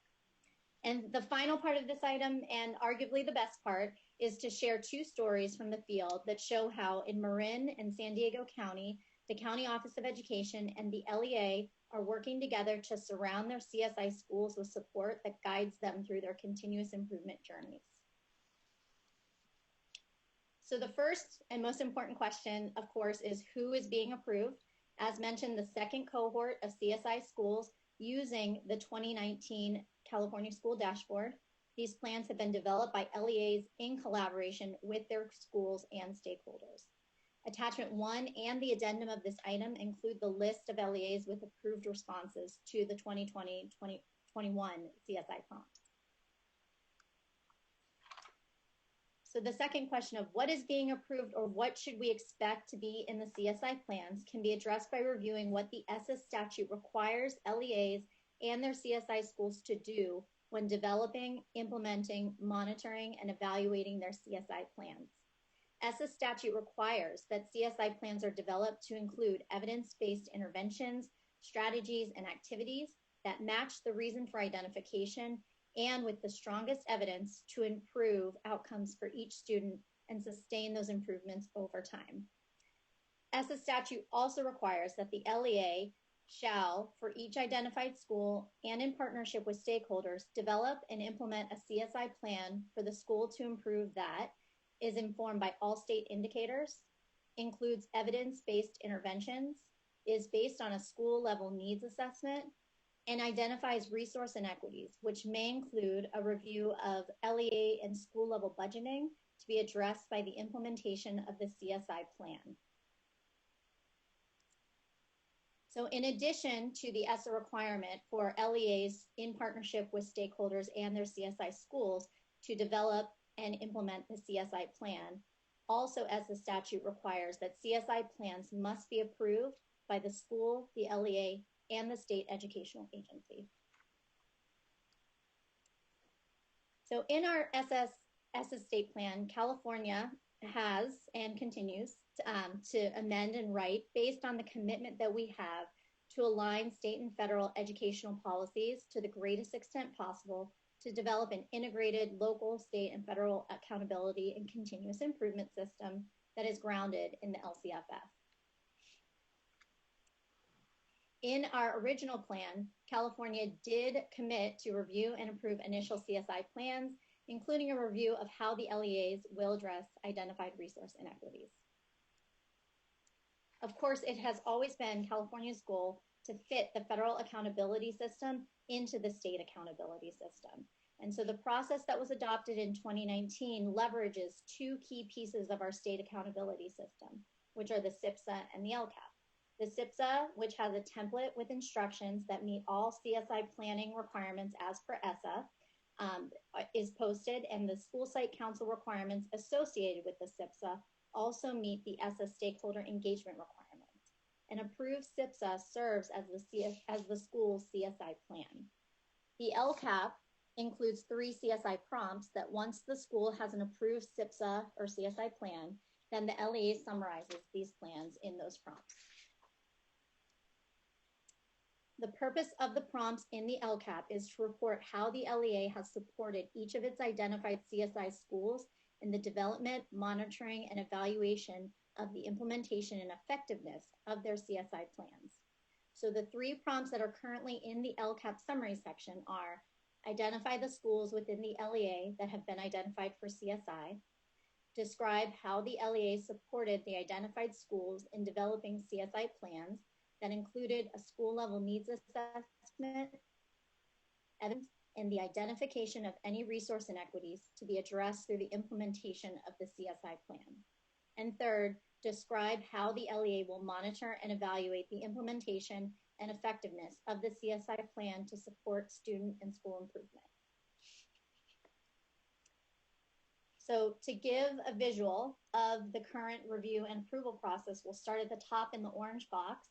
The LEA, in partnership with stakeholders and their school site council, develops the SIPSA, which of course, as mentioned, includes all of the CSI planning requirements.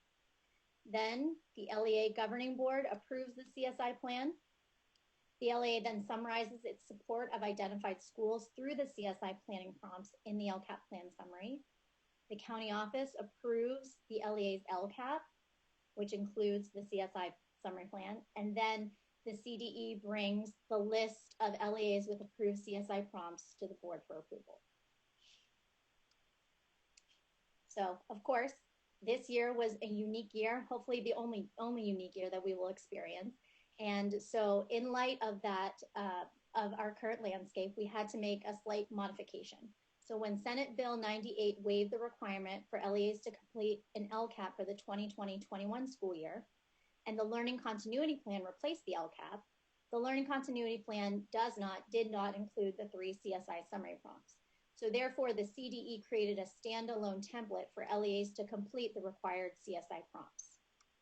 This template and instructions to complete the prompts were posted on the CDE website in September of 2020. Our CDE team hosted a webinar for LEAs and COEs that in September 2020 to walk through the template and the instructions, which had approximately 770 attendees. And then the CSI prompts were due from the LEA to their COE or to the CDE if applicable by October 31st. We want to emphasize that the final step in the CSI plan and approval process is that the LEAs are required to post their COE approved 2020-21 CSI prompts to the same webpage that they post their Learning Continuity Plan, LCAP Federal Addendum, CSI Plan, and any other planning documents. And I would like to just really quickly point out too that this is an extra step, right, that typically our LEAs do not need to do, because when they typically post their LCAPs, their CSI prompts are included in it. So we made sure to provide some guidance on this point. The CSI plan approval process begins during the development through the meaningful stakeholder engagement and approval of the local governing boards. Once the plan is approved, implementation of the plan can begin. The LEA and school work together to continuously monitor and evaluate the implementation and effectiveness of the plan. This sample timeline is an example of the guidance that the CDE has provided to the field to help map out when CSI activities could be happening. So I have talked a lot about the roles and responsibilities of the counties and LEAs to support their CSI schools' continuous improvement process. The CDE also plays a critical role in leadership to our county offices and LEAs. So the School Improvement and Support Office, which is in our division and led by my colleague Lori Marshall, is the key connection point for all CSI schools, LEAs, and county offices. This is a small sample of the high-quality coaching and professional learning developments offerings that are constantly being produced and shared with the field. and a more comprehensive list of their activities is included in attachment 2 of this item. And shameless plug, I encourage anyone who is watching this to visit our CSI CDE webpage and click on the Technical Assistance tab to see a comprehensive list of resources and support. And now I'd like to turn this over to our co-presenters.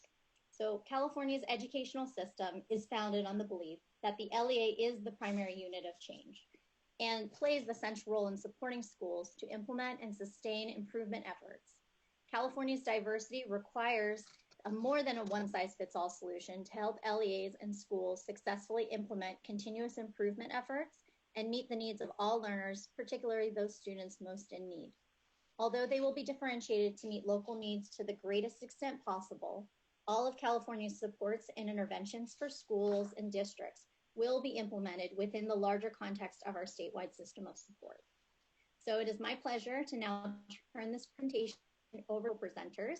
First, we will hear a presentation from Laura Trahan, Director of Education Services for Marin County Office of Education, and Tyler Graff, Director of Secondary Education at San Rafael City Schools.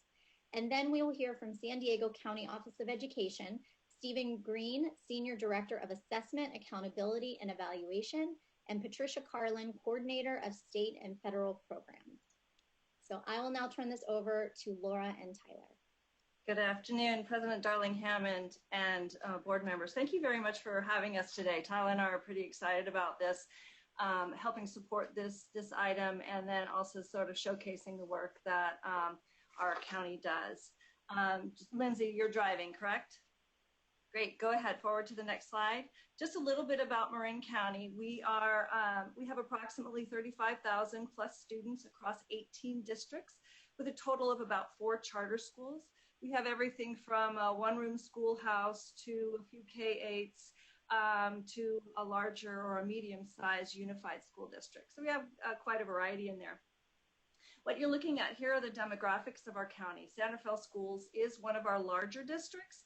As compared to the rest of our districts, it's actually 2 districts combined. So we have an elementary district and a high school district that operate as San Rafael City Schools for a little over 7,000 students with 8 elementary schools, 3 high schools, and one of those high schools is an alternative school. That's Madrone, and that's the campus that we'll be talking about today.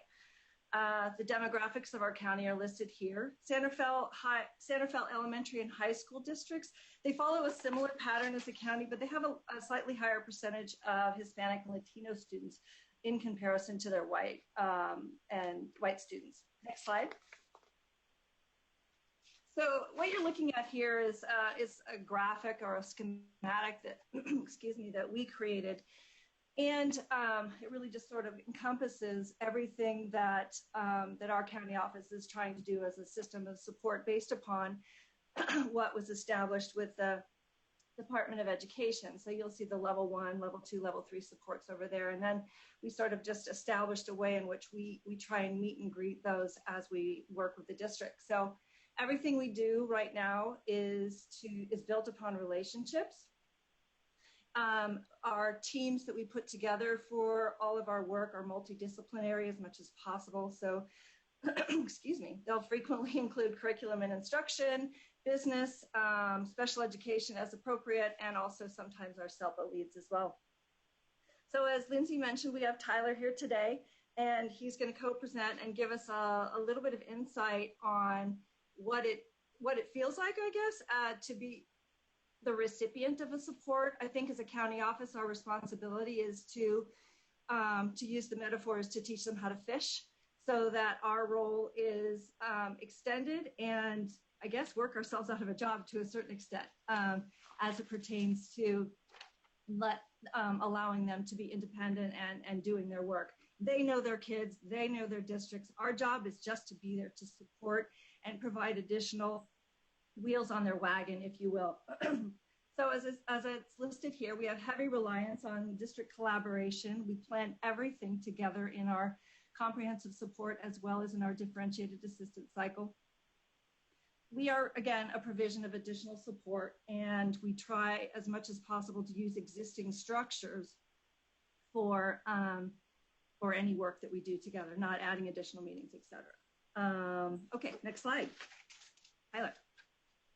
All right, good afternoon, President Darling-Hammond and board members. It's an absolute pleasure to be here to talk a little bit about our collaboration with Marin County Office of Education. On this slide, you can kind of see that, you know, there's a two-district model. We have one board that kind of oversees and one district office that oversees both of these districts.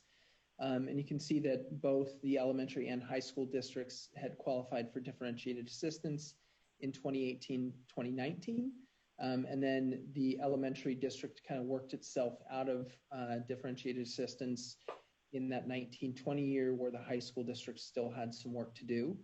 Just for context, that elementary district is really it's a K-8 district, and you know, that's part of, they weren't deep into differentiated assistance there, so to get them out wasn't quite as big of a lift as the high school district was.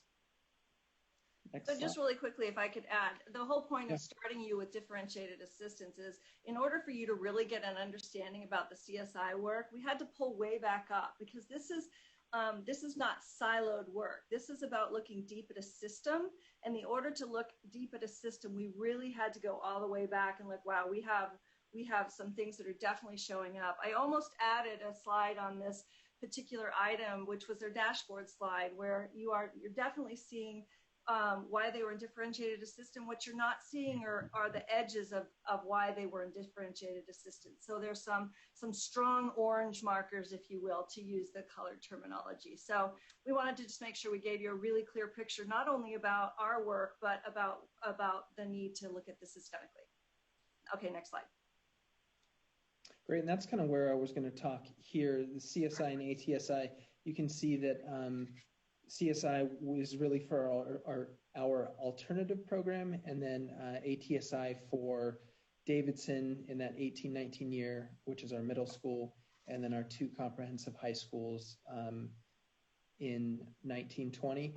And kind of to build on what Laura just said, Madrone is a unique school because it's only 11th and 12th grade, and our system creates that school, right? So the outcomes that our system is going to produce will manifest itself at Madrone High School. So when we look at Madrone High School and we see a disproportionate number of Latinx students, we have to take a look at the whole system, not just Madrone High School. We have to take a look at what our comprehensive high schools are doing, and all the way down to our pre-K and TK programs. What early intervention programs are we getting in front of our smallest students, so they're not long-term English learners, feel disaffected with school, and end up at a school like Madrone where we have to give additional support there. Laura, you want to add anything to that one? Thank you.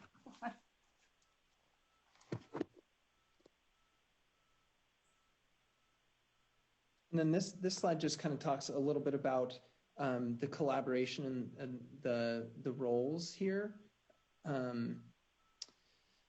Let's see here. So we have, we tried to use the existing structure, so we didn't want to have additional meetings.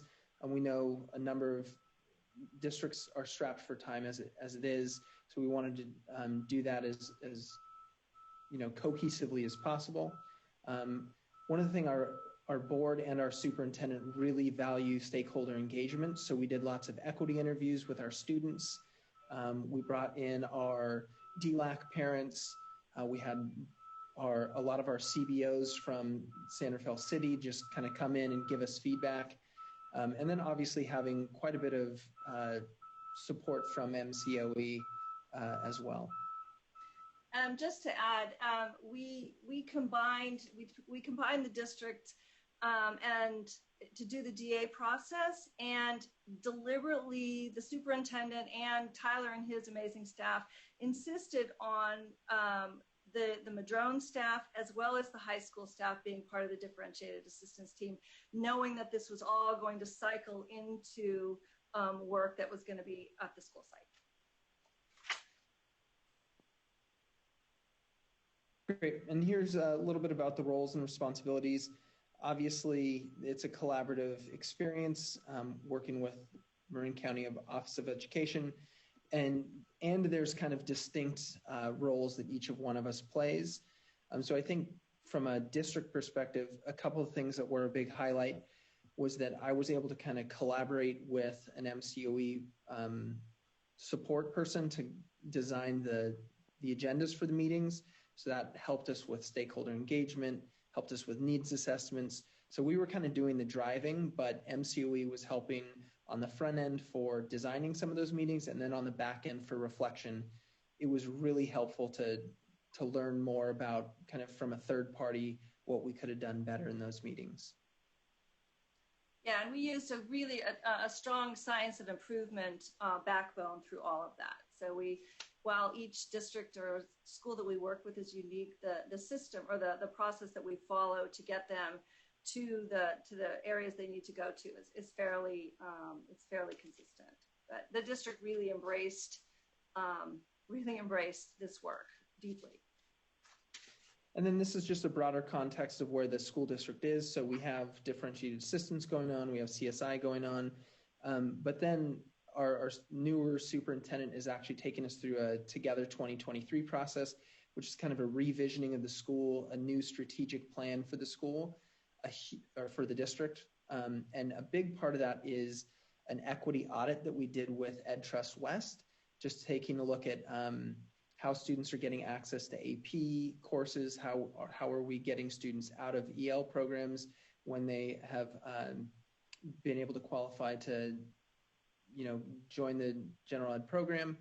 And all of that is kind of weaving into the LCAP. And one of the highlights for me is that through the Ed Trust West equity audit and our Together 2023 process, we've had extensive stakeholder input and essentially have a draft of what will be our LCAP for the next 3 years. So when we get to the LCAP writing process, we kind of have most of it done, which is really nice. Okay, slide 10 is really about the plan for Madrone High School. And when we took a look at the data, what we found is that a school like Madrone, where it's an alternative program, really school has been the traumatizer in a lot of ways. So it's not necessarily the home life. Sometimes these students come to school and that's where they're experiencing trauma. So we wanted to focus on culture and climate. A lot of the data that we saw around engagement, around attendance and graduation really highlighted that kids needed to feel loved and cared for in a school climate. So that was a huge part of the kind of focus there. So things like restorative practices, capturing kids' hearts was another big initiative that the principal focused on.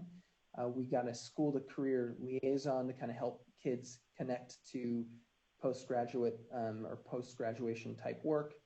The school also did a really nice 3-day workshop to kind of re-envision the school, talk a little bit more about how students engage with the curriculum, really focusing in on that instructional core, how kids feel when they walk into the building. That was all really important. And then there was another thing that they focused on. They noticed that there were about 14 kids at the end of last year that were not on path to graduate. And we did a really nice targeted summer school program that got 9 of those 14 kids to graduate. And that resulted in actually our alternative school being the only high school that increased its graduation rate last year. So this really targeted approach was very helpful. And then the superintendent was really helpful in kind of loosening some strings in order to change staffing around. What we know about good teaching and learning is that a high quality teacher matters a lot. And if we don't have our highest quality teachers in front of our most needy students, we need to make changes. And our superintendent was bold enough to be able to make some of those changes.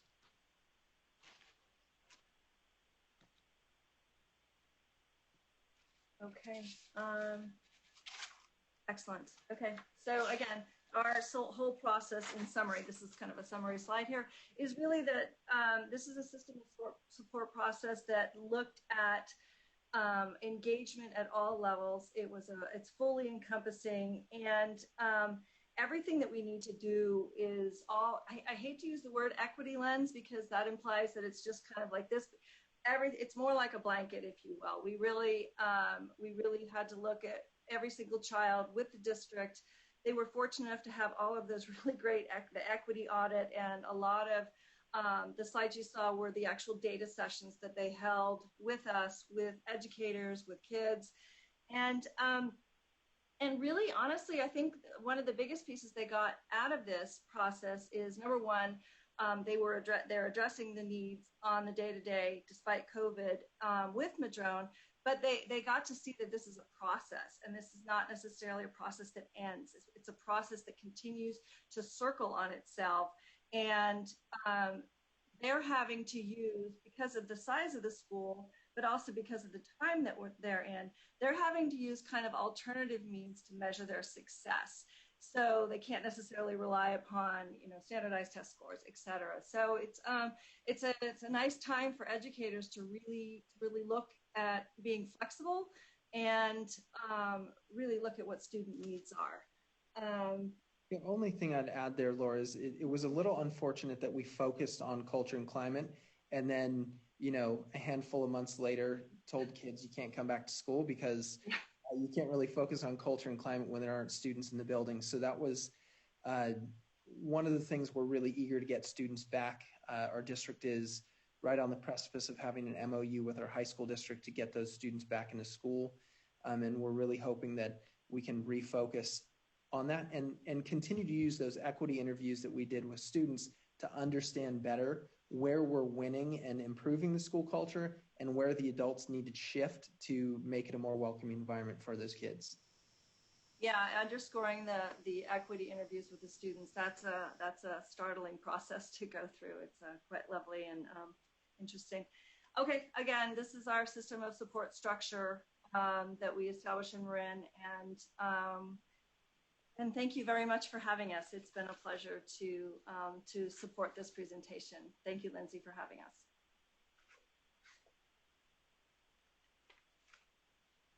Terrific.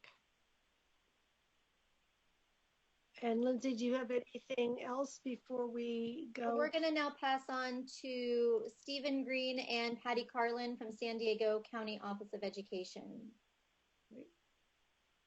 Good afternoon, President Darling Hammond and members of the board. Thank you for this opportunity for us to share how we are supporting our local LEAs and eligible schools in San Diego County. I'm Stephen Green, Senior Director for our Assessment, Accountability, and Program Evaluation team. And with me today is Patricia Carlin, who is our Coordinator of State and Federal Programs. And we will co-present and give you a high-level overview of our process in supporting our CSI schools and the districts as part of our system of support. I also want to shout out to Antonio Mora, who's our district advisor, who's a key component of our team, but not joining us today in this presentation. So with that, I'm going to hand off to Patty, or excuse me, not quite yet, I apologize. I'm going to do this slide real quickly. This is just a high-level overview of the process, and the key point I want to make here is once the districts and schools are identified and we know who is eligible for support, we mobilize pretty quickly around two levels of intervention, if you will, that we provide. One is what we consider foundational support, or tier one, which is support for all eligible schools and their LEAs. And that's really the technical assistance component. Patty will break that down in a moment and go into more specificity. And then there's another level, a higher level of support, which is deeper learning and work similar to what you heard from the San Rafael team and Marin County Office of Ed, which is the deeper learning and the ongoing improvement in implementation work. And I'll be speaking to that in more detail after Patty. So with that, I'm going to hand off to Patty, and she'll talk about our timeline and how we engage our LEAs. Thank you, Steve, and good afternoon, President Darling Hammond and members of the board. So what you can see in front of you is this timeline of really how we rolled things out with the 2019 eligibility determination for CSI schools, which did happen with that fall dashboard that we had in the November, December of 2019. And then once the schools were officially announced and then kind of the grant process started, then we would work in with our orientation workshops, usually around February or so. And then we have a four series workshop series that we put together for the 29 LEAs that we do have in San Diego County. And what we're trying to do is build that capacity of those LEAs to support their schools. Of those LEAs, 16 are districts and 13 are charters. Additionally, just kind of on a funny aside, our very first workshop that we were going to be doing face-to-face again was on March 13th. And so that became the first ever Zoom workshop, I think, that we produced for San Diego County Office of Education during this time. So on the next slide, I will be talking about just the overall of our foundational support model.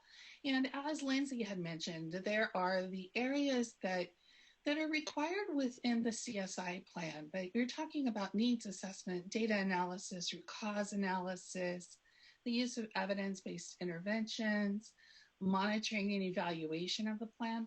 Those are all actually requirements within Title I plans in general. And when we think about that, that's just good strategic planning. But those are the main core pieces of the requirements for the CSI planning. In addition to that, then there would be the identification of resource inequities. So we put our workshop series together. This was originally put together kind of, that building the plane as we're flying it analogy in 2019 when this first all rolled out. But a couple of the things that we do beyond, let's say, just those requirements within the plan is talking about how districts and schools and charters would do that alignment of their plan. So the SIPSA aligning back up to the LCAP at the time, or this year we pivoted and we helped align it to their LCP. So making sure that there is a strong alignment between the plans that guide schools and the plans that guide the districts. And then we pushed further from that with the first steps in implementation. And when Steve picks up on the next slide, he'll talk a little bit further about that. But one of the things that we did after all of this was then we gave specialized trainings, maybe around school site councils for charter schools or alternative schools that had not had school site councils before. We gave more in-depth LCP alignment workshops.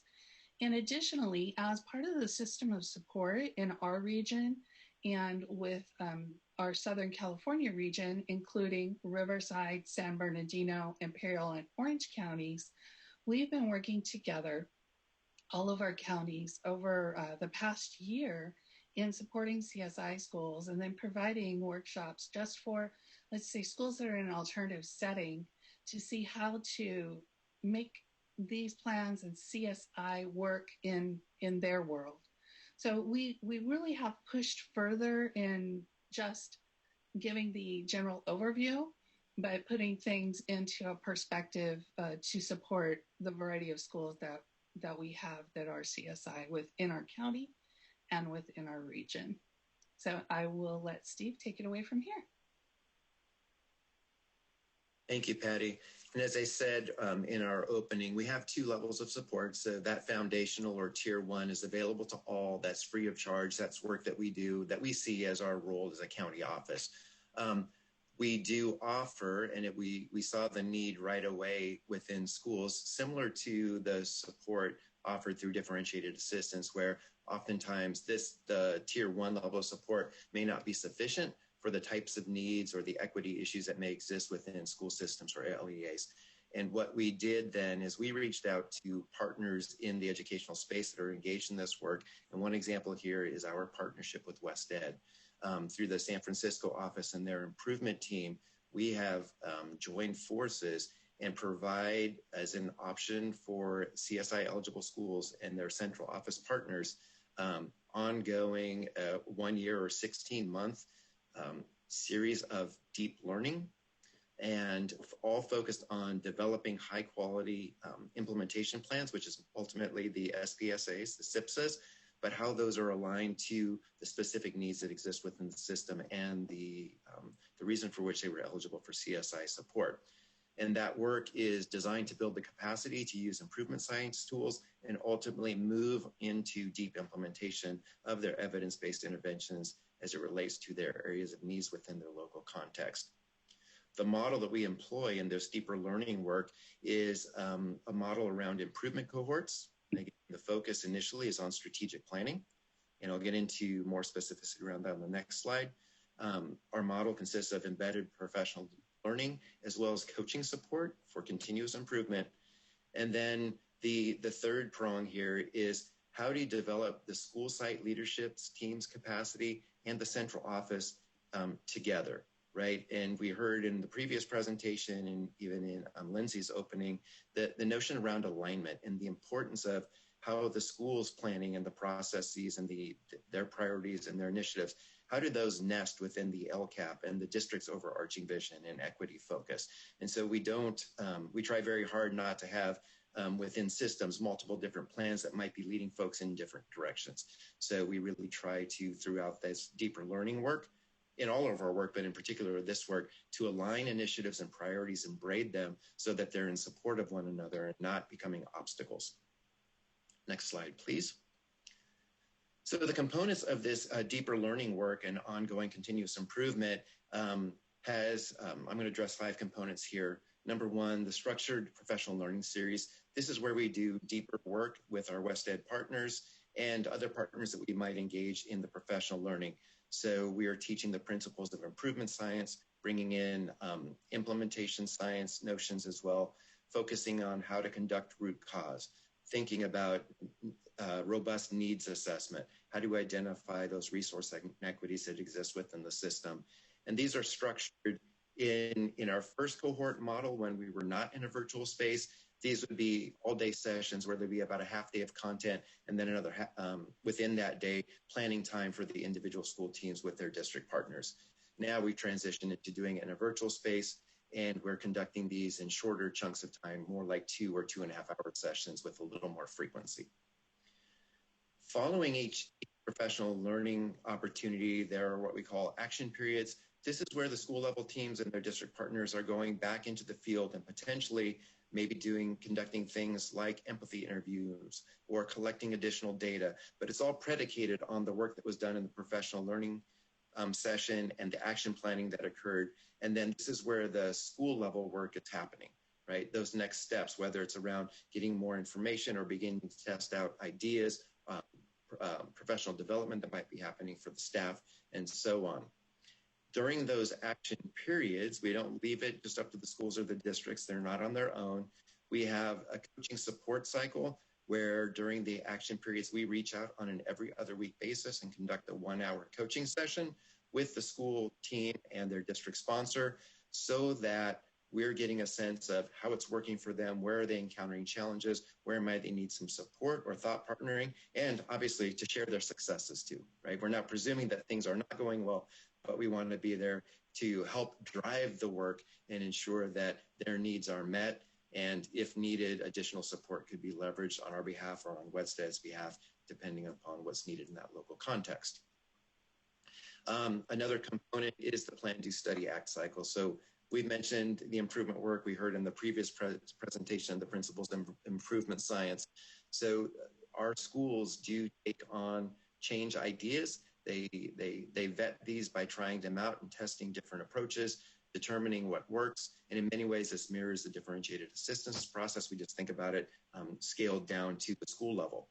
Could even be within a grade-level team or within a department, content area, again, depending on what the need is and how the school was eligible for the support and the focus areas that they're digging into, whether it's around specific student groups or whatever it might be.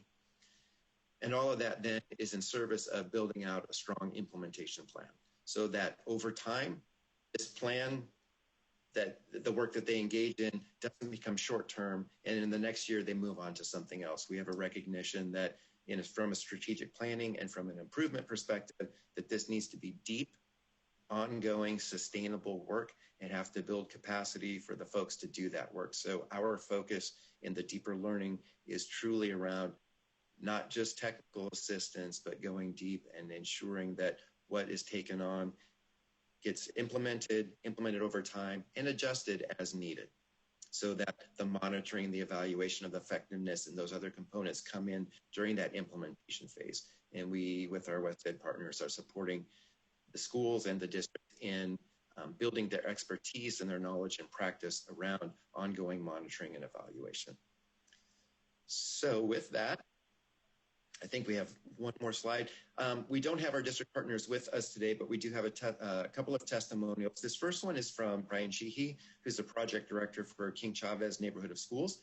We work both with charter schools and schools within our typical LEAs. And I don't want to read this to you, but Brian is basically expressing the impact of the work, not only having content experts at the table, such as those folks from West Ed, but we plug them into additional resources that may be needed based on their local context and their area of focus, and ensuring what I appreciate in this statement is developing the engaging and relevant professional development. We cater to the needs of the local context. So we're working around their areas where they need support, where the needs assessment has driven the work, and ensuring that they own the work and that we are there in support. And so the building of those relationships, as we heard earlier, is critical. And we don't want them to feel like we're doing this to them. It's that it is their work and we're in support of their work. And our next testimonial we're excited about, we signed on with San Diego Unified. So this is a quote from Rebecca Penn in terms of what they're hoping to get. We just had our kind of an initial launch with the district central office team last week to start to outline the work. But really, again, what you see here is the notion around aligning school level work with the larger district work and the focus of equity and the LCAP, strengthening needs assessment processes at the school level, developing collaborative structures for testing out ideas and designing interventions, and the other bullet there around system mapping. As you can imagine, in a large system like San Diego Unified, there are a lot of moving parts and a lot of moving pieces. So the central office team is really looking forward to unpacking that some more, thinking about the schools that are eligible for the support and how can they streamline and map things together so that they don't feel like a buffet of many different things that have to happen, but that it is a well planned out and well thought out strategic effort of improvement. So I thank you for your time. I know you've had a long day and you're probably 2 or 3 hours behind, but thank you for this opportunity to share. And yeah, we're proud of our work and happy to be in support of our students in San Diego County. Thank you. Well, So thank you, Laura, Tyler, Stephen, and Patricia. So to wrap up this presentation portion of this item, the CD recommends that the State Board of Education take action to approve the CSI plans for the 2020-21 school year, including attachment 1 and the addendum of this item. Terrific, thank you. And it's really nice to hear about the ways in which this process is supportive and feeling helpful and useful to the schools that are a part of it. At this point, we want to open up the phone line for public comment queue and put the public comment slide up if we could. Thank you. Members of the public wishing to provide public comment can do so by calling this number and entering the access code shown here. And while we're waiting for members of the public to call in, I want to first ask Member Burr and Vice President Strauss if they have any initial comments. I'll start and then leave most of the comments to Eileen because this is so near and dear to her heart and her work. I'll just say that I both really appreciate Lindsay's comprehensive overview of what this process looks like at the state level, but especially appreciate hearing from our county offices of education, who, as you know, are our key partners in implementing this work at the local level. I think both Marin and San Diego provided really good illustrations really of how in touch they are with their schools and their communities and how they leverage that in providing the assistance that those LEAs and schools need. So I'll stop with that and just say I support the recommendation and look forward to hearing from Eileen. Great. Oh, thank you. So let me just say to Lindsay and the entire team from Marin and San Diego, what I appreciate about the presentation is we're looking at policy to practice. So what is our policy and how does it roll out to the counties who support, as Sue said, and then to the districts who receive the implementation? And so what I think the presentation did was help add some details to what the structure is, and particularly highlighting how important is the context for the local school matters. So particularly in the San Rafael situation, where it's an alternative school setting, the first example, and what the difference is for the students who end up in alternative ed as a result of a system that structures. So I so appreciated the understanding about context and about the issue of the equity lens and the equity audit, particularly interviews with students, because I think what we've learned is if you listen to students and talk with them, you really gain a deeper knowledge about how the system is really impacting them and how it impacts them as they engage with our system as well. I do think the coaching support that was highlighted in the San Diego plan was really helpful. I would just say, as someone who's involved in working in coaching with districts and schools, I think we do lay out a foundation first through improvement science, through continuous improvement. But as you coach and differentiate for the local sites and the leaders who are at those sites, that's where you get the specific support and strategic intervention. And so, again, I support the recommendations, but particularly appreciate the entire team approach for what does our system of support look like? What's the role of the county office? What's the role of the district, and how does it impact the school, both the leaders at the school and the teachers at the school? So again, I think we saw some really specifics, and I look forward to hearing the comments from the public and from board members. Thank you. Terrific. Are there any clarifying questions on the specific facts that were presented? We'll come back to the board for discussion after public comment. Seeing no hands on that, let's go to public comment if we have some. Okay, there are a few callers in the queue for item number 5. I will open the phone line now. Good afternoon, caller. Please state your name and affiliation for the record. You have 1 minute. Your time starts now. Yes, good afternoon. Liz Guillen with Public Advocates and for the LCFF Equity Coalition. We complained last year about this process. We believe that federal law requires the board to approve these plans with a much higher expectation than the tiered box checking that is currently happening. We would like to see a future agenda item to really discuss how the system of support is meeting this obligation to our neediest students. The notion that schools are a traumatizer is unfortunately very true for our struggling communities. All one needs to do is try and participate in a school site SIPSIP process and then try to align it with the district's LCAP. We appreciate the commitment shared by Lindsay and her colleagues from the county offices, and we agree with the alignment of ESSA requirements to the one LCAP planning process. But teaching someone to fish looks very different when the reality is between fishing in a stagnant pond versus fishing in a healthy, free-flowing river.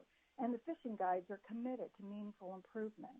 It appears that Marin County has only Time. CSI schools. Compare that to 136 in LA County. Time. We think that. Thank you, caller. Good afternoon. Please state your name and affiliation for the record. You have 1 minute. Your time starts now. Good afternoon. My name is Lexi Lopez on behalf of EdVoice. First, we wanted to extend our congratulations to our re-elected board president, Darling Hammond, and Vice President Strauss. As is expressed in the Alliance for Students letter, our coalition strongly urges the board to direct the department to pursue a more thorough review of the CSI plans and to administratively strengthen the guidance to the COEs to use in their approval process for this portion of the LCAPs. If necessary, the department and the board should pursue a legislative budget change proposal to redirect state set-aside funds to ensure that this important oversight and analysis actually takes place. Furthermore, we request a further agenda item to discuss how the system of support is meeting the federal education obligation to our neediest students. Thank you for the opportunity to comment.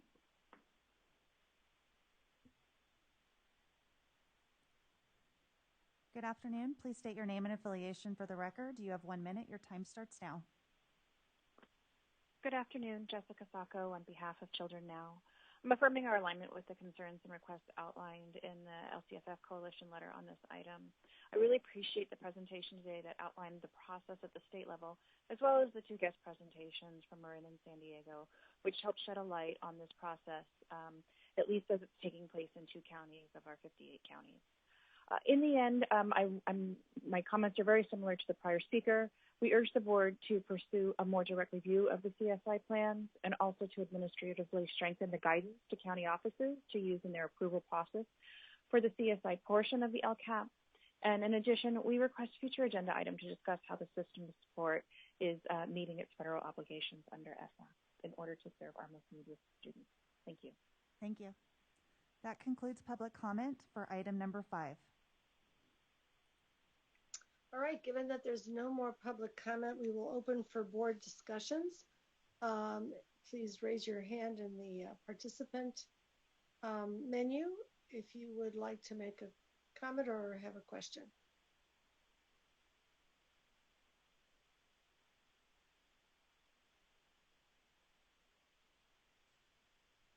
All right, seeing none, I will see if there is a motion. I would like to make a motion to approve the department recommendation to approve the CSI plans for 2021. Do I have a second? I second it. All right, any further discussion? All in favor of the motion, say it. Oh, we need to do a roll call. Brooks, can you do the roll call? Of course. Member Sun. Aye. Vice President Strauss. Aye. Member Rucker. Aye. Member Rodriguez. Aye. Member Patil-Brownson. Yes. Member Navo. Aye. Member McQuillan. Yes. Member Glover Woods. Aye. Member Fatah. Aye. President Darling Hammond. Aye. And Member Burr. Aye. It passes unanimously. All right, thank you. And I just want to thank our staff at the board and the members of the county offices and schools who spoke, but also the folks from the LCFF Coalition and others who offered public comment, and we will take under advisement the opportunity to have a deeper discussion about these plans. Thank you. At this point, I think we should go ahead and give ourselves a little break because the next item is a long one.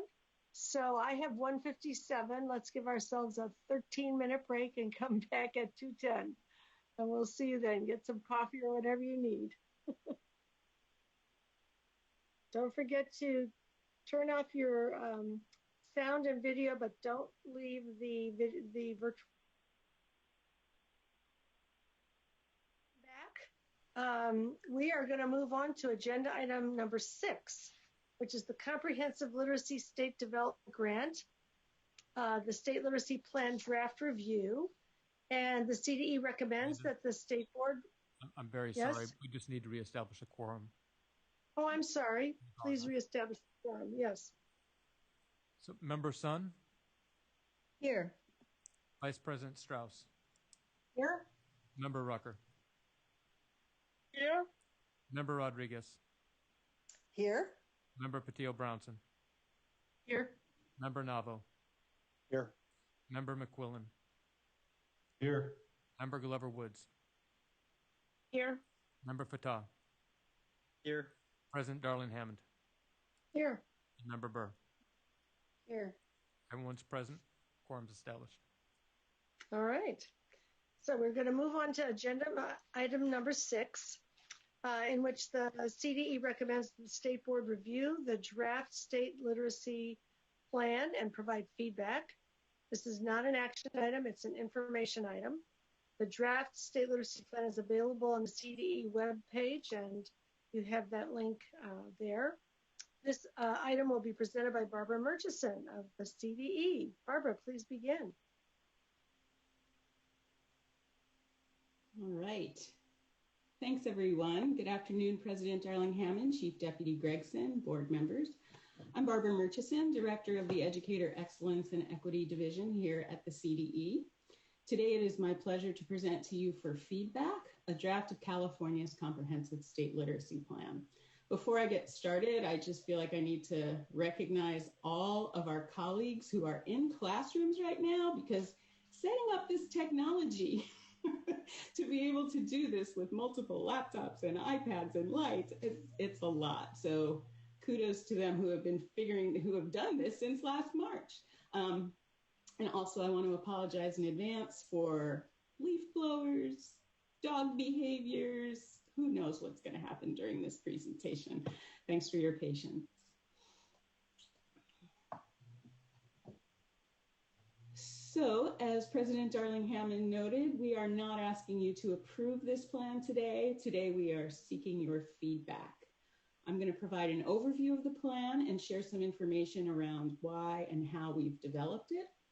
And we intend to bring this plan back to you for approval at your next meeting in March. So California applied for the Federal Comprehensive Literacy State Development Grant back in June 2019 and was awarded about $37.5 million in September of 2019. The primary goal of this federal grant program is to improve literacy instruction for children and youth aged birth through grade 12. As part of this program, states are asked to develop, revise, or update their comprehensive literacy plans.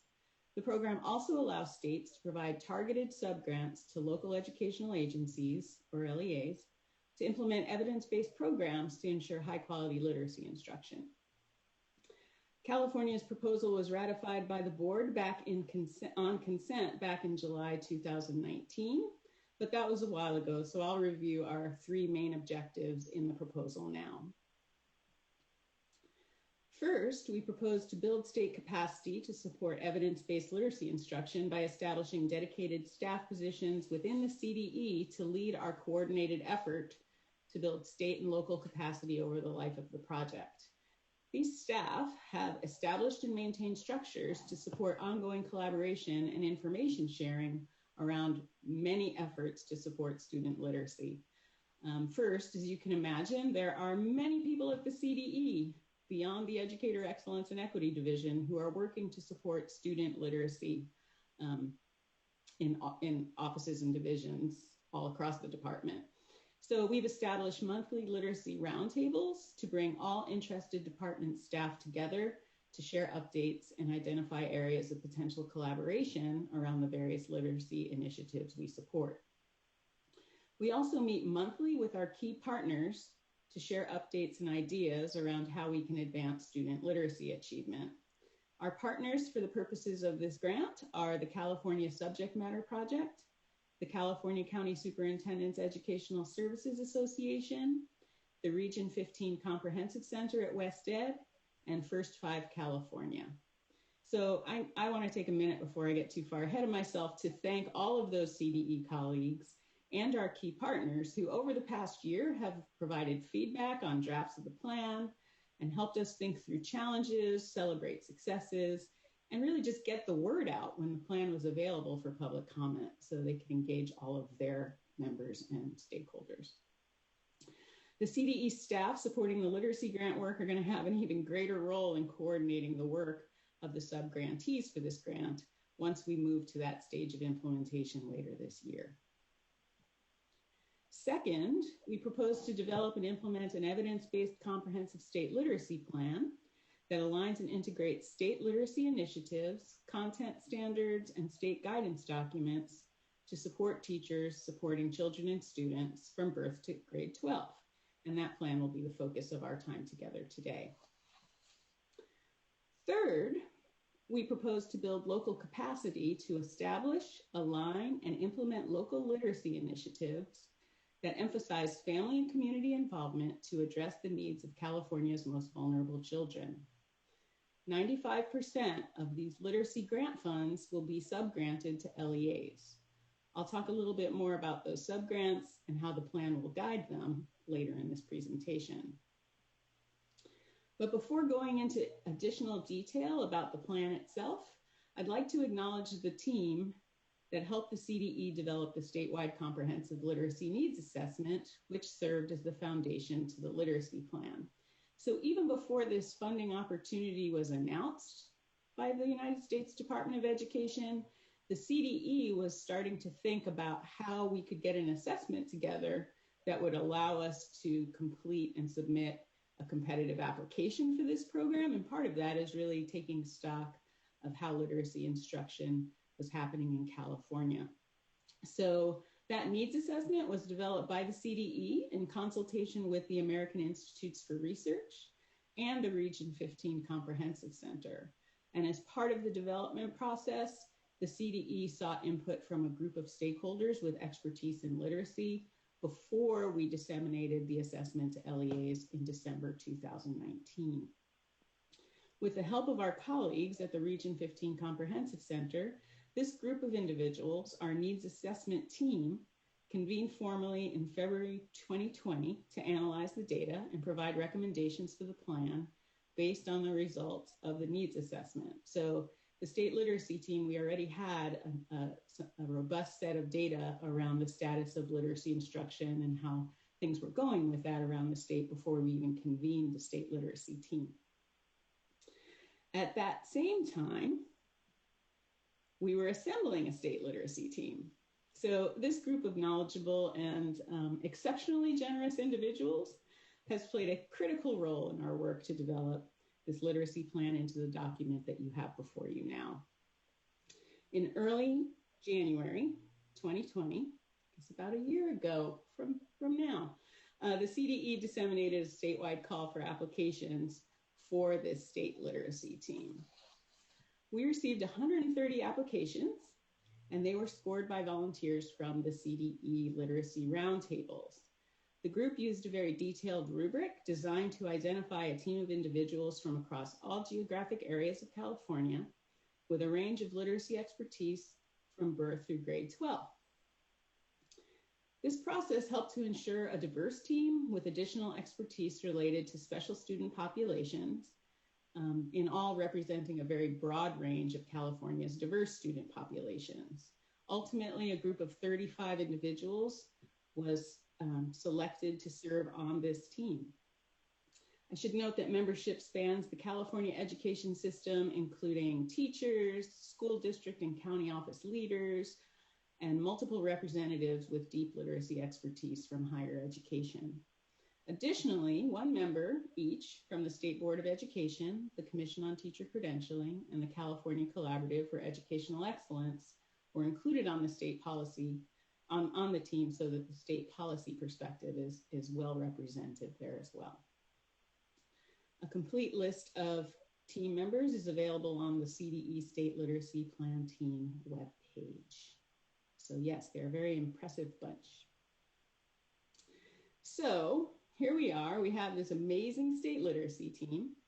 We have a first skeletal draft of a plan that's ready for feedback. We have lots of data because we've got this state needs assessment and we've put together all the CASP data and the DRDP data and everything's ready to go. We've got recommendations from the needs assessment team. We have a robust set of evidence-based strategies for the team to consider and an agenda to bring everyone together for what we know is going to be a very busy 2-day meeting to work on the first draft of the plan on March 23rd and 24th.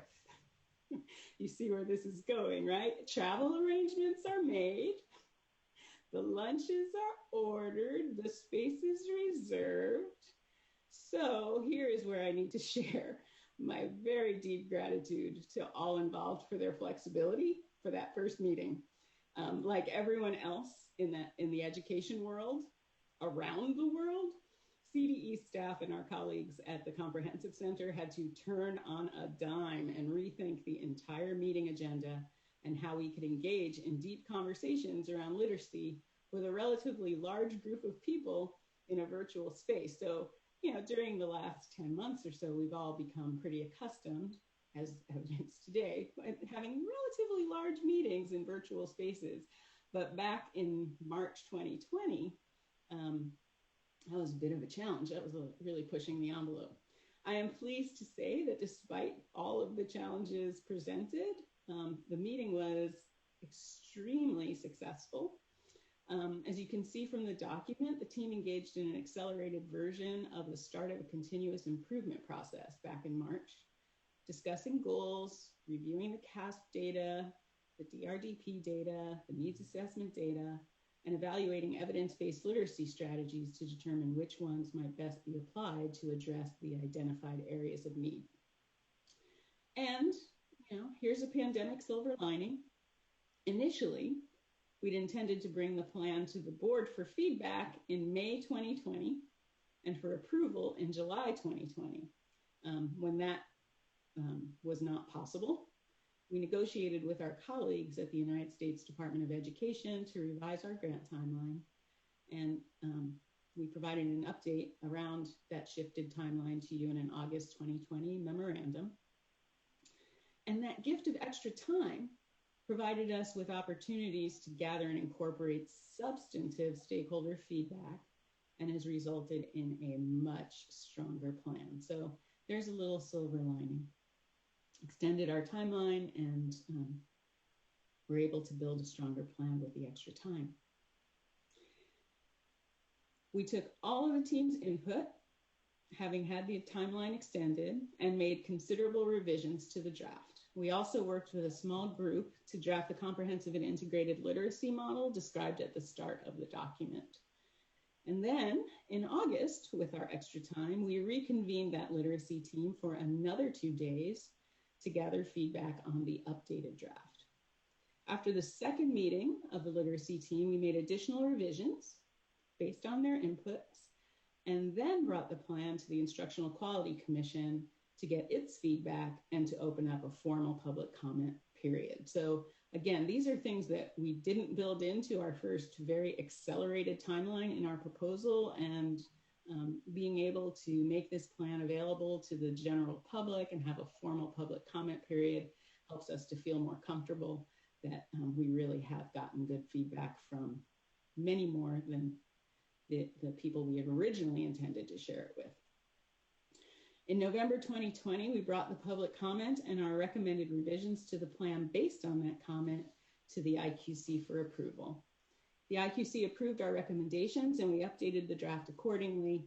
And that version of the plan, crafted over the course of more than a year and with input from hundreds of literacy experts and other stakeholders from across the state, is what is before you today. So I'd like to spend just a couple of minutes just grounding us in the purpose of this document. The purpose of the plan, as stated in our proposal, and as we've worked through some of the issues that have come up, is really to align and integrate state literacy initiatives, content standards, and state guidance documents to support teachers of students from birth through grade 12. So I should have said, this is to align and integrate existing state literacy initiatives. The plan is not meant to establish new guidance on literacy curriculum or instruction, because as you well know, California already has formal, lengthy, and robust processes in place to develop guidance on curriculum and instruction. And my understanding is that California's ELA-ELD framework will be updated relatively soon through that formal process. The plan also does not contain any tools or templates. These will be housed in an online literacy resource repository as they are identified or developed. Okay, so we're creating a local literacy planning tool. So this is definitely a state plan. It is not an LEA plan. We are in the process of creating a local literacy planning tool that will be aligned to this plan so that LEAs can use that voluntarily. This tool, once it's completed, will be included in the repository. The second purpose of the plan is to support continuous improvement of local literacy programs by bringing coherence to the myriad of California documents, initiatives, and resources to support comprehensive and integrated implementation of high-quality, evidence-based literacy instruction. The plan relies very heavily on California's Common Core standards for English language arts and literacy and our groundbreaking 2014 ELA-ELD curriculum framework. But it also organizes a variety of other key documents and policies, such as the English Learner Roadmap and the California Dyslexia Guidelines into a comprehensive literacy framework. And finally, the plan models a continuous improvement process aligned to the continuous improvement process that districts identified for differentiated assistance have been using to improve local outcomes. Consistent with that continuous improvement model, the plan reports and the state team examined and made recommendations based upon student literacy achievement data. So with all of that in mind, let's look at how the plan is organized. The state literacy team recommended that we include an executive summary at the beginning to provide a high-level overview of what's in the plan. The introduction includes background information on the federal grant program, the purpose and logic model, a section on how to read the plan and what each specific audience might find useful, and information on California's diverse student population. Then we get into the body of the document. The comprehensive and integrated literacy model helps us to meet our purpose of aligning and integrating state literacy resources and initiatives in order to demonstrate how they're connected and best utilized in a coherent way. These resources are identified as defining what best first instruction is, or they are identified as supporting best first instruction. I'm going to talk about that a little bit more in a couple minutes. The continuous improvement process section of the plan goes through each step of the continuous improvement process that the CDE and its statewide literacy partners are using to assess statewide literacy needs and develop plans to leverage the grant funds to address those needs within 3 specific age grade bands: birth to age 5, transitional kindergarten to grade 5, and grade 6 to 12. I'll also provide a little more detail about that section in a minute. And then finally, the plan includes a works cited section and a few appendices, including a glossary, data tables, and additional CASP results.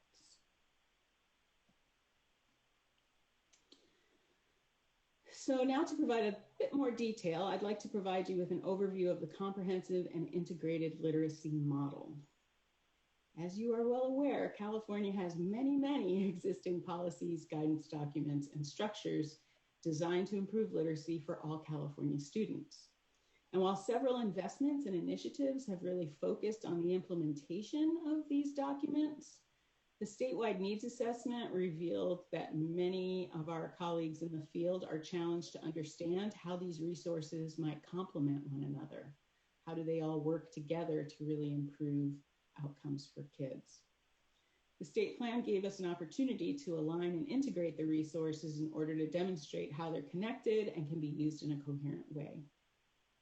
Since the focus of the federal grant is improving instruction for students, the center of California's comprehensive and integrated literacy model is best first instruction, which we believe is tier 1 of the multi-tiered system of support, or MTSS. This is figure 1 in the draft plan, which you can find on page 18 of the document, because it might look small where you're looking at it. The California MTSS model is an integrated, comprehensive framework that focuses on content standards, core instruction, differentiated learning, student-centered learning, individualized student supports, and the alignment of systems necessary to support all students' academic, behavioral, and social success. California has invested about $45 million into developing and implementing a California MTSS model. And thanks to the work of our colleagues at the Orange County Department of Education and the Butte County Office of Education, all 58 of our county offices and more than 600 of our school districts have received funding and training to implement this model. So this approach should be very familiar to most Californians. So the figure shows the 3 tiers of MTSS, really highlighting tier 1. The goal of tier 1 is for all students to receive high quality, standards aligned instruction using culturally and linguistically responsive teaching that meets the full range of student needs. You'll notice that the diagram identifies several tier 1 state resources, including all of the board adopted content standards, including the model school library standards, all of the curriculum frameworks and the early learning foundations, and assessments and instructional resources. Also in tier 1 are several key resources developed by the CDE, including the new Improving Education for Multilingual and English Learner Students publication, the Dyslexia Guidelines, and the Practitioner's Guide for Educating English Learners with Disabilities. We're identifying all of these resources as Tier 1 resources, which means that all educators should be familiar with the guidance found in these resources because it applies to all students in all classrooms. The plan then goes on to provide brief descriptions of these state resources and how they can be leveraged to meet literacy objectives. Figure 2 builds upon Figure 1 and presents the entire comprehensive and integrated literacy model. You can find this model on page 34 of the draft document. The model illustrates a system where high-quality literacy instruction occurs within the context of inclusive and equitable systems of schooling, featuring high levels of engagement, a focus on continuous improvement, and application of the California MTSS framework. The goal of the federal grant is to improve literacy instruction, so at the center of this model is Figure 1, the MTSS and Best First Instruction triangle. And around this center are 4 important elements necessary for supporting Best First Instruction. So those are the quadrants: celebration of diversity and an asset-based approach, very important for California and frankly, just very important for students, teachers, and human beings. Whole child, another very important orientation. If we want learning to happen, we need to take care of SEL, health, safety, and nutrition. Well-prepared and supported teachers and leaders. You can see that in the 3rd quadrant. And then family and community engagement. And I think the last 10 months as we've moved through the pandemic response have really highlighted the importance of those 4 elements. We have mapped key state level resources to each of these elements to help people understand how that fits together, and have also included the LCFF state priorities throughout the elements to illustrate how these resources can be leveraged by LEAs to meet the priorities via the local control and accountability plan. So I won't go into detail for the sake of time, but we worked with a smallish group of folks with deep expertise in each one of these elements in MTSS to really think through how might this all fit together. Some of these resources span several quadrants, so within the text of this section, those connections are made. It's very hard to sort things into buckets. You know, there are always overlaps, but we do try and highlight some of those connections across the model in the narrative that follows, further showing alignment and coherence. The model presented in the plan sets the direction for literacy programs statewide by aligning and integrating state literacy initiatives. It also sets the direction for the activities outlined in the next section of the plan. And at the local level, we hope that the comprehensive and integrated literacy model can support LEAs to consider the degree to which literacy programs are leveraging existing state guidance and resources to help meet the specific needs of students. So that's the first big part of the plan. The next section of the plan details each step of the continuous improvement process that we used at the state level in order to demonstrate how the CDE and its partners assess literacy needs statewide and then develop plans to leverage the grant funds to address those needs. In this way, the plan models the process that can serve as an example for developing local literacy plan. This section of the plan provides call-outs in blue dotted line boxes with examples for how LEAs can use the process to support literacy. But I want to reiterate that the state plan before you aims to serve as a model for how LEAs might use a continuous improvement process. Supporting districts to develop local literacy plans is an objective deliverable of our federal grant, but we do not intend for districts to adapt this particular document to create their own local literacy plans. We are building out a tool that will have more detail and more things that are relevant to a district school level that LEAs will be able to use to develop their own local literacy plans. So step one is just setting direction and purpose. We make it clear that the comprehensive integrated literacy model sets the direction for literacy programs statewide. And you'll see excerpts from the early learning and ELA/ELD frameworks that highlight the literacy learning that takes place in each of the age or grade bands. Most importantly, this step establishes that the goal of the plan is for our students to meet grade level expectations set forth in the Common Core state standards for ELA literacy, and that the guidance in California's framework be implemented well. Step 2 is where we looked at the current outcomes that the system is producing and tried to determine the causes. Here you'll see current statewide literacy data from the 2019 Desired Results Developmental Profile for 4-year-olds and the 2019 results from the CASP ELA Literacy Assessment. We also clarify how these results and other assessments use different assessment cycles, and that this is not all of the data that was or should be considered in the process. We need to look at complete dashboard data, which includes English language proficiency growth and student engagement and school climate measures. The step also provides a review of the comprehensive statewide literacy needs assessment and describes the work of the state literacy team. Step 3 captures much of the work that we've been engaged in with the state literacy team, who really worked hard to help us select and prioritize strategies to address statewide literacy needs.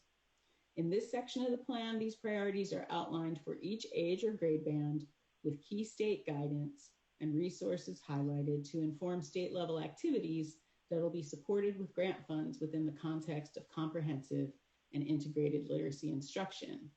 And I want to reiterate that the intent is that we support comprehensive literacy instruction for, that our sub-grantees will work with districts and schools to support comprehensive literacy instruction, but we'll focus on one of these priorities, go deeper in the priorities that are coming up.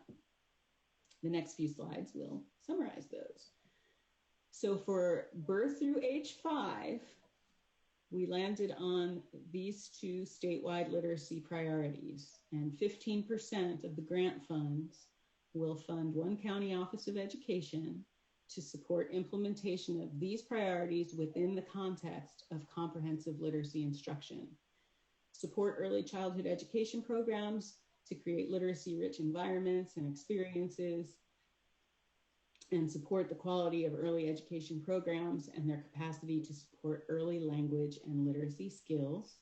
And they will also increase parenting support by increasing parental knowledge, skills, and confidence through parenting curriculum and literacy activities with special attention to access and equity for all.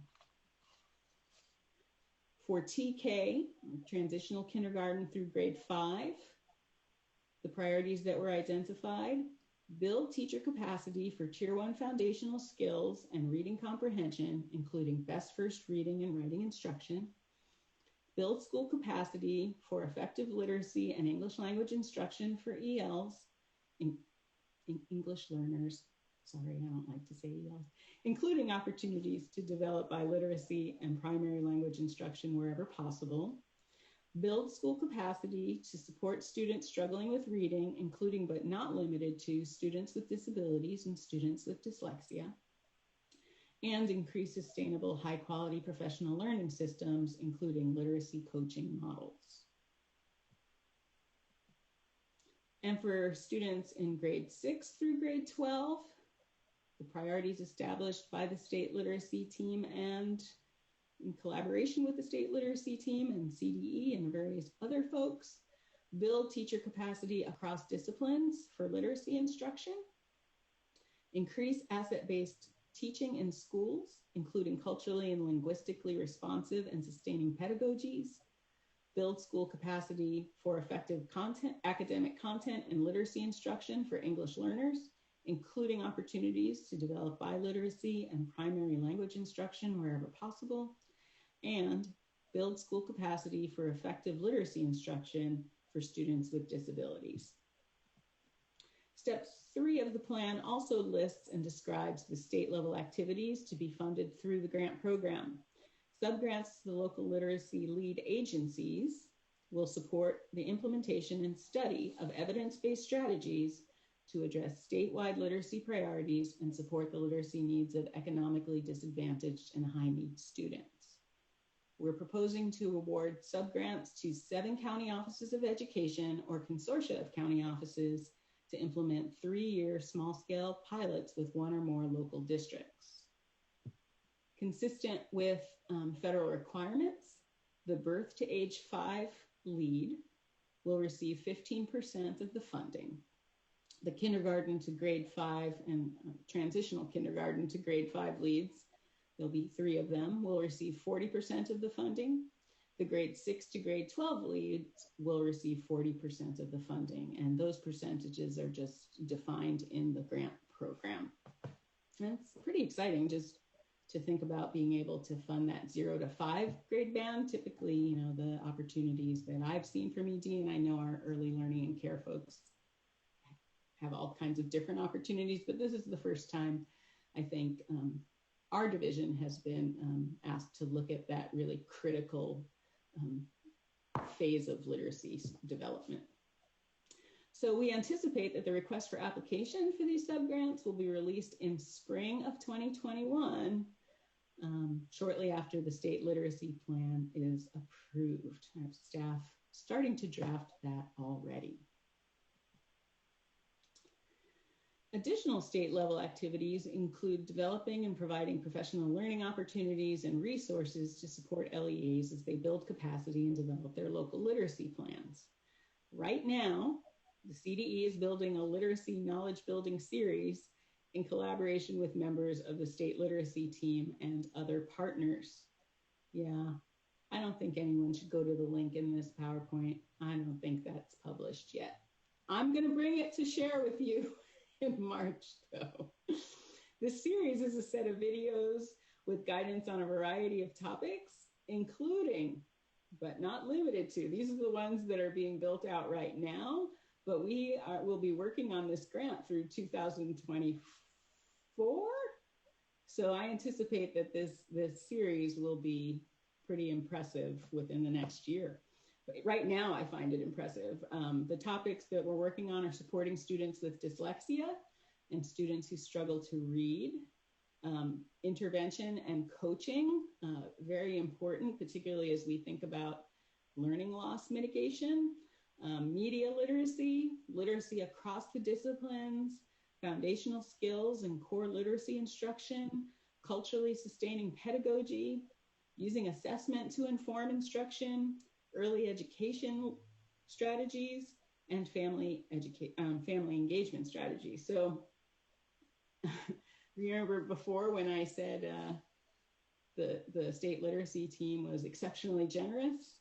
So the folks who are working with us to build out this knowledge building series is the state literacy team for the most part. We've got some other partners as well.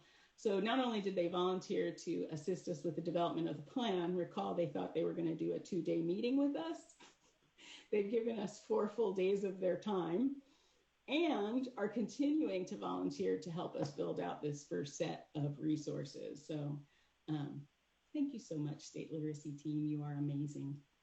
So in this knowledge building series, we'll go a little deeper with the content in the plan and make the content more practical for teachers and leaders who are working to improve literacy outcomes. Again, the plan is kind of up at this level. How do we integrate policy? But we know, the intent is to really improve instruction in classrooms. So these resources are being built to help educators who are working very hard to improve literacy outcomes, additional supports. People will be able to access the information when it is convenient for them and can view these videos on their own, but our intent is that the videos will be used to support the work of professional learning communities across the state as we all work to improve student literacy achievement.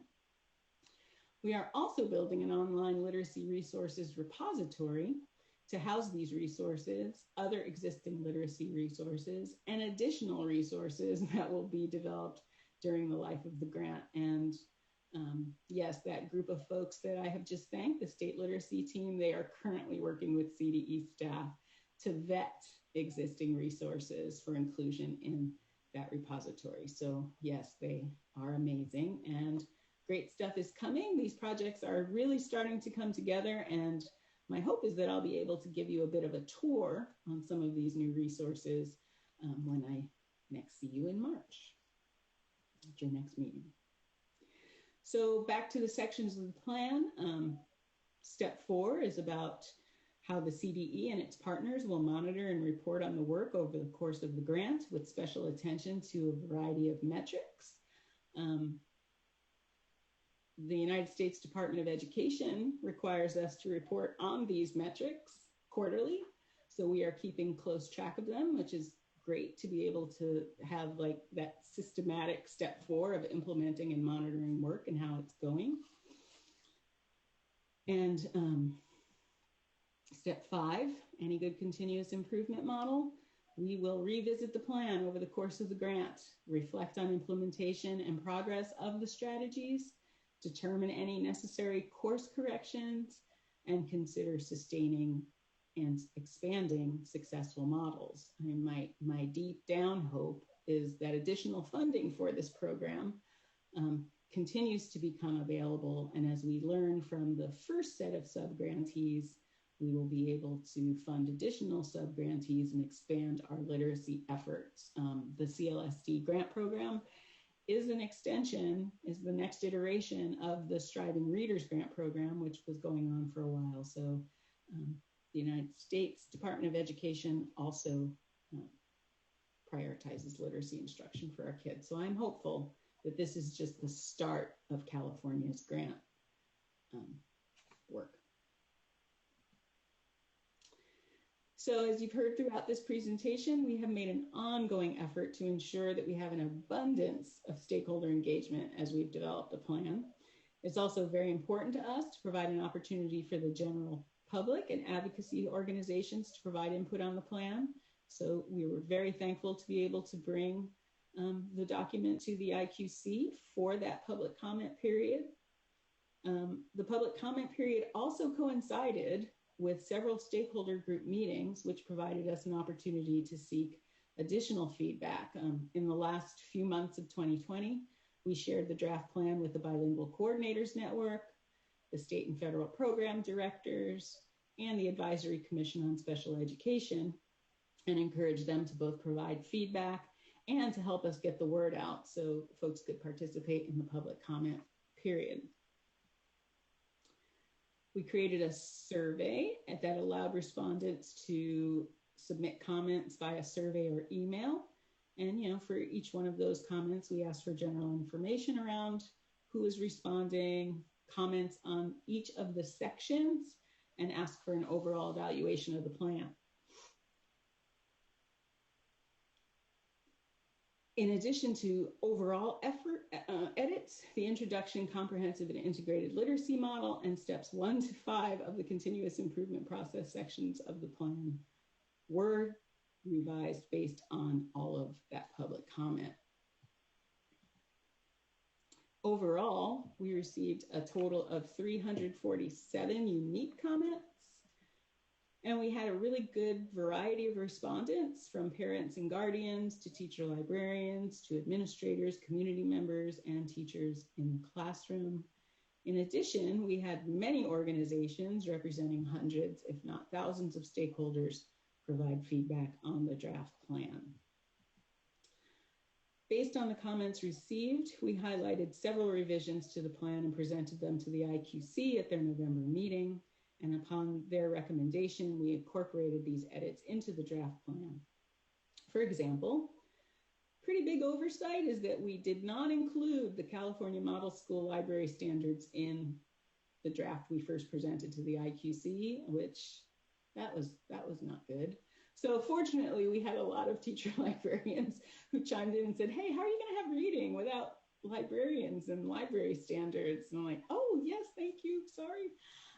So that was a big one, incorporating the California Model School Library Standards and guidance regarding school libraries and teacher librarians from the framework, the ELA-ELD framework, throughout the plan, because we really do know that the development of a student's information literacy and love for reading and achievement in all content standards libraries and librarians are super important. So again, apologies to the librarians for that oversight. We also cited additional existing guidance regarding biliteracy and primary language development, including stronger language in the introduction to make it clear that the plan aligns with California's vision for language acquisition that's promoted in the state's Education for a Global Economy initiative, the California EL Roadmap, and the State Seal of Biliteracy. So we really strengthen that language to make it clear that that's a key focus of our work here in California.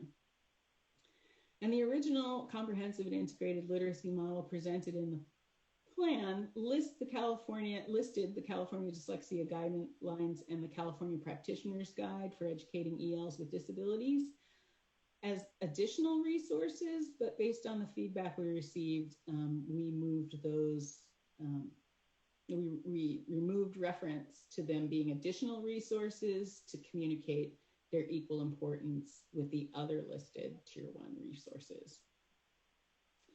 To make the document a little more user-friendly and to provide clarity, we included a glossary in the version. That's the first draft that has a glossary of frequently used terms and abbreviations, which I think is just handy.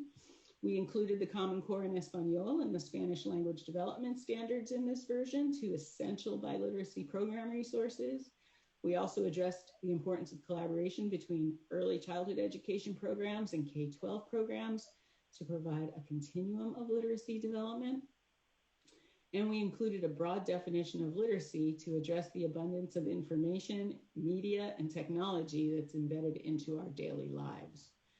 Finally, we made more connections throughout the plan among the content areas and literacy, including references to the ELA-ELD framework, snapshots, and vignettes, which illustrate how ELA, ELD, and content area instruction can be aligned. So I just need to extend a huge thank you to all of the individuals and organizations who took some time. It's been a busy year. Anyone who made time during the last year to provide feedback on this draft document, a deep, heartfelt thanks, because it really has made this document stronger. We appreciate your feedback. So this is our current timeline based on our year 2. We're in year 2 of our federal grant period. Our intent is to hear feedback from you. There's January 2021 right in the middle. Our intent is to hear feedback from you and public commenters today, and then revise the draft plan to incorporate that feedback, and then bring the plan back to you for approval in March.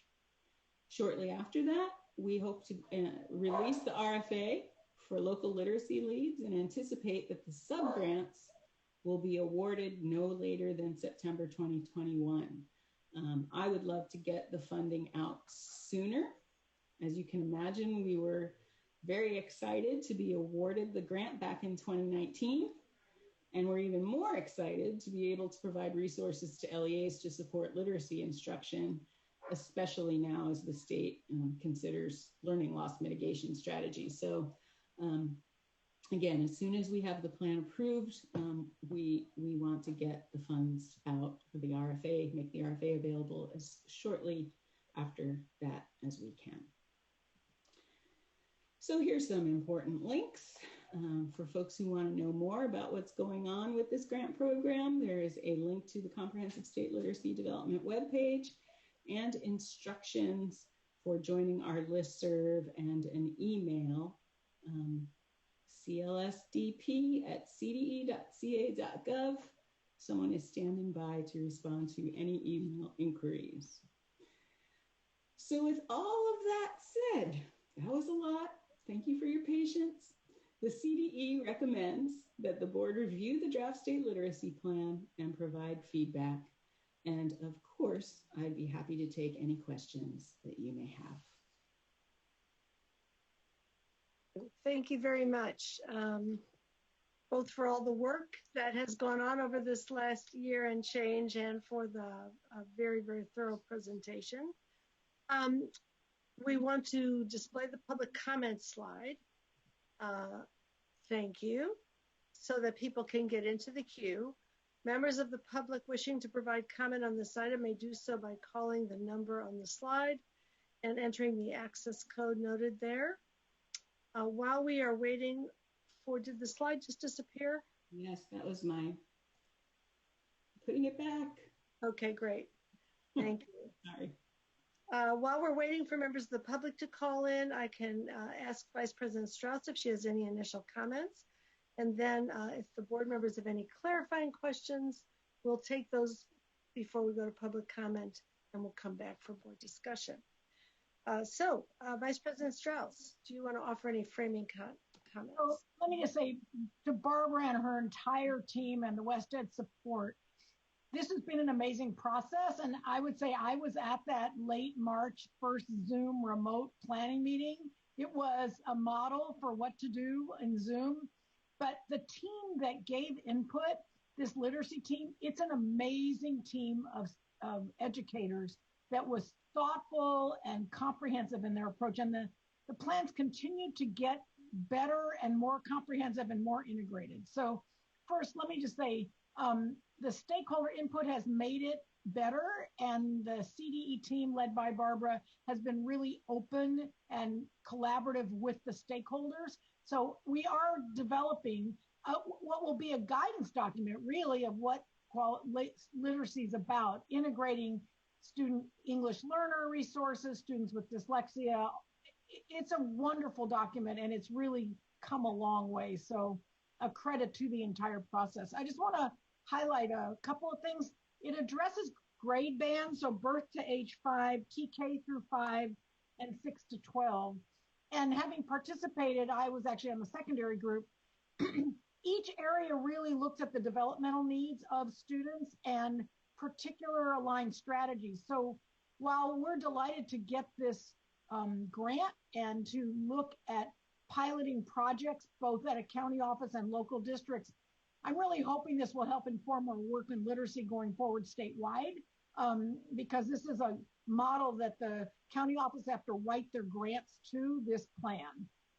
But going forward, as we look at supporting students with strong literacy development, an integrated plan like this really is a model. Kind of makes me think of our early item this morning where we're looking at trying to integrate documents to provide guidance to the field. And I just think this whole plan provides that as well. And a highlight to our ELA ELD framework, our English learner roadmap, and the dyslexia guidelines. I think these are integrated well into the process, and I think that's actually really, really important. And I just appreciate the comment, Barb, on best first instruction.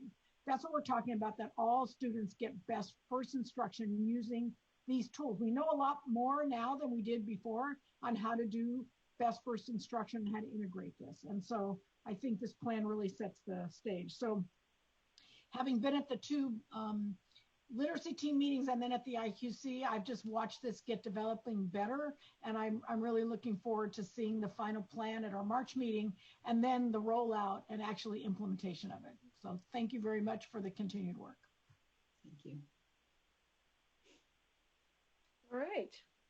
Are there any clarifying questions about the content of the presentation before we go to public comment? I think I see Member Sun with a hand up. Yes, thank you. Yeah, I just have a question related to how these grants might fit in with our statewide system of support.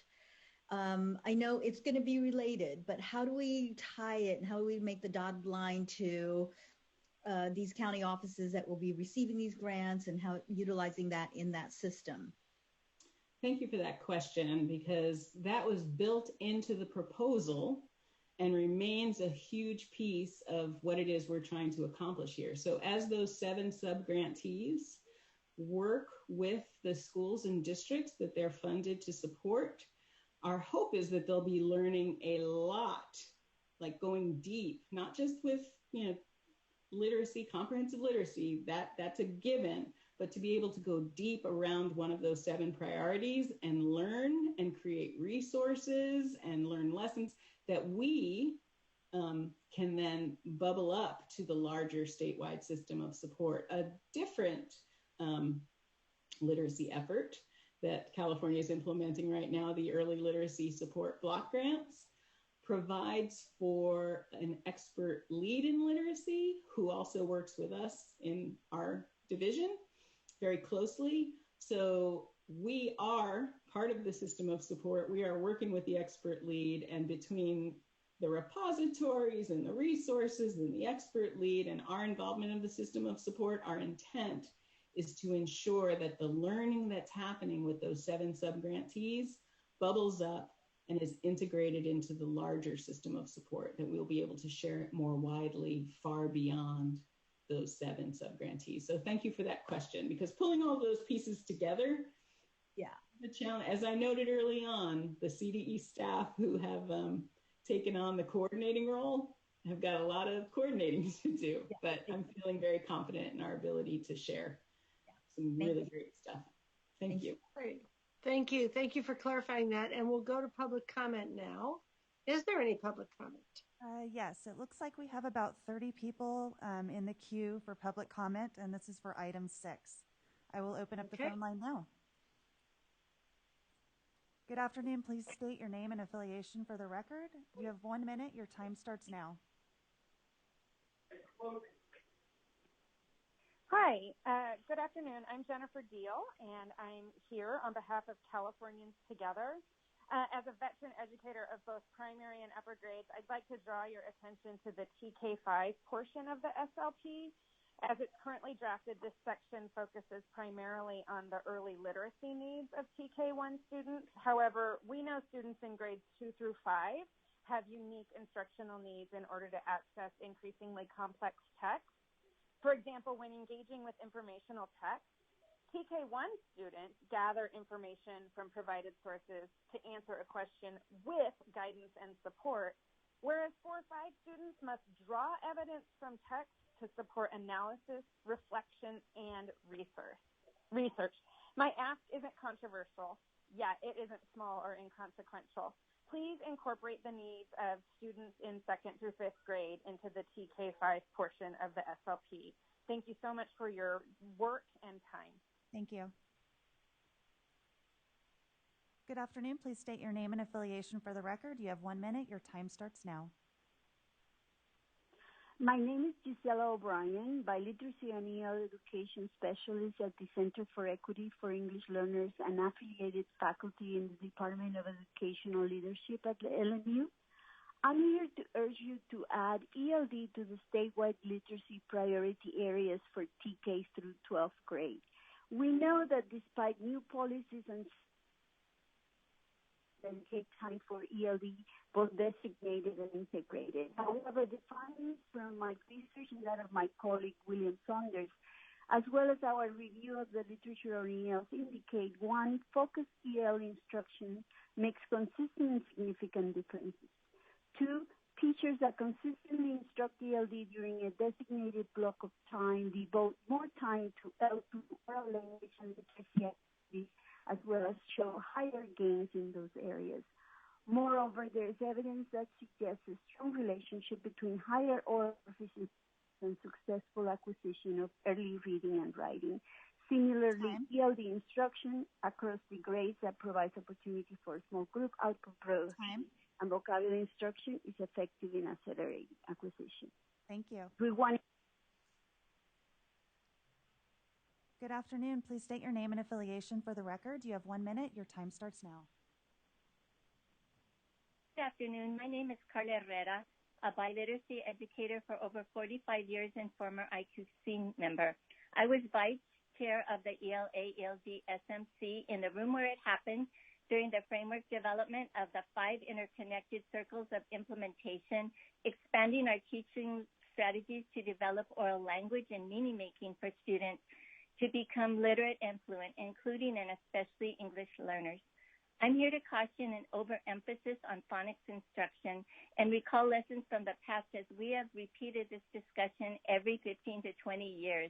The excitement of hearing children sound out words falls flat when asked about what they've just read, and they respond, "I don't know," with a blank stare.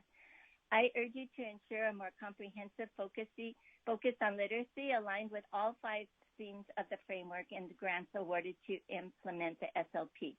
Instead of I don't know, let's hear, let me tell you about what I read, and I can write about it in 2 languages. Thank you. Thank you. Good afternoon. Please state your name and affiliation for the record. You have 1 minute. Your time starts now. Good afternoon. I'm Lily Rubalcaba, English learner TOSA with Mountain View School District and Californians Together. I'm here today to implore you to call out the importance of developing all 4 language domains when it comes to literacy development for ELs. Research shows that ELs need more than foundational skills, as evidenced by research included in the 2006 National Literacy Panel for Language Minority Children and Youth report, which concluded the following: that while components of teaching reading skills are important for all children, they are not sufficient for ELs, and when made the cornerstone and sole focus of language arts instruction, results in a growing achievement gap. Having worked with ELs for 30 years as an elementary teacher, I've witnessed the benefits of developing all 4 domains of language and literacy within the context of the content. ELs must develop schema and content knowledge through meaningful language experiences, utilizing the 4 domains while they learn to decode, or they will not be effective readers. Once again, ELs need more than foundational skills when it comes to literacy instruction, as they must learn a new language and grade level content while simultaneously learning to read. Thank you. Thank you. Good afternoon. Please state your name and affiliation for the record. You have 1 minute. Your time starts now. Good afternoon. I am Alicia Rigoza, representing Californians Together. I am a teacher on special assignment for the Mountain View School District in El Monte, California, providing support to teachers Head Start through 6th grade. I've been a bilingual educator for 30 years and had the opportunity to work on the state literacy plan team this year in the Birth to Age 5 group. We appreciate the following recommendations that have been incorporated within the state literacy plan. In the Birth to 5 section, you had the following revisions that support dual language learners, including language regarding biliteracy from state guidance and policies was added to the introduction and in the Birth to Age 5 section. Information regarding the ELD desired results developmental profile, the DRDPs, and guidance for observation and documentation of young dual language learners was added to this section, and the assessment systems section of the comprehensive and integrated literacy model. Language was added to the English learner roadmap section to clarify its application from early childhood to grade 12. Teacher preparation for early childhood education will be added to the comprehensive and integrated literacy model. Thank you for incorporating our recommendations toward creating a more comprehensive document, keeping our youngest learners in mind. Thank you.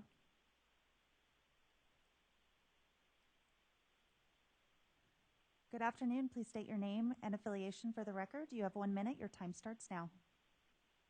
I am Lori DePole, and I provide volunteer literacy tutoring to foster youth. I have significant concerns about the state literacy plan.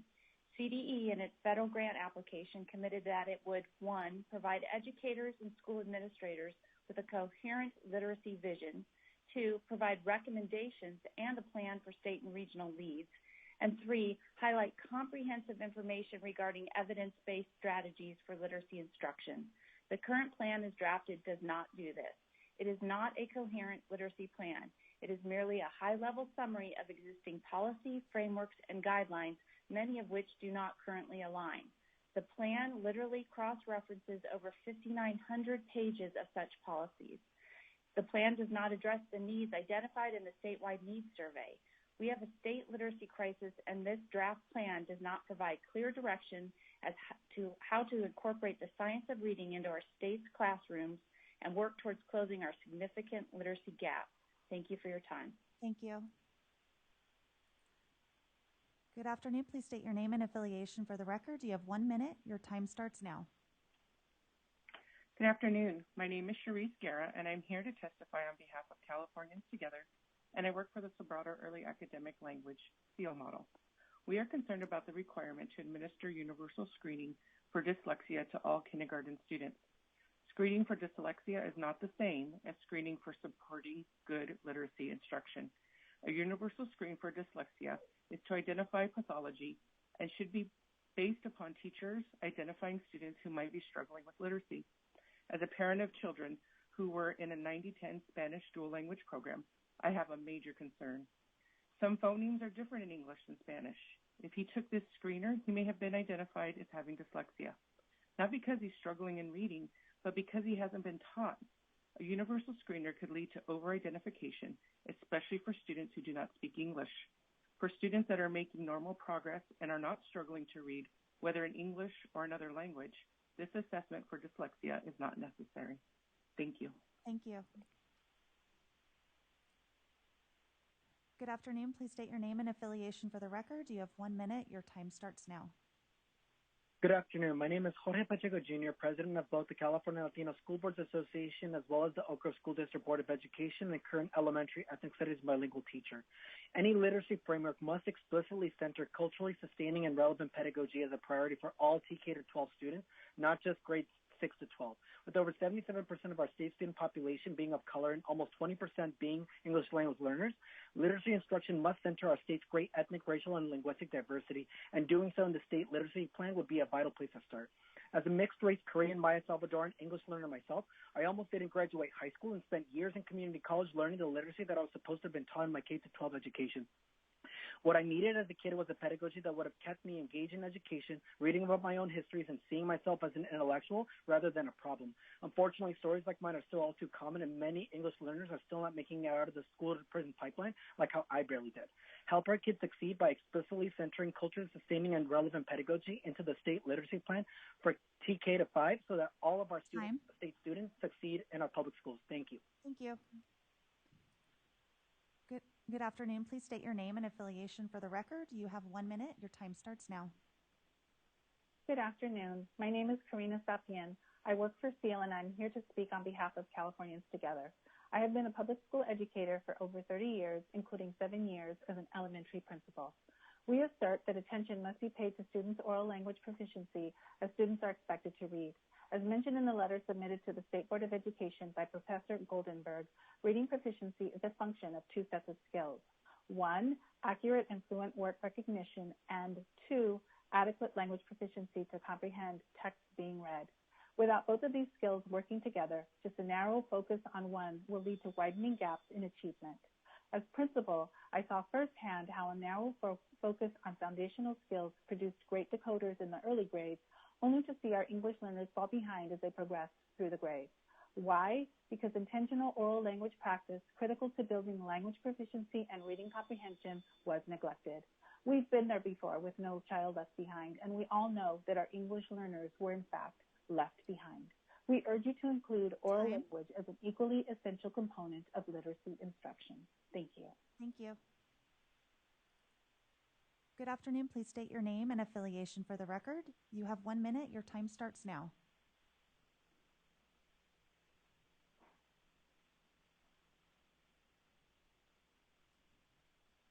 Hello, caller. Are you there?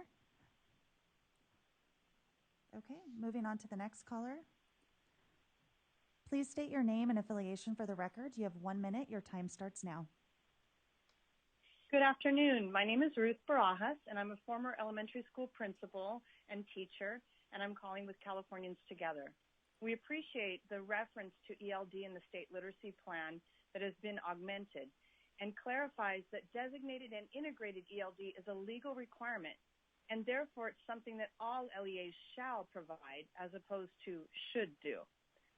Also, we're very happy to see that the section on designated and integrated English language development has also been augmented and makes clear that it is incumbent on every California educator to understand California's model of comprehensive ELD instruction. Thank you for all of this work. Thank you. Good afternoon. Please state your name and affiliation for the record. You have 1 minute. Your time starts now. Good afternoon. I'm Marta Hernandez with Californians Together, and we wish to thank Barbara Murchison and her team. We appreciate the expanded focus on biliteracy, including added references to dual language resources, including the new CDE publication, Improving Education for Multilingual and English Learner Students. We also appreciate the clarification that literacy also refers to biliteracy throughout the plan. There is an enhanced description of the importance of the 5 key literacy cross-cutting themes described earlier by Yali Yap, and the explicit language that asserts that foundational skills are necessary but not sufficient for all students to develop literacy. As described by Hallie earlier, ELA and ELD are interconnected, and for English learners, ELD is a necessary literacy component.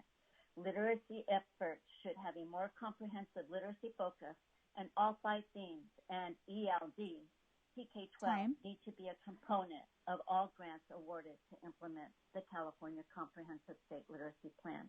Thank you very much. Thank you. Good afternoon. Please state your name and affiliation for the record. You have 1 minute. Your time starts now.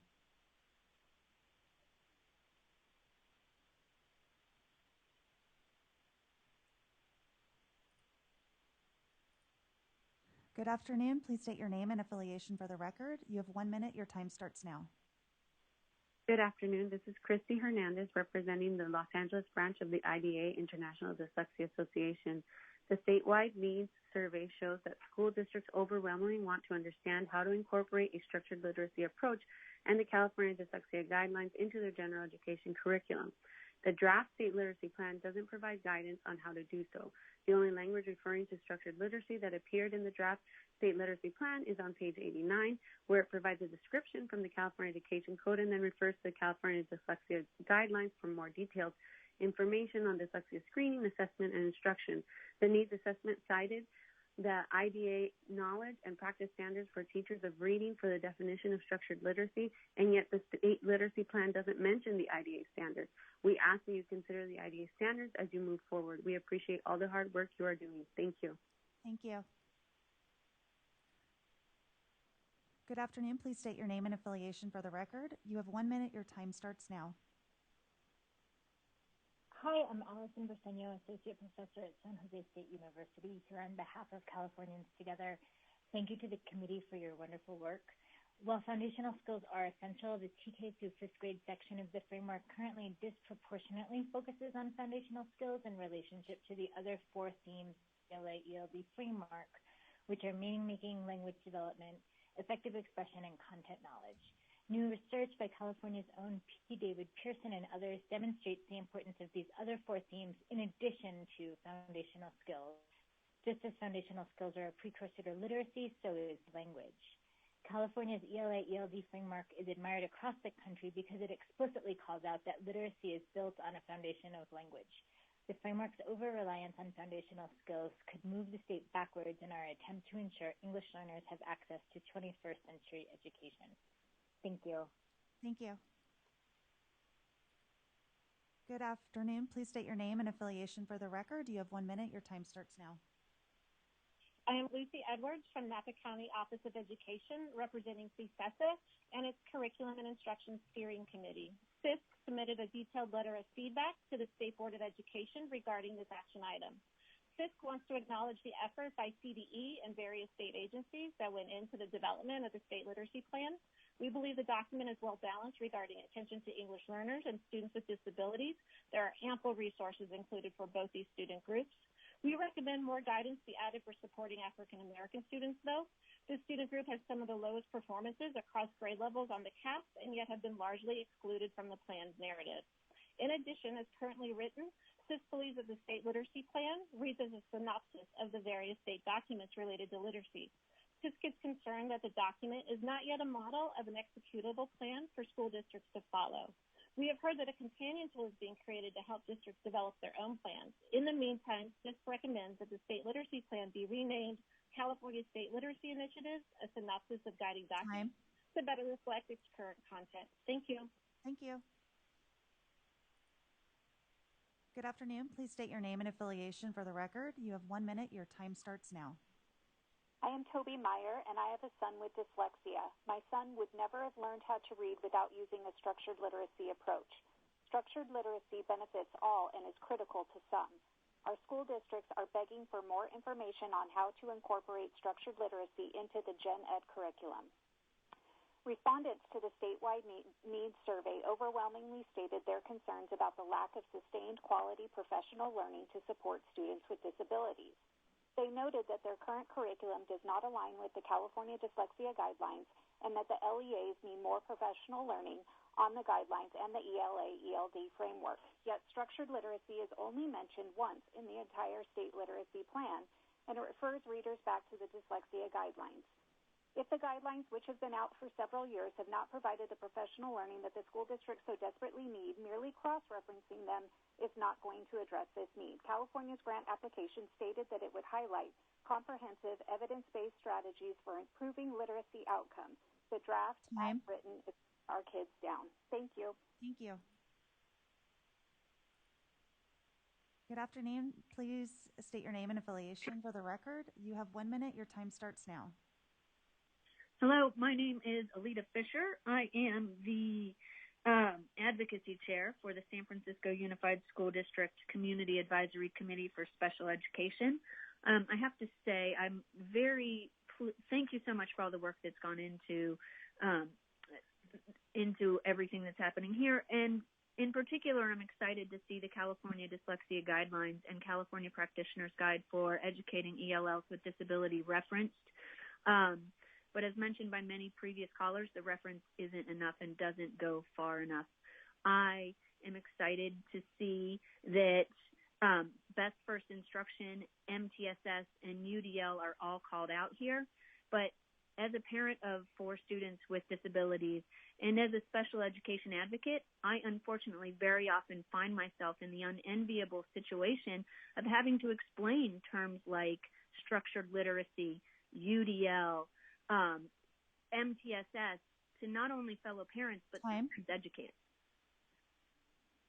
We need to do better in integrating all this so everyone understands what we're talking about here. Thank you. Not just.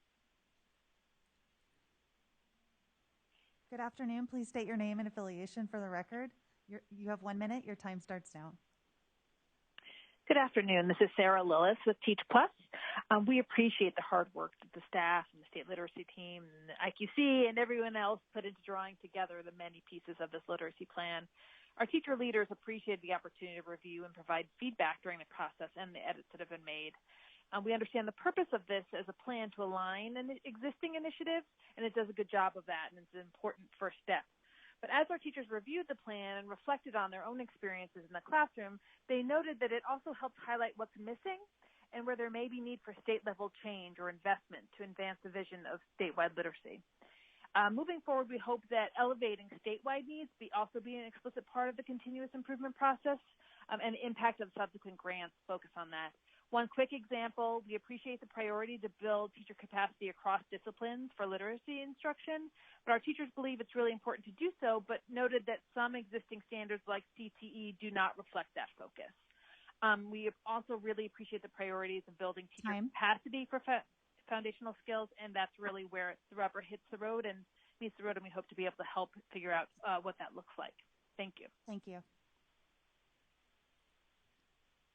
Good afternoon. Please state your name and affiliation for the record. You have 1 minute. Your time starts now.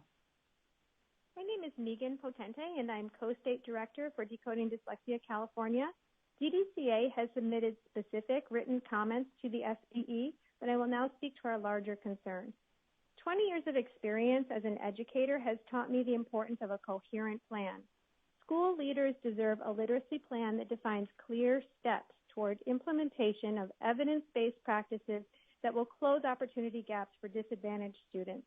This, however, is not the plan being put forth today, which is more of a pileup of existing state guidance. The stated goal of the grant is to improve literacy outcomes for students who have been traditionally underserved. Children living in poverty, English learners, children with disabilities, and foster youth are supposed to be prioritized, yet the plan lacks the focus needed to spur improvement.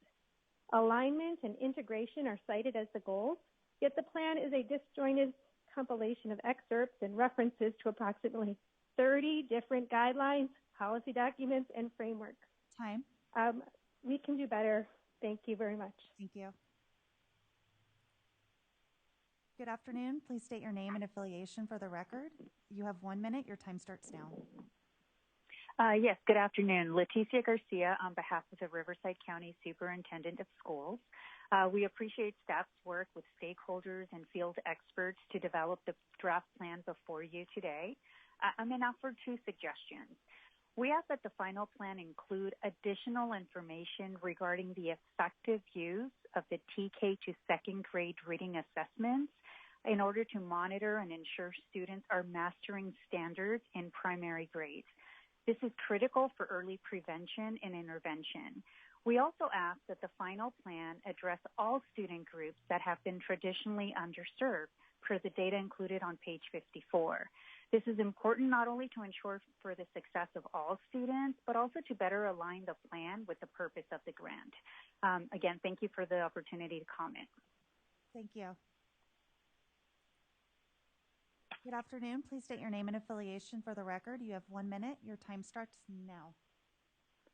Lexi Lopez on behalf of EdVoice. While we recognize the plan is intended to pull together and reference multiple source documents, standards, guidance, and frameworks, EdVoice urges the plan be amended to reference key findings from the science of reading. A comprehensive state literacy plan is precisely the document that should include the unambiguous evidence from science of what works in early reading. In doing so, the state can fulfill its grant commitment and, more importantly, be sure California is supporting teachers as best we know how so that all students and student subgroups, including English learners and students screened as struggling, can achieve measurably better outcomes over the period of the grant and beyond. Specifically, when the plan references foundational skills and evidence-based instructional strategies, EdVoice urges the board to require the level of detail in subdivision B4 of section 44259 of the Education Code. We recommend amendments to the plan, the glossary, and background documentation on the website. The evidence is clear. Children can be taught to read well, and we know California can do better in supporting its teachers. This will be a stronger plan with explicit reference to the scientific evidence of skills. Thank you. Thank you. Good afternoon. Please state your name and affiliation for the record. You have 1 minute. Your time starts now. My name's Carol Taraldson, and I am the parent of a child in special education. She struggles significantly with reading and writing, and her team has no idea how to help her and has little understanding of the foundational skills and routinely minimizes them. This comprehensive state literacy plan does not provide clear guidance or direction to teachers or IEP teams, and they cannot act on it. Our schools need to develop much deeper understanding about how to serve readers, including universal screening, diagnostic testing, and how to use it to inform instruction. And this is for not only mono English students, it's all students. All students can suffer from these problems. Most of the guidance documents referenced in the plan minimize foundational skills, and many educators I have encountered are almost hostile about them. For many students who struggle, like my daughter, these skills are very critical. Thank you. Thank you. Good afternoon. Please state your name and affiliation for the record. You have 1 minute. Your time starts now. Hi, Jessica Sacco on behalf of Children Now. I'd like to start by thanking Barbara Murchison and the state literacy team for all of their efforts to pull together this plan. It's clear a great deal of work went into this process. Their interest and openness to accepting stakeholder feedback and their efforts to try and bring together the broad variety of resources that the state has produced over the last few years to improve and promote literacy. That being said, we still do have some concerns around the focus on foundational skills as outlined in the plan, particularly the impact that focus could have on our English learners. And we will hope you will consider the feedback that you received today in regards to that matter. Thank you. Thank you. Good afternoon. Please state your name and affiliation for the record. You have 1 minute. Your time starts now. Good afternoon. This is Lisa Mosco, and I'm calling on behalf of Speak Up. In the Comprehensive Literary State Development Grant application, there's no highlighting of comprehensive guidance based on the science of reading. In the RECA content specifications, which carefully detail foundational reading instruction skills for teachers, it was specifically touted in this application, but zero reference is made to RECA in the state literacy plan. I urge the board to develop a coherent vision that aligns resources and guidance instead of cross-referencing thousands of pages of underlying guidelines and policies.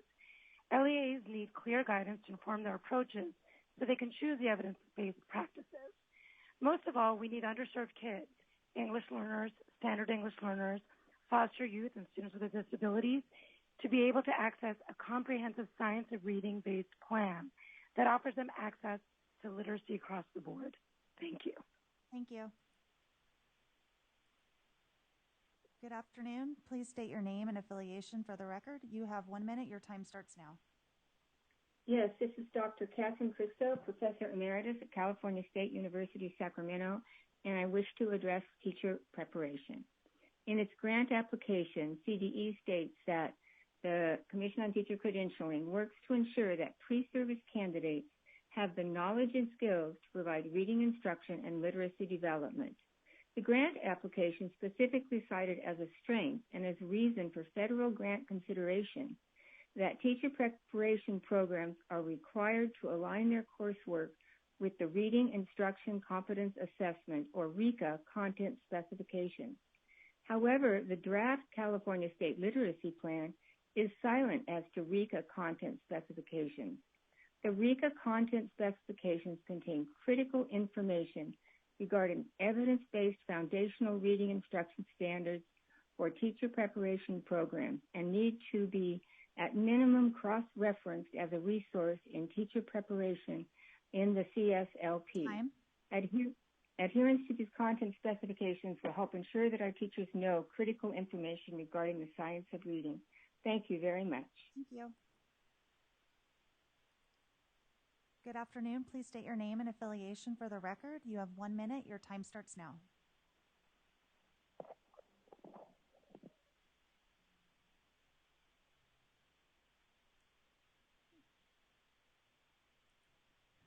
Good afternoon. Please state your name and affiliation for the record. You have 1 minute. Your time starts now.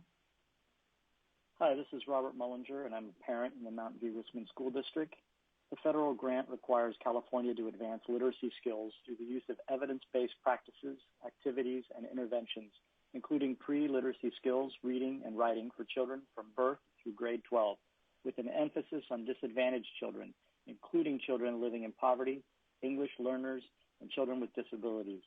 Yet, in the state literacy plan's literacy priorities for grades 6 through 12, dyslexia, which is the single largest learning disability and affects up to 20% of California students, is not mentioned, nor are the California dyslexia guidelines referenced under the supporting students with disabilities in grades 6 through 12. Thank you. Thank you. Good afternoon. Please state your name and affiliation for the record. You have 1 minute. Your time starts now. My name is Glenda Carvalho-Sell. I am the parent of a struggling reader, but one who has greatly benefited from structured literacy methodologies. I believe they work because I've seen them work. My daughter can read. This comprehensive state literacy plan does not provide clear guidance or direction that her teachers would be able to follow to help her.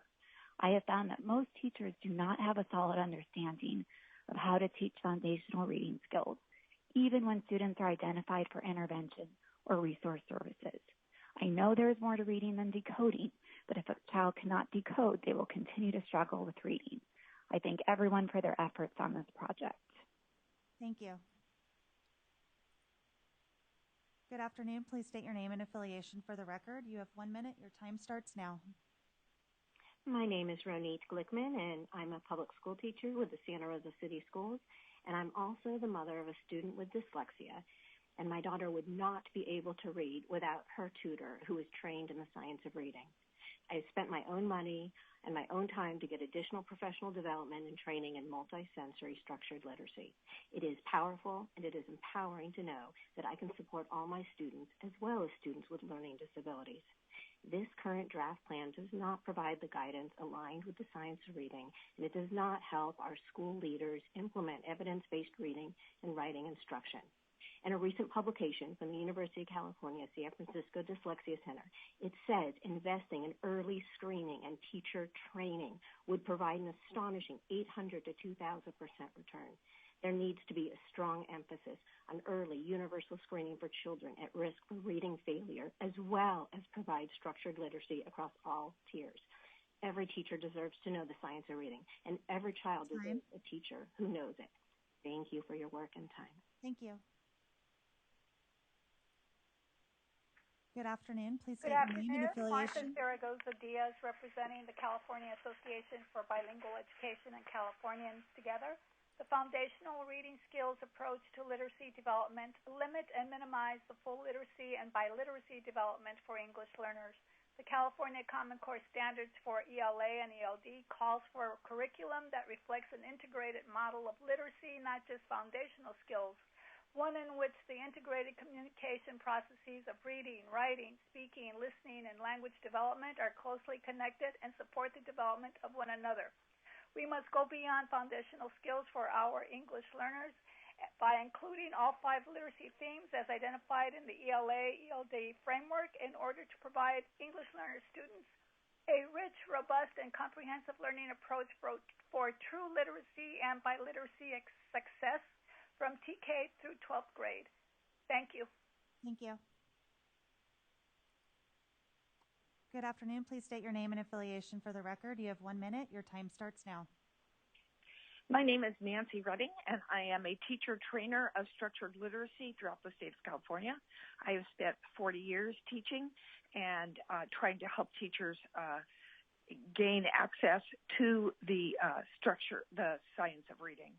The reality is that according to the 2019 Nation's Report Card, 37% of fourth graders in the state of California are reading at a level below basic. This is not acceptable. I do not feel the state literacy plan addresses foundational skills for the state.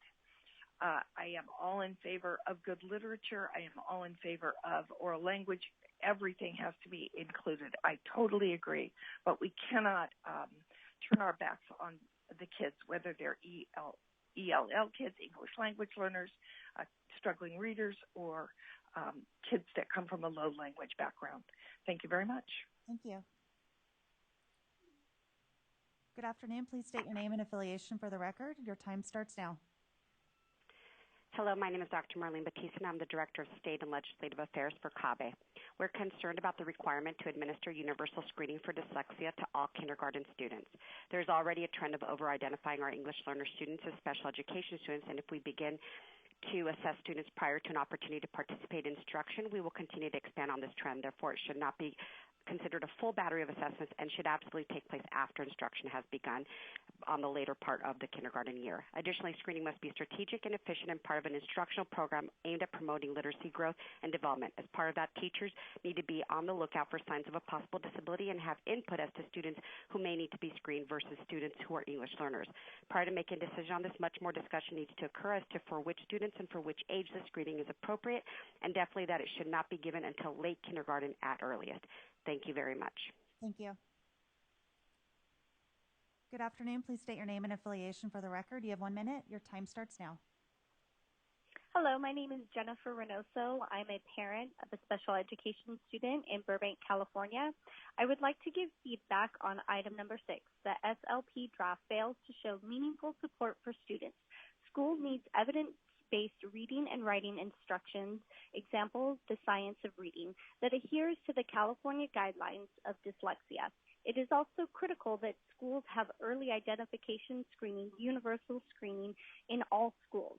Schools also need support implementing these guidelines along with teacher and staff training. Thank you. Thank you. Good afternoon. Please state your name and affiliation for the record. You have 1 minute. Your time starts now. Hi, my name is Christy Dennis. I am the parent of 2 students in the Pasadena Unified School District.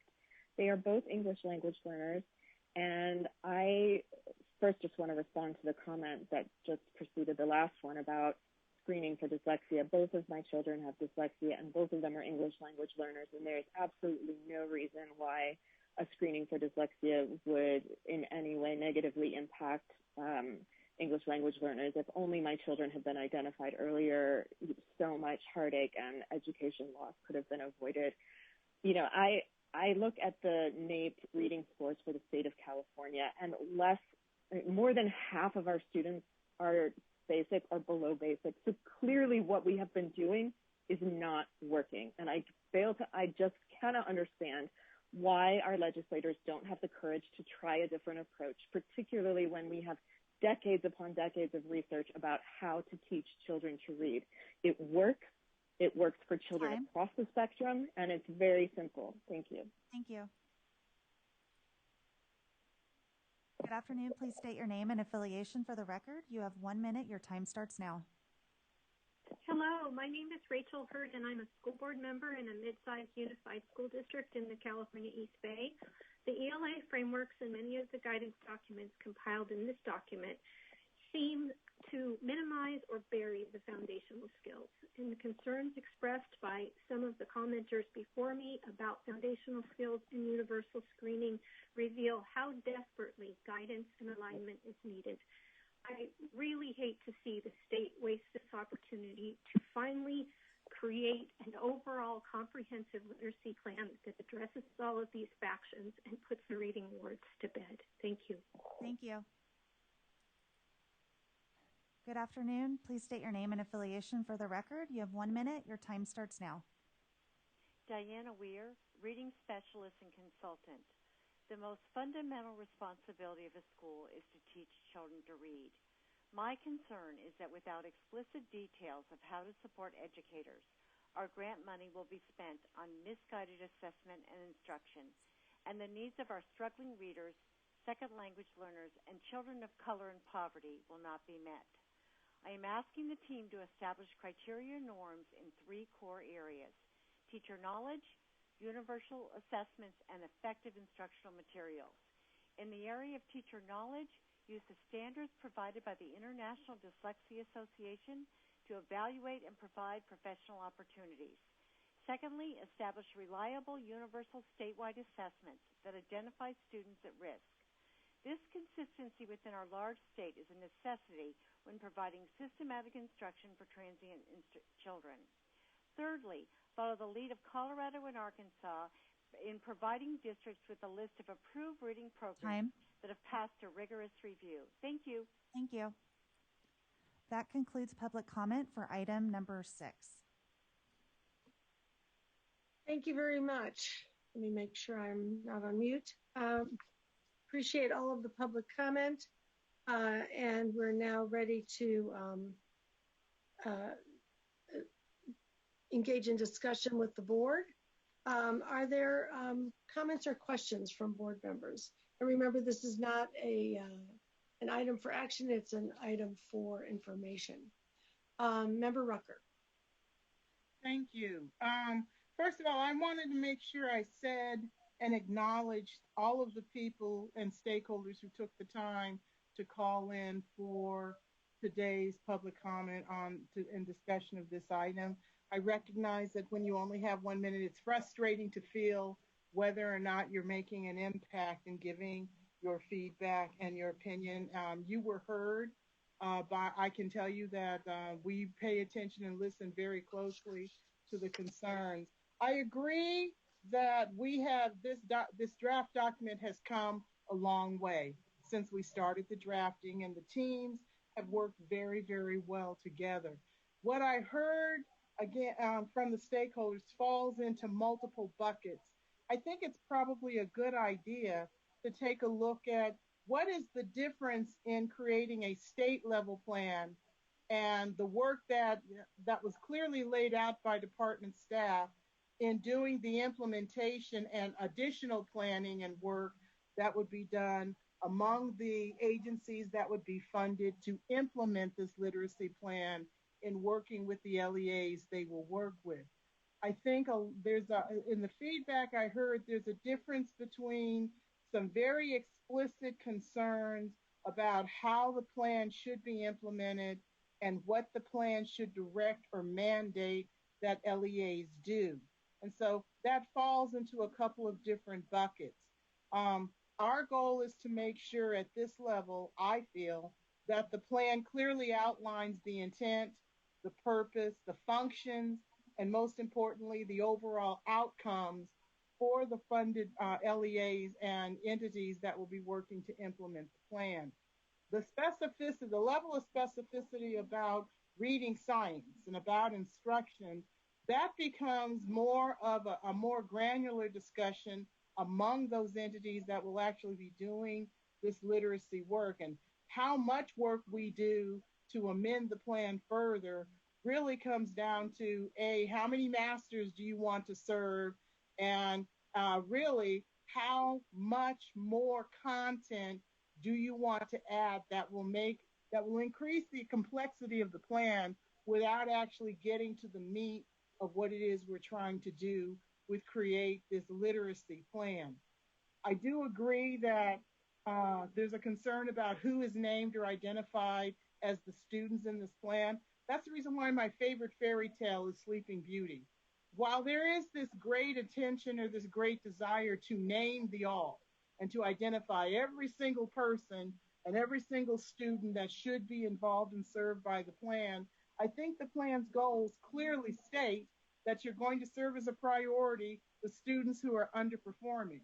And while I personally was concerned that students of color, particularly African American students, were not named as explicitly in the plan as English learners, I am clear that there is a clear expectation that the LEAs that will participate in this project must serve English learners.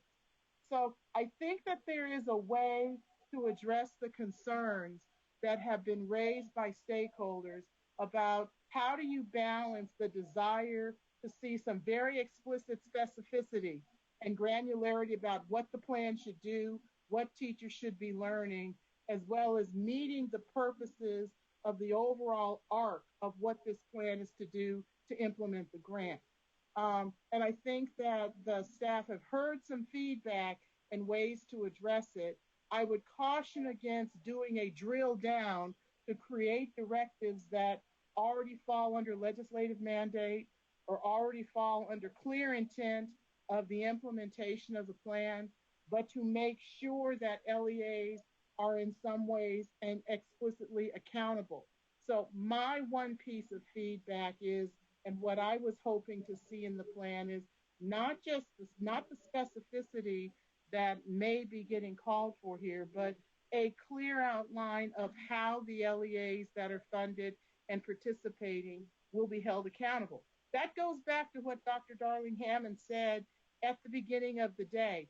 We need to take a look at how we are implementing programs from the state and into LEAs in ways that hold LEAs accountable for outcomes. It's not enough to say we're going to raise student achievement.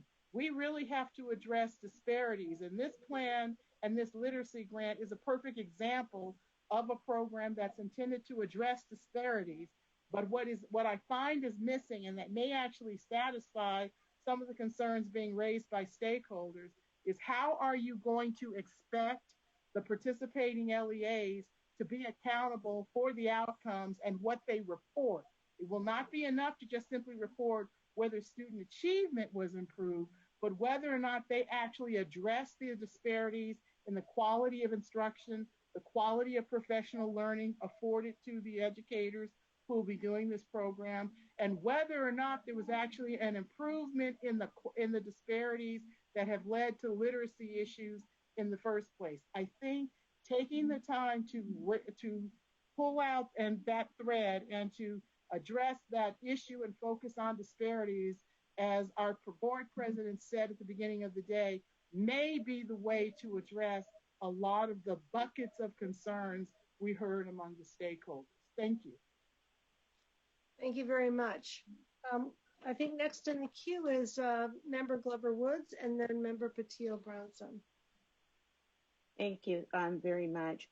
First of all, I do want to say to Barbara and the entire team that's been working on this plan, thank you very much. I recognize and realize what a monumental task it must be to bring together all of these different documents that we have that speak to literacy and try to bring them together in a comprehensive and understanding way. And so I first want to let you know how much that hard work is appreciated and recognized. Just as a point of feedback and consideration in relation to the priorities, and I believe one of the callers that called in today spoke to this as well. In the state priorities for 6 through 12, it speaks to very specifically the asset-based, culturally and linguistically responsive pedagogy. I think it's a misstep that we don't have a statement similar to that in the transitional kindergarten through 5th grade as well. That's a very important piece, not just for students that are at the middle school and high school level, but also for students that are beginning their journey into literacy at that transitional kindergarten through 5th grade level. So I really encourage, and as the draft is getting finalized and will be coming back to us, that there be strong consideration in including that priority in the document itself. The other piece that I would just say in closing is, and this aligns a little bit to Board Member Rucker's comment, when we look at the addressing of the disparities, how might the grant application for the county offices that are going to, my understanding was that they will be applying, or some type of way there will be county offices identified to spread this, if you will, throughout the state. What might be some things that need to be there as pieces of accountability for those grant recipients and also the LEAs that are going to be a part of this to address the disparities and be very explicit in some of the areas that were expressed today in the comments. The grant application might be a very good place to be able to address that and ensure that accountability is held. So I look forward to the next draft. I strongly encourage everyone to look at the feedback that we are continuing to receive when finalizing the draft. But thank you so much for the hard work. Thanks. Next is Member Patillo-Bronson and then Member Navo. I also wanted to join the chorus of appreciation for all the stakeholder solicitation of feedback and also the stakeholders who participated and shared their perspectives today. I think particularly what is unique in this presentation is it's actually one of the first times that the whole birth to 18 continuum has actually been funded and sort of brought together coherently. So I think that is both important and hopefully a harbinger of things to come, that it is both something that is integrated in terms of integration of infant toddler foundations, the preschool foundations, in terms of what the curriculum looks like, but also that it's reflected in the funding formula as well, with the 15% set aside for birth to 5. I think the component that is also going to be equally important in this TK to 5 space is just to recognize that we're going to have some pretty severe impacts to address as a result of COVID and disenrollment. The number in LAUSD, which is my home district, is that there are 6,000 kindergarten students who just didn't show up to school this year. And the ELA disadvantage that those kids will come into starting a whole new semester in August or September of 21 is going to be significant. The early literacy acquisition that happens in preschool, in kindergarten, with all of the foundational learning around decoding and early literacy tools are things that are going to have to happen at warp speed in ways that we haven't actually been able to focus on in the past. And I'm hopeful that this grant will enable us to do some of that work to catch up. In particular, 2 aspects that I want to call out that were also raised during public comment. One is about the need to figure out how to better balance the foundational skills versus the more integrated approach in a way that is responsive to the needs of dual language learners. If you sort of track the demographic trends for 0 to 5 and know who your incoming K to 12 population will be, right now it's 60% of California's 0 to 5-year-olds are dual language learners who come from homes where another language besides English is the predominant language at home. And so thinking about how that will influence what we need to be ready for as we're thinking about an overhaul of our literacy programs is all the more important to have that balancing calculation lifted up. The second is around the language of equitable systems of schooling and the need to do local needs assessments. The numbers are egregious for English language learners, but I think it bears emphasis that African American students are the single lowest performing ELA group, and we need to figure out how to do something differently. It's a 2 to 2.5 differential, 2 to 2 1/3x differential between Black students and white students and Black students and Asian American students. And it's something that isn't unique to the elementary grades. It persists throughout the grades, where African American students are coming in at 31%, meeting or exceeding standards in 3rd grade and not progressing significantly, which all, I think, suggests that it does need to be called out in a different way. And we do need to have different mechanisms for accountability to make sure that those numbers move in the future. Thanks. Thank you. Member Navo? Yeah, I'll be quick, Board President. I got about a quarter tank left. I'm getting really tired. Getting a break right after this. Almost there. Well, I just want to, a couple things. First, Barbara, thank you. I appreciate especially the mention of the teacher librarians and the library model standards, as well as the hard work of your team. I also heard a lot of comments about the dyslexia issue, and I know that California has done a lot of work with the California Dyslexic Guidelines, and there's a lot of information by the Journal of Pediatrics around screening for dyslexia. A lot of good information that I think could be helpful to some in the field. My quick question is this: it's going back to Glover Wood's, Board Member Glover Wood's comment about the RFA process of something to the extent that we can control this. I would love to see a process in the RFA that awards the grantees the disbursement of this $37.5 million beyond just that you are a great grant writer. That you actually have a track record as a county office for supporting your schools with literacy development. And you can show some evidence that we've supported these schools and we've gotten results, as opposed to an RFA process where, because I have a great grant writer, I acquire the grant. So just something to consider. All right, thank you very much. I think I've gotten, is there anybody that I did not see? Looks like those are all the hands. Lots of good advice. I'll just add 2 quick thoughts, and then we're going to break for 10 or 15 minutes and come back and finish up. One is that, there is a lot of people referenced, quote, the science of reading. There is quite a lot of knowledge base about the teaching of reading. We have many districts that have dramatically improved reading performance. Member Navo is from one of those. Sanger is relatively famous for that, both generally and for English learners and for students with special education needs.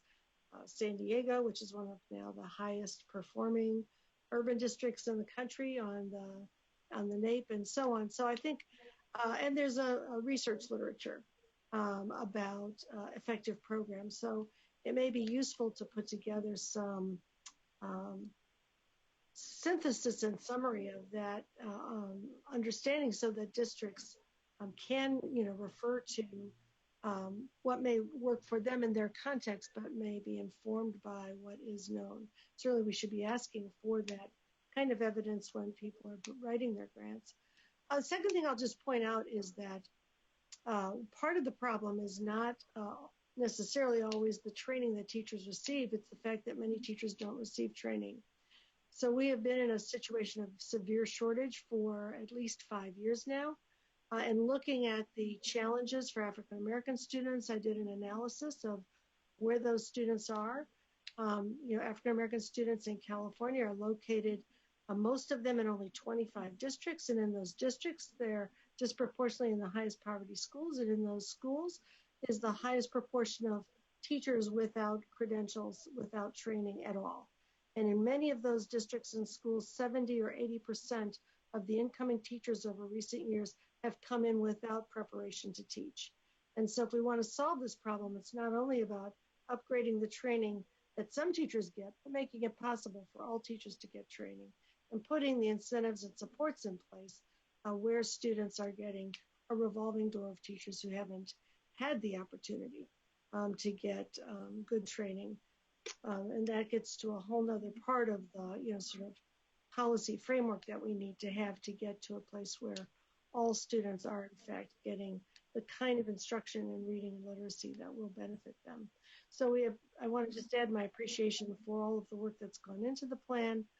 Suggest that we hopefully make it easy for folks to access the literature about what works and what has worked in our own California districts, as well as what works generally, and also solve the problem of our teacher shortages, which the governor's budget does include some useful investments in.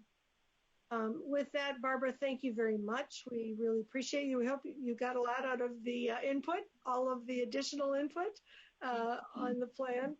We'll take a 12-minute break till 4:15, and I have to attend to an urgent matter, so when we come back, Vice President Strauss will hold the gavel for a bit, and we'll see you at 4:15. Thank you.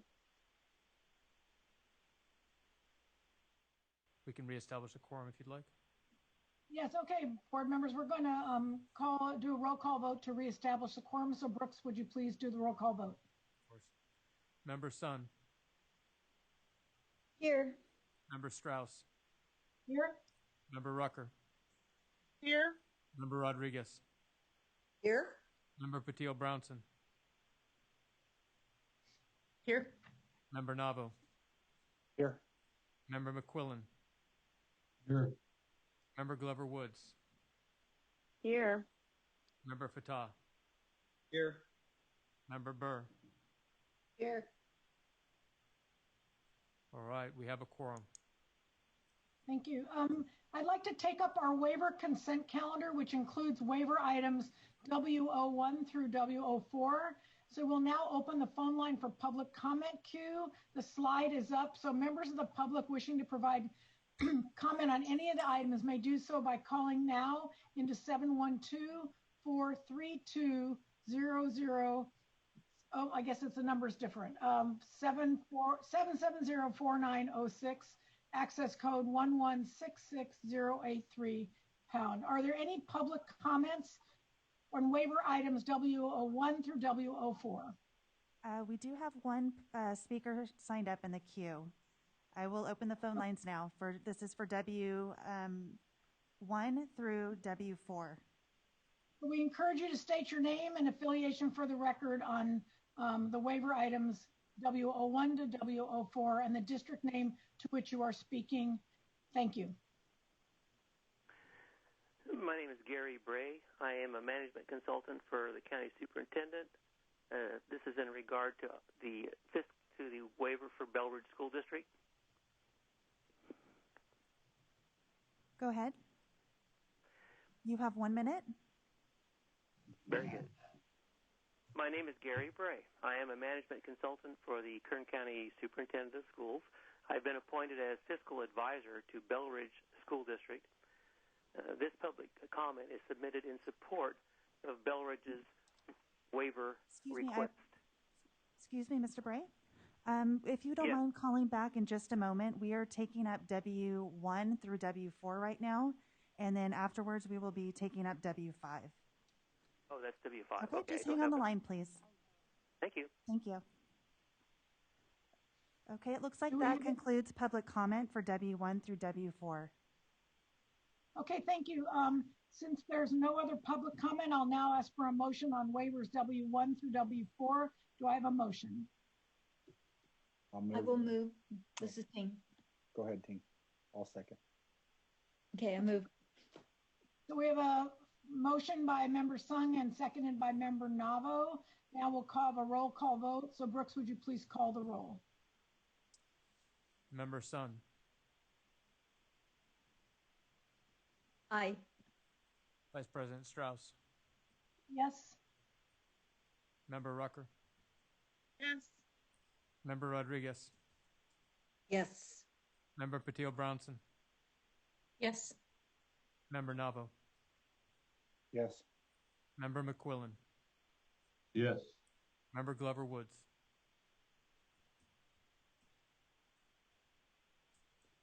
Yes. Member Fatah. Yes. President Darlene Hammond. Member Burr. Aye. It passes. Thank you. Now we're going to take up a waiver 05, which is a waiver request by Belridge Elementary School District to waive portions of the California Ed Code sections 35780 and 35782, which will allow the district to lapse. I think this item will be presented by Larry Shirey from CDE. So Larry, welcome. Nice to see you. You're welcome to begin. Thank you. I'm trying to. I guess Alex, you've already got the presentation up. I'm trying to share my screen here.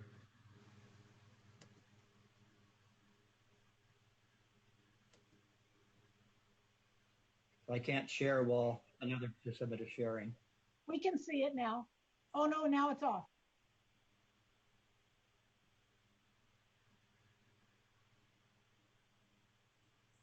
Vice President Strauss, I think we lost Larry. Just hold on one moment. No, I'm still here. It's just that I'm being popped around because I can't share my screen right now. Alex, are you able to share? I can share, Larry. Would you want me to share it for you? Sure. You know, I think I can't share it because I'm being told that someone else is sharing. Okay, I will share it for you then, and you just tell me when to toggle slides. So go ahead at the beginning, the first slide.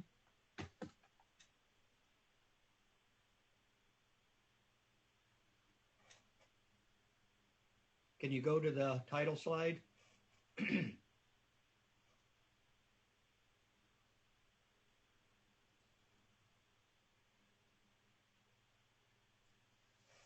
Can you hear me? We can now, and we can see the slide. Can we go to the first slide? I'm not seeing the first one. I'm not sure where we are.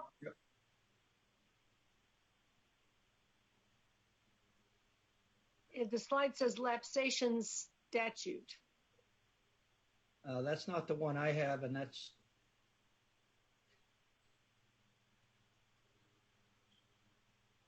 First slide says Belridge ESD request. Right. I'm showing your title slide right now, Larry. Okay, I don't see that, so I'll just assume that.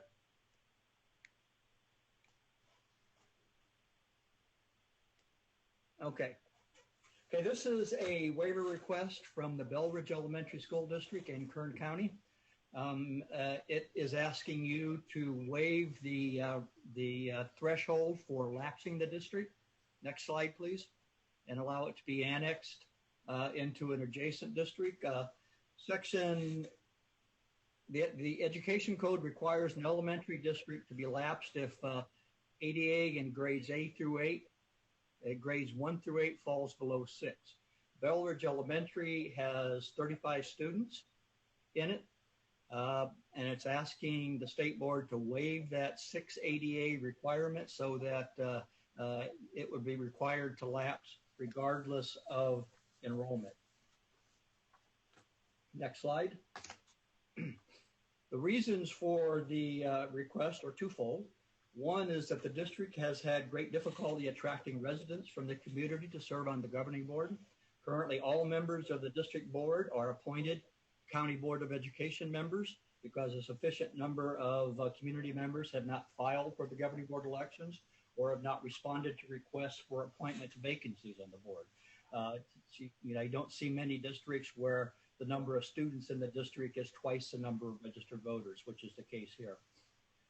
County board members have been the majority on the 3-member Belridge board for at least the past decade. There has only been one 4-year period where any member from the community was on the district governing board. The Belridge district has also been under financial stress for a number of years. The district has a negative certification. The county superintendent has appointed a financial advisor. Negative certification means that the district will not meet its financial obligations for the current or 2 subsequent fiscal years. We have at the CDE have been tracking the status of the district because of its negative certification. We concur with the county superintendent's determination that the district is facing fiscal insolvency. Both the district and the county superintendent agree that expenditures at the district cannot be reduced below current levels without jeopardizing student learning and safety. Next slide.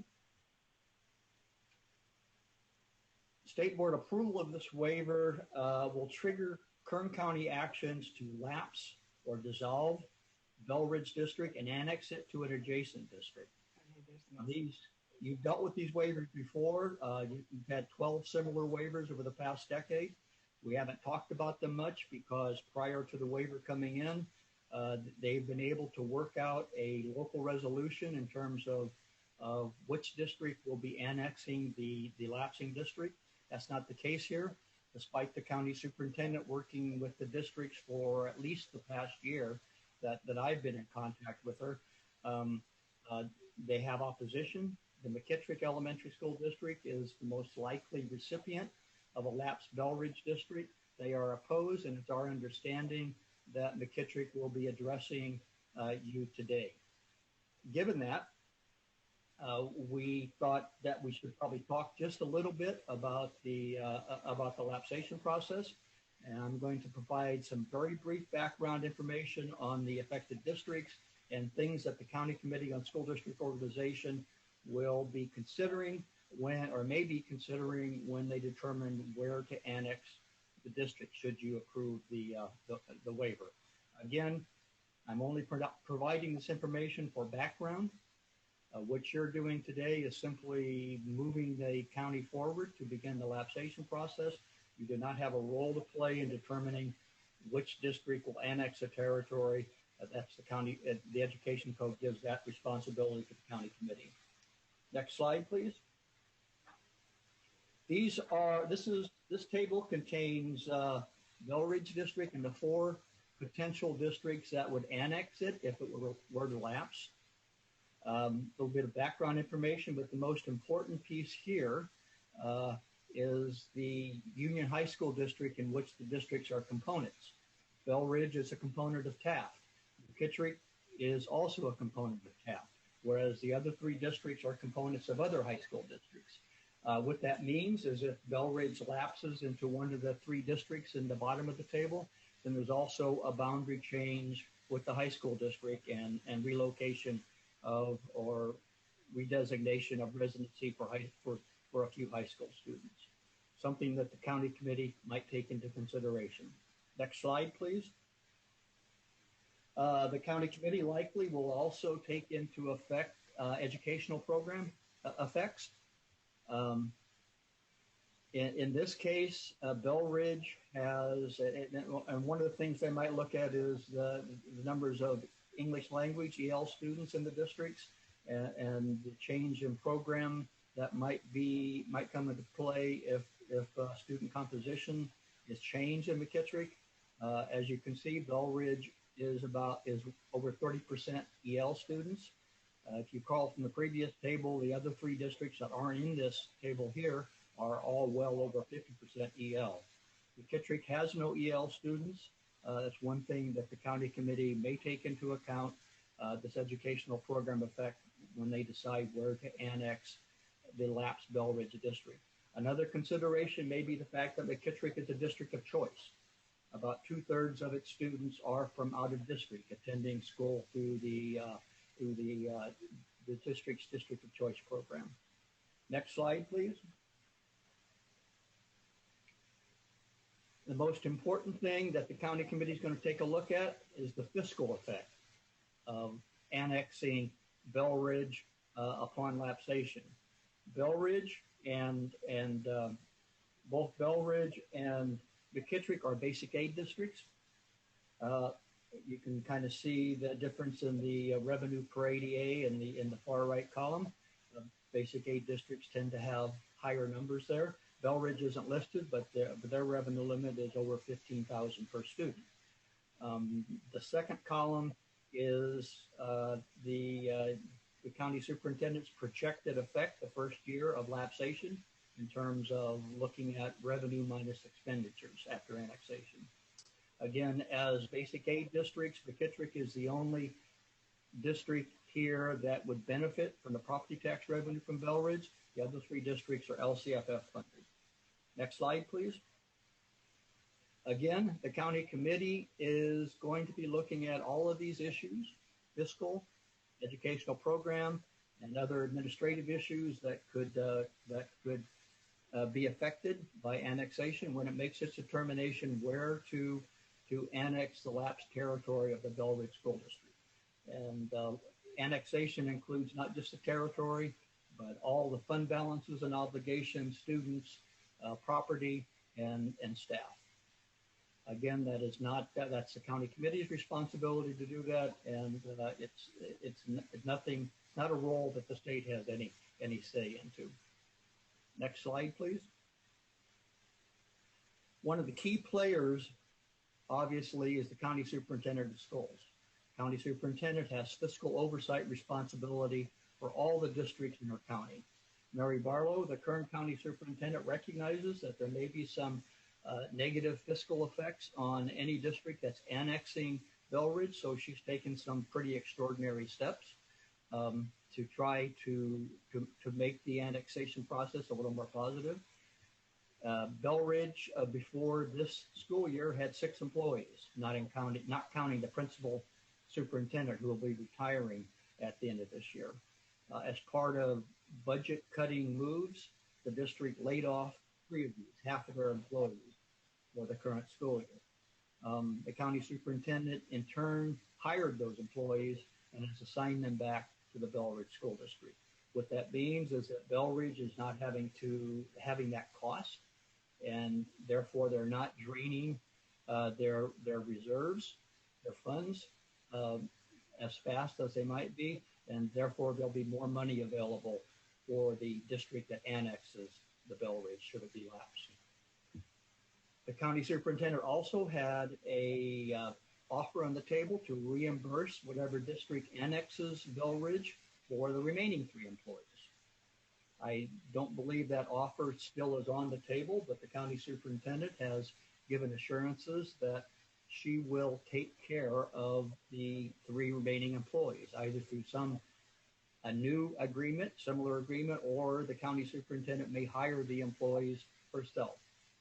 What that does then is that the district that annexes Bell Ridge will be relieved of probably the biggest cost of taking on Bell Ridge District. That's the employee cost compensation.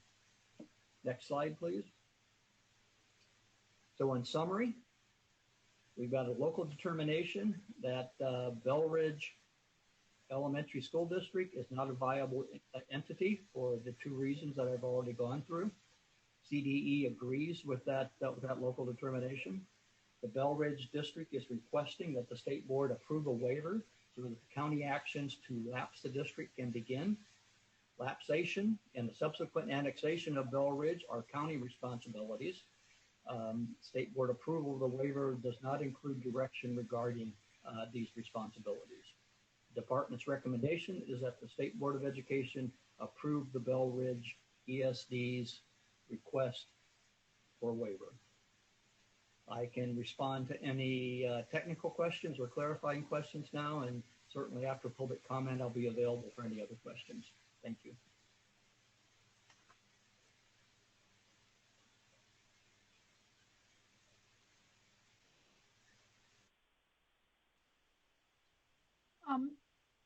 I'll continue with this item and just ask, we're going to put the slide up for public comment for members of the public wishing to provide comment. And while we're waiting for the members of the public to call in, I'd ask Member Rucker if you have any initial comments, and then we'll ask board members if you want to ask a clarifying question.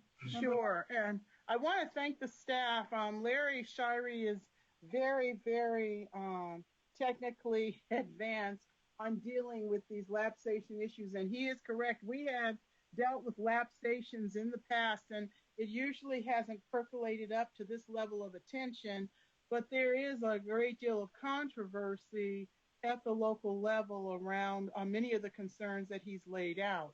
So I want to tell my colleagues on the board that the state board has a very narrow role in this process and in this issue.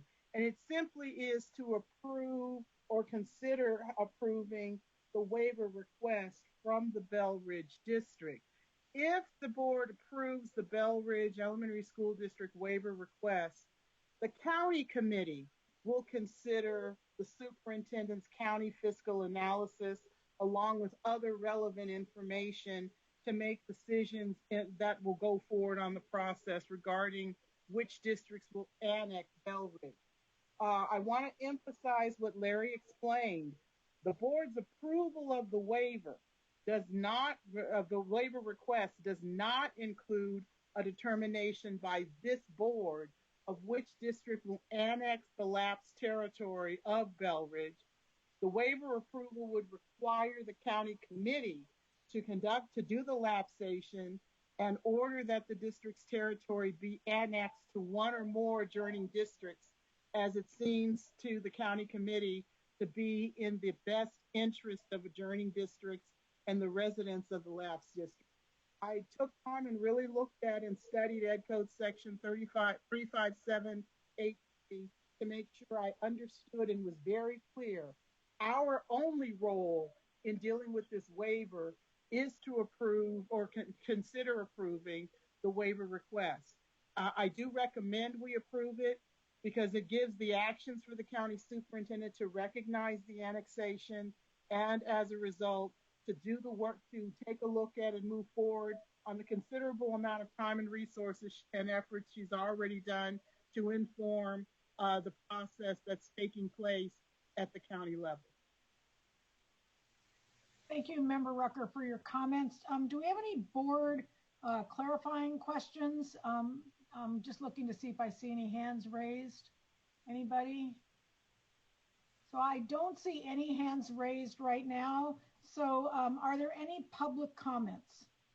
Yes, we have 4 people signed up in the queue. I will open the phone lines up. This is for Waiver W-05. So we encourage you to please state your name and affiliation for the record. Remember to turn down the volume of your computer if you're following the live feed. And remember, speakers, you are limited to 1 minute each. Thank you. Good afternoon. My name is Gary Bray. I am a management consultant for Kern County Superintendent of Schools. I have been appointed as fiscal advisor to Bell Ridge School District. This public comment is submitted in support of Bell Ridge's waiver request. Bell Ridge School District currently serves 25 students, but fewer than a third of the district's total enrollment resides within its boundaries. The district has been facing declining enrollment, fiscal insolvency, and a continuing inability to establish a local governance team. The district is committed to working collaboratively with any annexing district and the county committee to achieve as smooth a transition as possible for both Bell Ridge and any annexing district. The school community understands that lapsation is necessary and is prepared and in agreement with lapsing at the end of this school year. Thank you for your time. Thank you. Good afternoon. Please state your name and affiliation for the record. You have 1 minute and your time starts now. Good afternoon, members of the board. My name is Mary Barlow, and I am the Kern County Superintendent of Schools. I want to add my voice in full support of Larry Shire's analysis and recommendation of the waiver request submitted by the Bell Ridge School District. If the waiver is granted, my office will work closely with the Kern County Committee on School District Organization to determine which of the contiguous elementary districts will be the best choice to assume the territory and educational responsibilities of Bell Ridge. And we stand ready to assist the annexing districts with planning and communication to address student and staff concerns.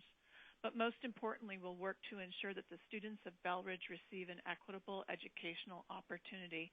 And we look forward to finding a local solution that best meets the needs of students of Kern County.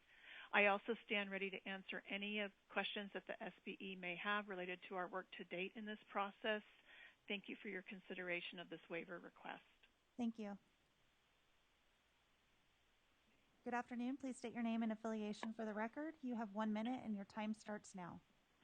My name is Barry Kerner. I'm Superintendent at McKittrick Elementary School District. For generations, Bell Ridge and McKittrick schools have considered themselves to be a common community. For several months, the staff of the Kern County Superintendent of Schools, Belridge and McKittrick, have discussed the Belridge's potential lapsation.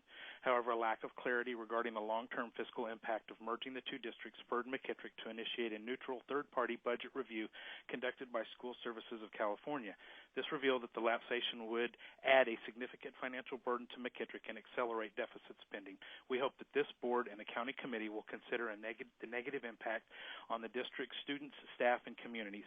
We remain committed to collaborating with all stakeholders to determine the best path of lapsation for Belridge back into McKittrick if possible. The Belridge and McKittrick students are in our hearts, and we ask for honest and direct consideration of finances, including Belridge's significant unfunded OPED liability. This will ensure all possible outcomes of lapsation are equally evaluated. Thank you. Thank you. Good afternoon. Please state your name and affiliation for the record. You have 1 minute, and your time starts now. Hi, good afternoon. My name is Erin Stagg. I am legal counsel for Belridge Elementary School District and was requested to provide public comment in support of the waiver by Superintendent Reynolds and the board president. As the board has heard and Mr. Shirey presented, the district faces significant budget concerns and has at least decade-long history of difficulty seeking a governance team. The waiver request was submitted because lapsation would allow the district to move quickly and efficiently to get families settled in a new district. The stakeholder groups, they were included in the conversations regarding a proposed lapsation, and the school community supports lapsation at this time. I do want to concur that Belridge and McKittrick have been working closely together and have continued to work collaboratively to answer some of the questions that McKittrick has had, and Belridge remains committed to working collaboratively with any annexing district and the county committee should this waiver be approved. We thank the board for your time, for your comments, and respectfully request that the waiver be approved. Thank you. That concludes public comment for waiver W-05. So now we're open for board discussion. So board members, please remember to raise your hand in the participant panel of Zoom if you have a question or a comment. Do we have any comments from board members or question? I see none. So let me ask, is there a motion? I will move the staff recommendation to approve the waiver from the Belridge Elementary School District. Do we have a second? I'll second. Member Navo, second. Thank you. Any further board member discussion? Okay. So Brooks, would you take a roll call vote on this motion to approve the CD recommendation? Of course. Member Sun. Aye. Vice President Strauss. Yes. Member Rucker. Aye. Member Rodriguez. Aye. Member Patillo-Brownson. Yes. Member Navo. Yes. Member McQuillan. Yes. Member Glover Woods. Yes. Member Fatah. Yes. President Darling Hammond. Yes. Member Burr. Yes. It's approved unanimously. Terrific. So I will go ahead then with the next consent agenda, which is regular items 7 through 14. We're going to do this in 2 votes, item 7, and then items 8 through 14, so that we can take account of recusals. First, we'll take up item 7, the CTEIG allocations. Cynthia and Eileen, please recuse yourselves by turning off your cameras and microphones and magically disappearing. We will now open the phone line for public comment on consent item 7. And the public comment slide is up. If you want to provide comment on item 7, call the number listed on the slide and enter the access code noted there. Are there any public comments on regular consent item 7? No, there's not. All right. If there are no further public comments, I will ask for a motion on consent for item 7. Do I have a motion? I will move consent item 7. Thank you very much, Member Sun. And a second? I will second. Thank you very much, Member Rucker. We will now hold a roll call vote. Brooks, please call the roll. Member Sun. Aye. Member Rucker. Yes. Member Rodriguez. Yes. Member Patil-Brownson. Yes. Member Navo. Yes. Member McQuillan. Yes. Member Fatah. Yes. President Darling Hammond. Yes. Member Burr. Aye. It's approved. All right, thank you. So, Patricia DeCoste, can you please let Cynthia and Eileen know that they can return to the meeting? And Member Sun, will you please recuse yourself by turning off your camera and your microphone? And let's see when Cynthia and Eileen have returned. I see Eileen. Oh, we're good. Okay. I will now take up consent items 8 through 14. And please open the phone line for public comment on regular consent items 8 through 14. Members of the public wishing to provide comment may do so by calling the number listed on the slide and entering the access code that is noted there. Are there any public comments on regular consent items 8 through 14? No, there's not. All right. Given that there's no public comment, I'll ask for a motion for consent on items 8 through 14. I move the consent items 8 through 14. Thank you. Do I have a second? Second. Thank you very much. We'll now hold a roll call vote. Brooks, can you call the roll? Vice President Strauss. Yes. Member Rucker. Yes. Member Rodriguez. Yes. Member Patil-Brownson. Yes. Member Navo. Yes. Member McQuillan. Yes. Member Glover Woods. Yes. Member Fatah. Yes. President Darling Hammond. Yes. Member Burr. Aye. It's approved. All right. Can we please ask Patricia to let Member Sun return to the meeting? And as soon as she has, we will continue. All right. I see that we have all of our members, including Member Sun, Member Strauss, and Member Glover Woods. So we are reopening item 1 to take action on the preliminary report of actions draft November 2020 meeting minutes, to take up the SBE Screening Committee recommendations for appointments to the ACCS and report on our liaison assignments. So the first is the State Board draft preliminary report of actions minutes for the November 5th, 6th, 2020 meeting. While we're waiting for any members of the public to call in, we have a motion from a board member to approve the minutes from November 5th and 6th. I'll move approval of the minutes. All right, do I have a second? I'll second. Thank you very much. Are there any public comments? There is nobody in the queue for public comment for item 15. All right. Any further discussion? Board members, please raise your hand in the participant panel of Zoom if you have a question. I see one from Member Rucker, is your hand up? No. Okay. So Brooks will please call the roll. Member Sun. Aye. Vice President Strauss. Yes. Member Rucker. Yes. Member Rodriguez. Yes. Member Patil-Brownson. Yes. Member Navo. Yes. Member McQuillan. Yes. Member Glover Woods. Yes. Member Fatah. Yes. President Darling Hammond. Yes. Member Burr. Aye. It's approved unanimously. All right.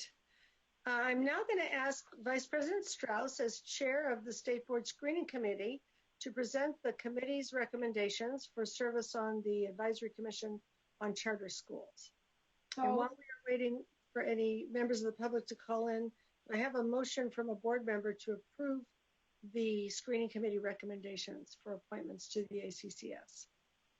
So let me just say thank you to Member Sung and Member Glover Woods for an amazing service as screening committee members this year. We had a lot to do. You guys were great team members, and we were supported by State Board and CDE staff through all of our processes, so to the whole team.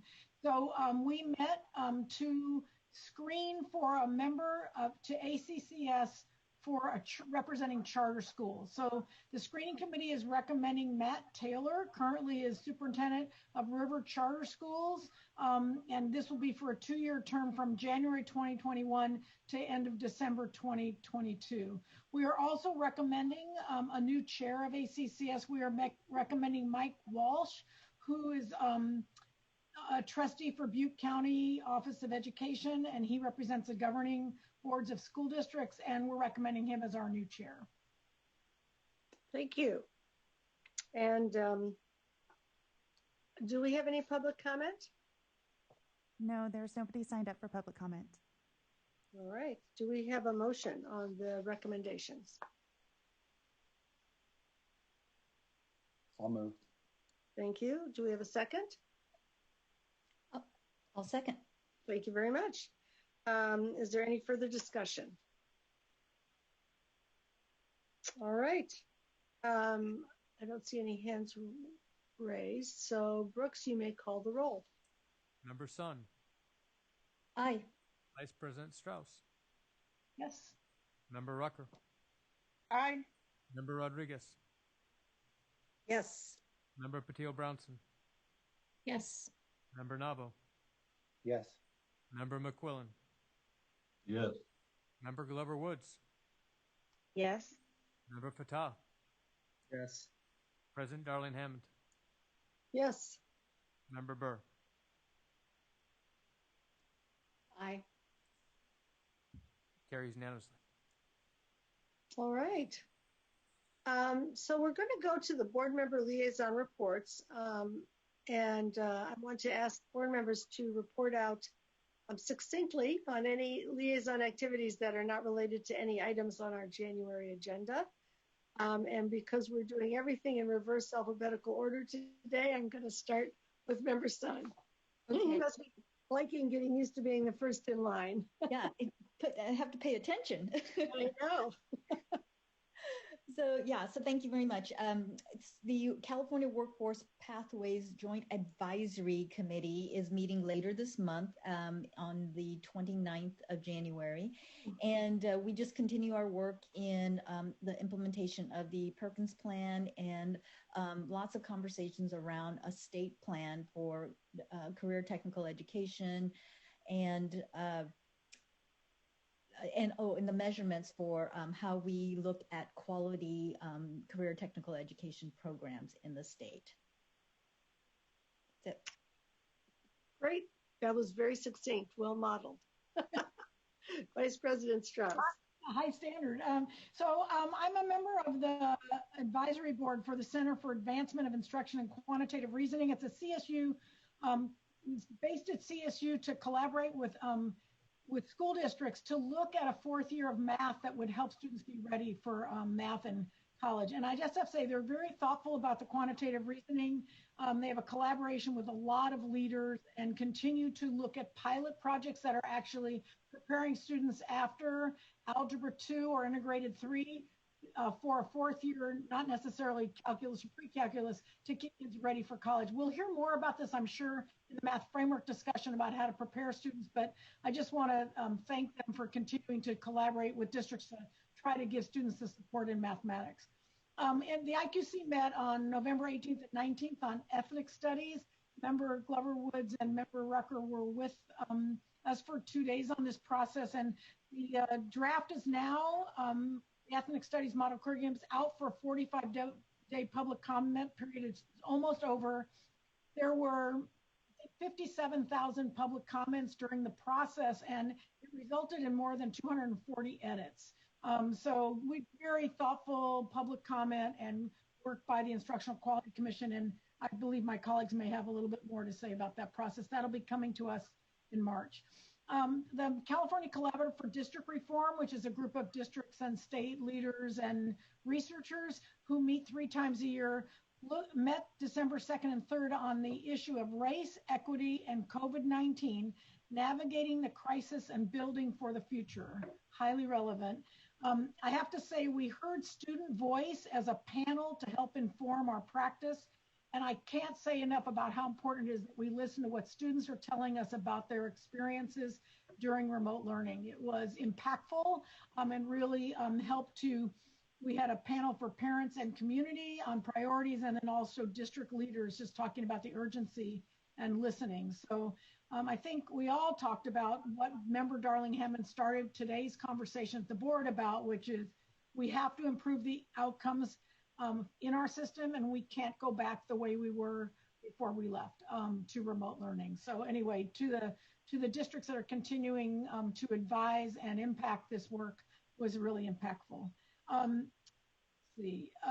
then we are a member of the NASB, the National Association of State Boards of Education, and they had a presentation by the CDC last week. And let me say that there are a bunch of resources. NASB has guidelines on thinking about civics education, a lot that we've been involved with through Member Patillo Bronson as our liaison and also our civic engagement work. But they did, the CDC did share some valuable resources I just want to highlight to look at their website if you're interested on tools for a healthy new year, how to clean and disinfect schools, how to monitor and evaluate tools and resources, interview and focus guide resources, updates for quarantine. So again, huge amount of resources at CDC. I know our staff is involved with them regularly, if not every day, but I just think for school district leaders, important, and staff to know that that's an important resource as well.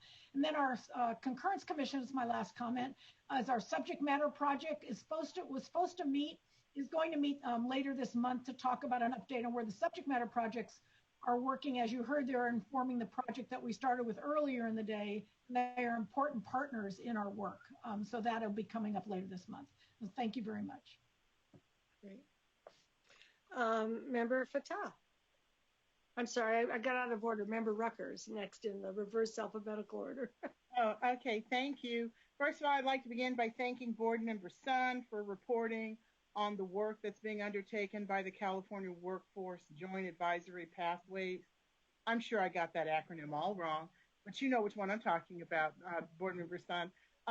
The work that I do want to point out that one of the most important functions that the staff and this panel have undertaken is to do an evaluation of the metrics that we have adopted to evaluate the state plan.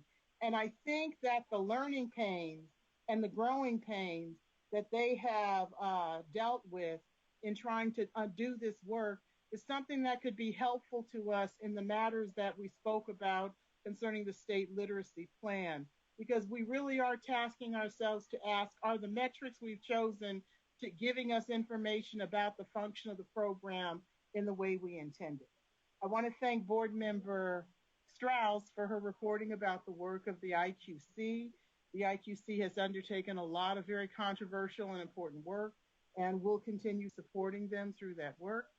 And I also want to thank Dr. Jo Bowler for her overview about the work that's been going on with the mathematics framework, because that satisfies my entire presentation or discussion about what I was going to share about what's been going on with the math framework. I'm very excited to be able to present that framework eventually to my colleagues on the board.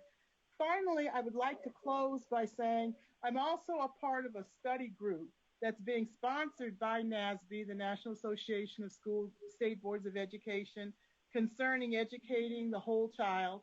They have really turned their attention to the impact of COVID and school closures and our alternative learning environments. They have a wealth of resources that have been provided to states and state boards of education to guide this work.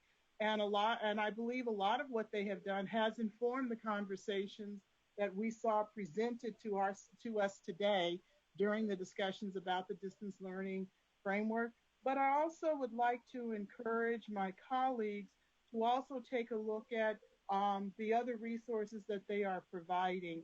It's been an interesting work group panel and an interesting work group activity. My next meeting is coming up in February. All right. Member Rodriguez. Yes, hello everyone. I'll try to make this quick. So as you saw in the consent item, the arts instructional materials adoption is moving along. February, we'll know how many publishers plan to participate. Reviewer trainings will take place in April. We're looking forward to having new instructional materials for arts since 2006. CTC met on December 3rd and 4th, and there was actually a special meeting the day before, strategic planning workshop session, which involved examining a lot of the goals for 2020 and looking at how to develop the strategic plan for 2021. Some of the trends were around anti-bias and racial justice, COVID-19 impact, preparation for virtual learning settings, and technology use.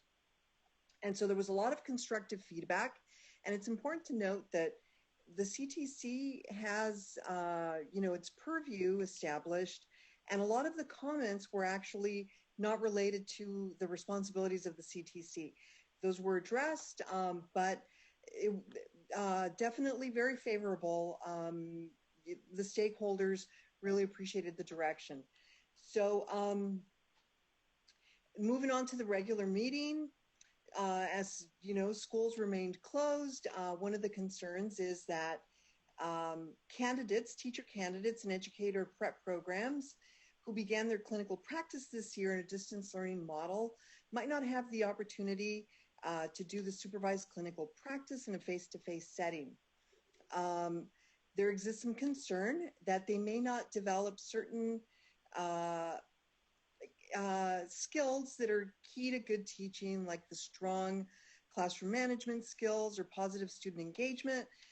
However, we did hear from some of our stakeholders who said that they're engaging, they're being very resourceful and forward-thinking in the ways that they are working with the students. So these were some of the comments, but it turns out that the student teachers actually said, no, we're being very creative in the way we're working with this.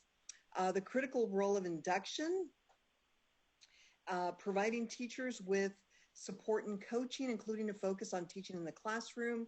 It's imperative to clarify the roles between site administrators, especially once we go back, mentors, preliminary programs, how we can ensure the success for the new teachers, and with the onboarding processes. So this is going to have an impact on the employers because they're going to need to tailor some of their onboarding for the new educators who haven't had that in-person training, right? So that creates like another dilemma for the on-site administrators. They're going to have some challenges once we go back to in-person instruction. I'm speeding through this. It's a lot more, but I'm like being very succinct. The commission has engaged in a multi-year effort to address the changes in which students with disabilities are served in California schools. This resulted in the reorganization of 7 special ed credentials into 5 essentials. And the commission approved 3 pathways to earning updated credentials. Coursework through commission approved preliminary special ed program, professional development approved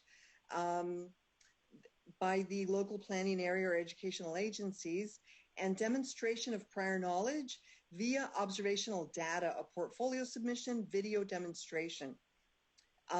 Educators will be allowed to utilize all 3 methods, but no educator will be required to apply for a bridge credential. With existing special ed credentials, they'll be able to continue they're authorized to teach any content that their credential currently authorizes. And let's see here. I wanted to get to the teacher residency grant programs. The result from the initial evaluation of the first year for the residency program showed many partnerships are beginning to make progress. toward increasing the number of teachers in shortage areas, special ed, STEM, and bilingual, as well as the proportion of teachers of color. And lastly, this goes to one of the reports that we heard at the beginning of the meeting, parent and family engagement and pre-service preparation. The CTC was updated on the collaborative work that has taken place between public advocates, SDSU and CTC staff, and the Parent Organization Network on the multi-state effort related to family engagement for teacher and administrator candidates. And so they provided a great report, and the initiative has two key outcomes. Institutions of higher ed, state agencies, and key stakeholder groups will address family, school, and community engagement in meaningful and effective ways. And educators and administrators will effectively put in place teaching practices, organizational infrastructure, and policies that create meaningful opportunities for families to engage their children's in education. Thank you. Terrific. Thank you. Member Patillo-Bronson. Okay, so I have 3 items. One is that on December 1st, the master plan for early learning and care was released, which is an exciting blueprint for the next 10 years to address how 0 to 5-year-olds should properly develop, be supported in their development, and should be school ready as they enter into the K-12 system.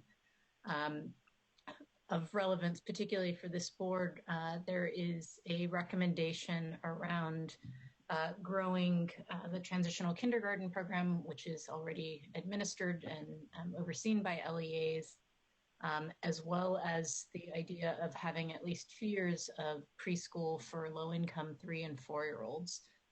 There's also a component where, for the first time, the early learning programs would be applying the model of LCFF, of targeting based on low-income students, foster youth, and English language learners, which is a great bit of coherence to bring between the two systems. And special thanks to Board President Darling Hammond for all of the wisdom and insight, and also cat herding that she undertook to make this all happen. And it's really, it's the first time that California has actually brought these two system leaders together and actually articulated a path for California to think about how to get ahead of so many of the challenges so that there's less remediation and more of a focus on prevention in the early years. In addition, there was a tour of San Diego Unified's transitional kindergarten program, which has piloted a number of innovations, public-private partnerships, focus around transition and articulation between preschool TK and the K-3 early literacy pipeline, which was attended by several members of the legislature, as well as agency heads within the Department of Ed, as well as the Department of Social Services, where the younger children programs are overseen. And then lastly, I want to say a special thank you to all of the government and civics teachers across the state who have on the fly had to absorb quite a lot and talk to 6 million school children across the state about what unfolded in our capital. So I offer special thanks to all of the teachers who are talking through what the Electoral College means, of why it's relevant to actually honor the vote, the difference between peaceful First Amendment protest and violence, and actually bringing these conversations into the classroom in a way that our students can actually grapple with what is history unfolding, but also very teachable moments. Thank you. Here. Member Navo. Yeah, I had a number of highlights. I'm going to highlight one. Obviously, the CCE continues to work in collaboration with the CD and county office and GEO leads in building and supporting the field with a number of issues that our communities and students are facing. One highlight in particular is the Leading Forward series that launches on January 25th. It features free on-demand keynotes and courses and tools, and it's primarily focused on resources that are designed to meet the learning loss mitigation needs and underserved students and communities. And it focuses on 5 areas that I think will be helpful to the field: systems leadership, thriving socio and economically, advancing equity, formative assessments, and responsive teaching and learning. A lot of information that is being done in collaboration can be found on the CCEE website. I would encourage people to access that to get the information that they need. But that particular highlight is one that is fairly important and will be very helpful to the field. Thank you. Member McQuillan. All right, not a whole lot to report. I'm looking forward to the revised date on the California Workforce Pathways Joint Advisory Committee on the 29th. Looking forward to that. Some of the recent roundtable discussions that our state superintendent has had has sparked the interest to have other roundtable discussions here in the North State on ethnic studies and Native American studies. So I'll be participating in a couple of those coming up in the near future. And it's sparking a lot of good dialogue of how to assist our students, our Native American students, and underrepresented students here in extreme Northern California. So looking forward to that. And that's all I have. Thank you. That's great. Well, I hope we'll be seeing more and more of that as the ethnic studies model curriculum comes to us in March, as the resources roll out for supporting that kind of professional learning. Member Glover Woods. Thank you. And I'll kind of build off of that regarding the ethnic studies model curriculum, just to kind of piggyback on Vice President Strauss's comments. The comment period for this last draft that's currently there is open right now. It will end on January 21st. And as I'm sure many of you guys know, we'll anticipate the CDE recommendations coming to the board in March. So we're quite excited about that. And as it relates to world languages, we did just approve the reviewers. So just to let you know some of the work that's going to take place over the spring. In February, we'll have an idea of how many publishers are wanting to participate in the adoption process. And then in April, the reviewer trainings will take place and the deliberations will take place in July. Of course, everything will be held virtually, but we're excited that we will have some materials for world language coming up fairly soon. Lastly, I would like to share that I did have an opportunity to participate in the Education Commission of the State's Early STEM Policy Academy. I was with Dr. Stephanie Gregson from CDE, Vince Stewart from Children Now, and some other great colleagues across the state to talk about what STEM instruction can and should look like for our younger learners. And it was quite a robust conversation with other states as well as internally with California. And I will stop my comments right there. Thank you. Thank you. Member Fatah. Thank you, President Darling Hammond. I'd just like to say that my liaison kind of tasks have been really centered around following up from the presentations that we heard back in November from students at the Student Advisory Board on Education, hosted by the California Association of Student Councils. So CASC's Governmental Affairs and Policy Director and I have been kind of in conversation almost daily about how to get some of those proposals to legislators and in the hands of legislators before their bill packages are due in February. So one of the ones that we've been focusing on particularly has been regarding student board member rights, and the potential creation of a student advisory commission to the state board. And also another proposal that we're kind of really pushing forth with is one that kind of builds off the state seal of civic engagement that we passed earlier last year to create a student civic learning book.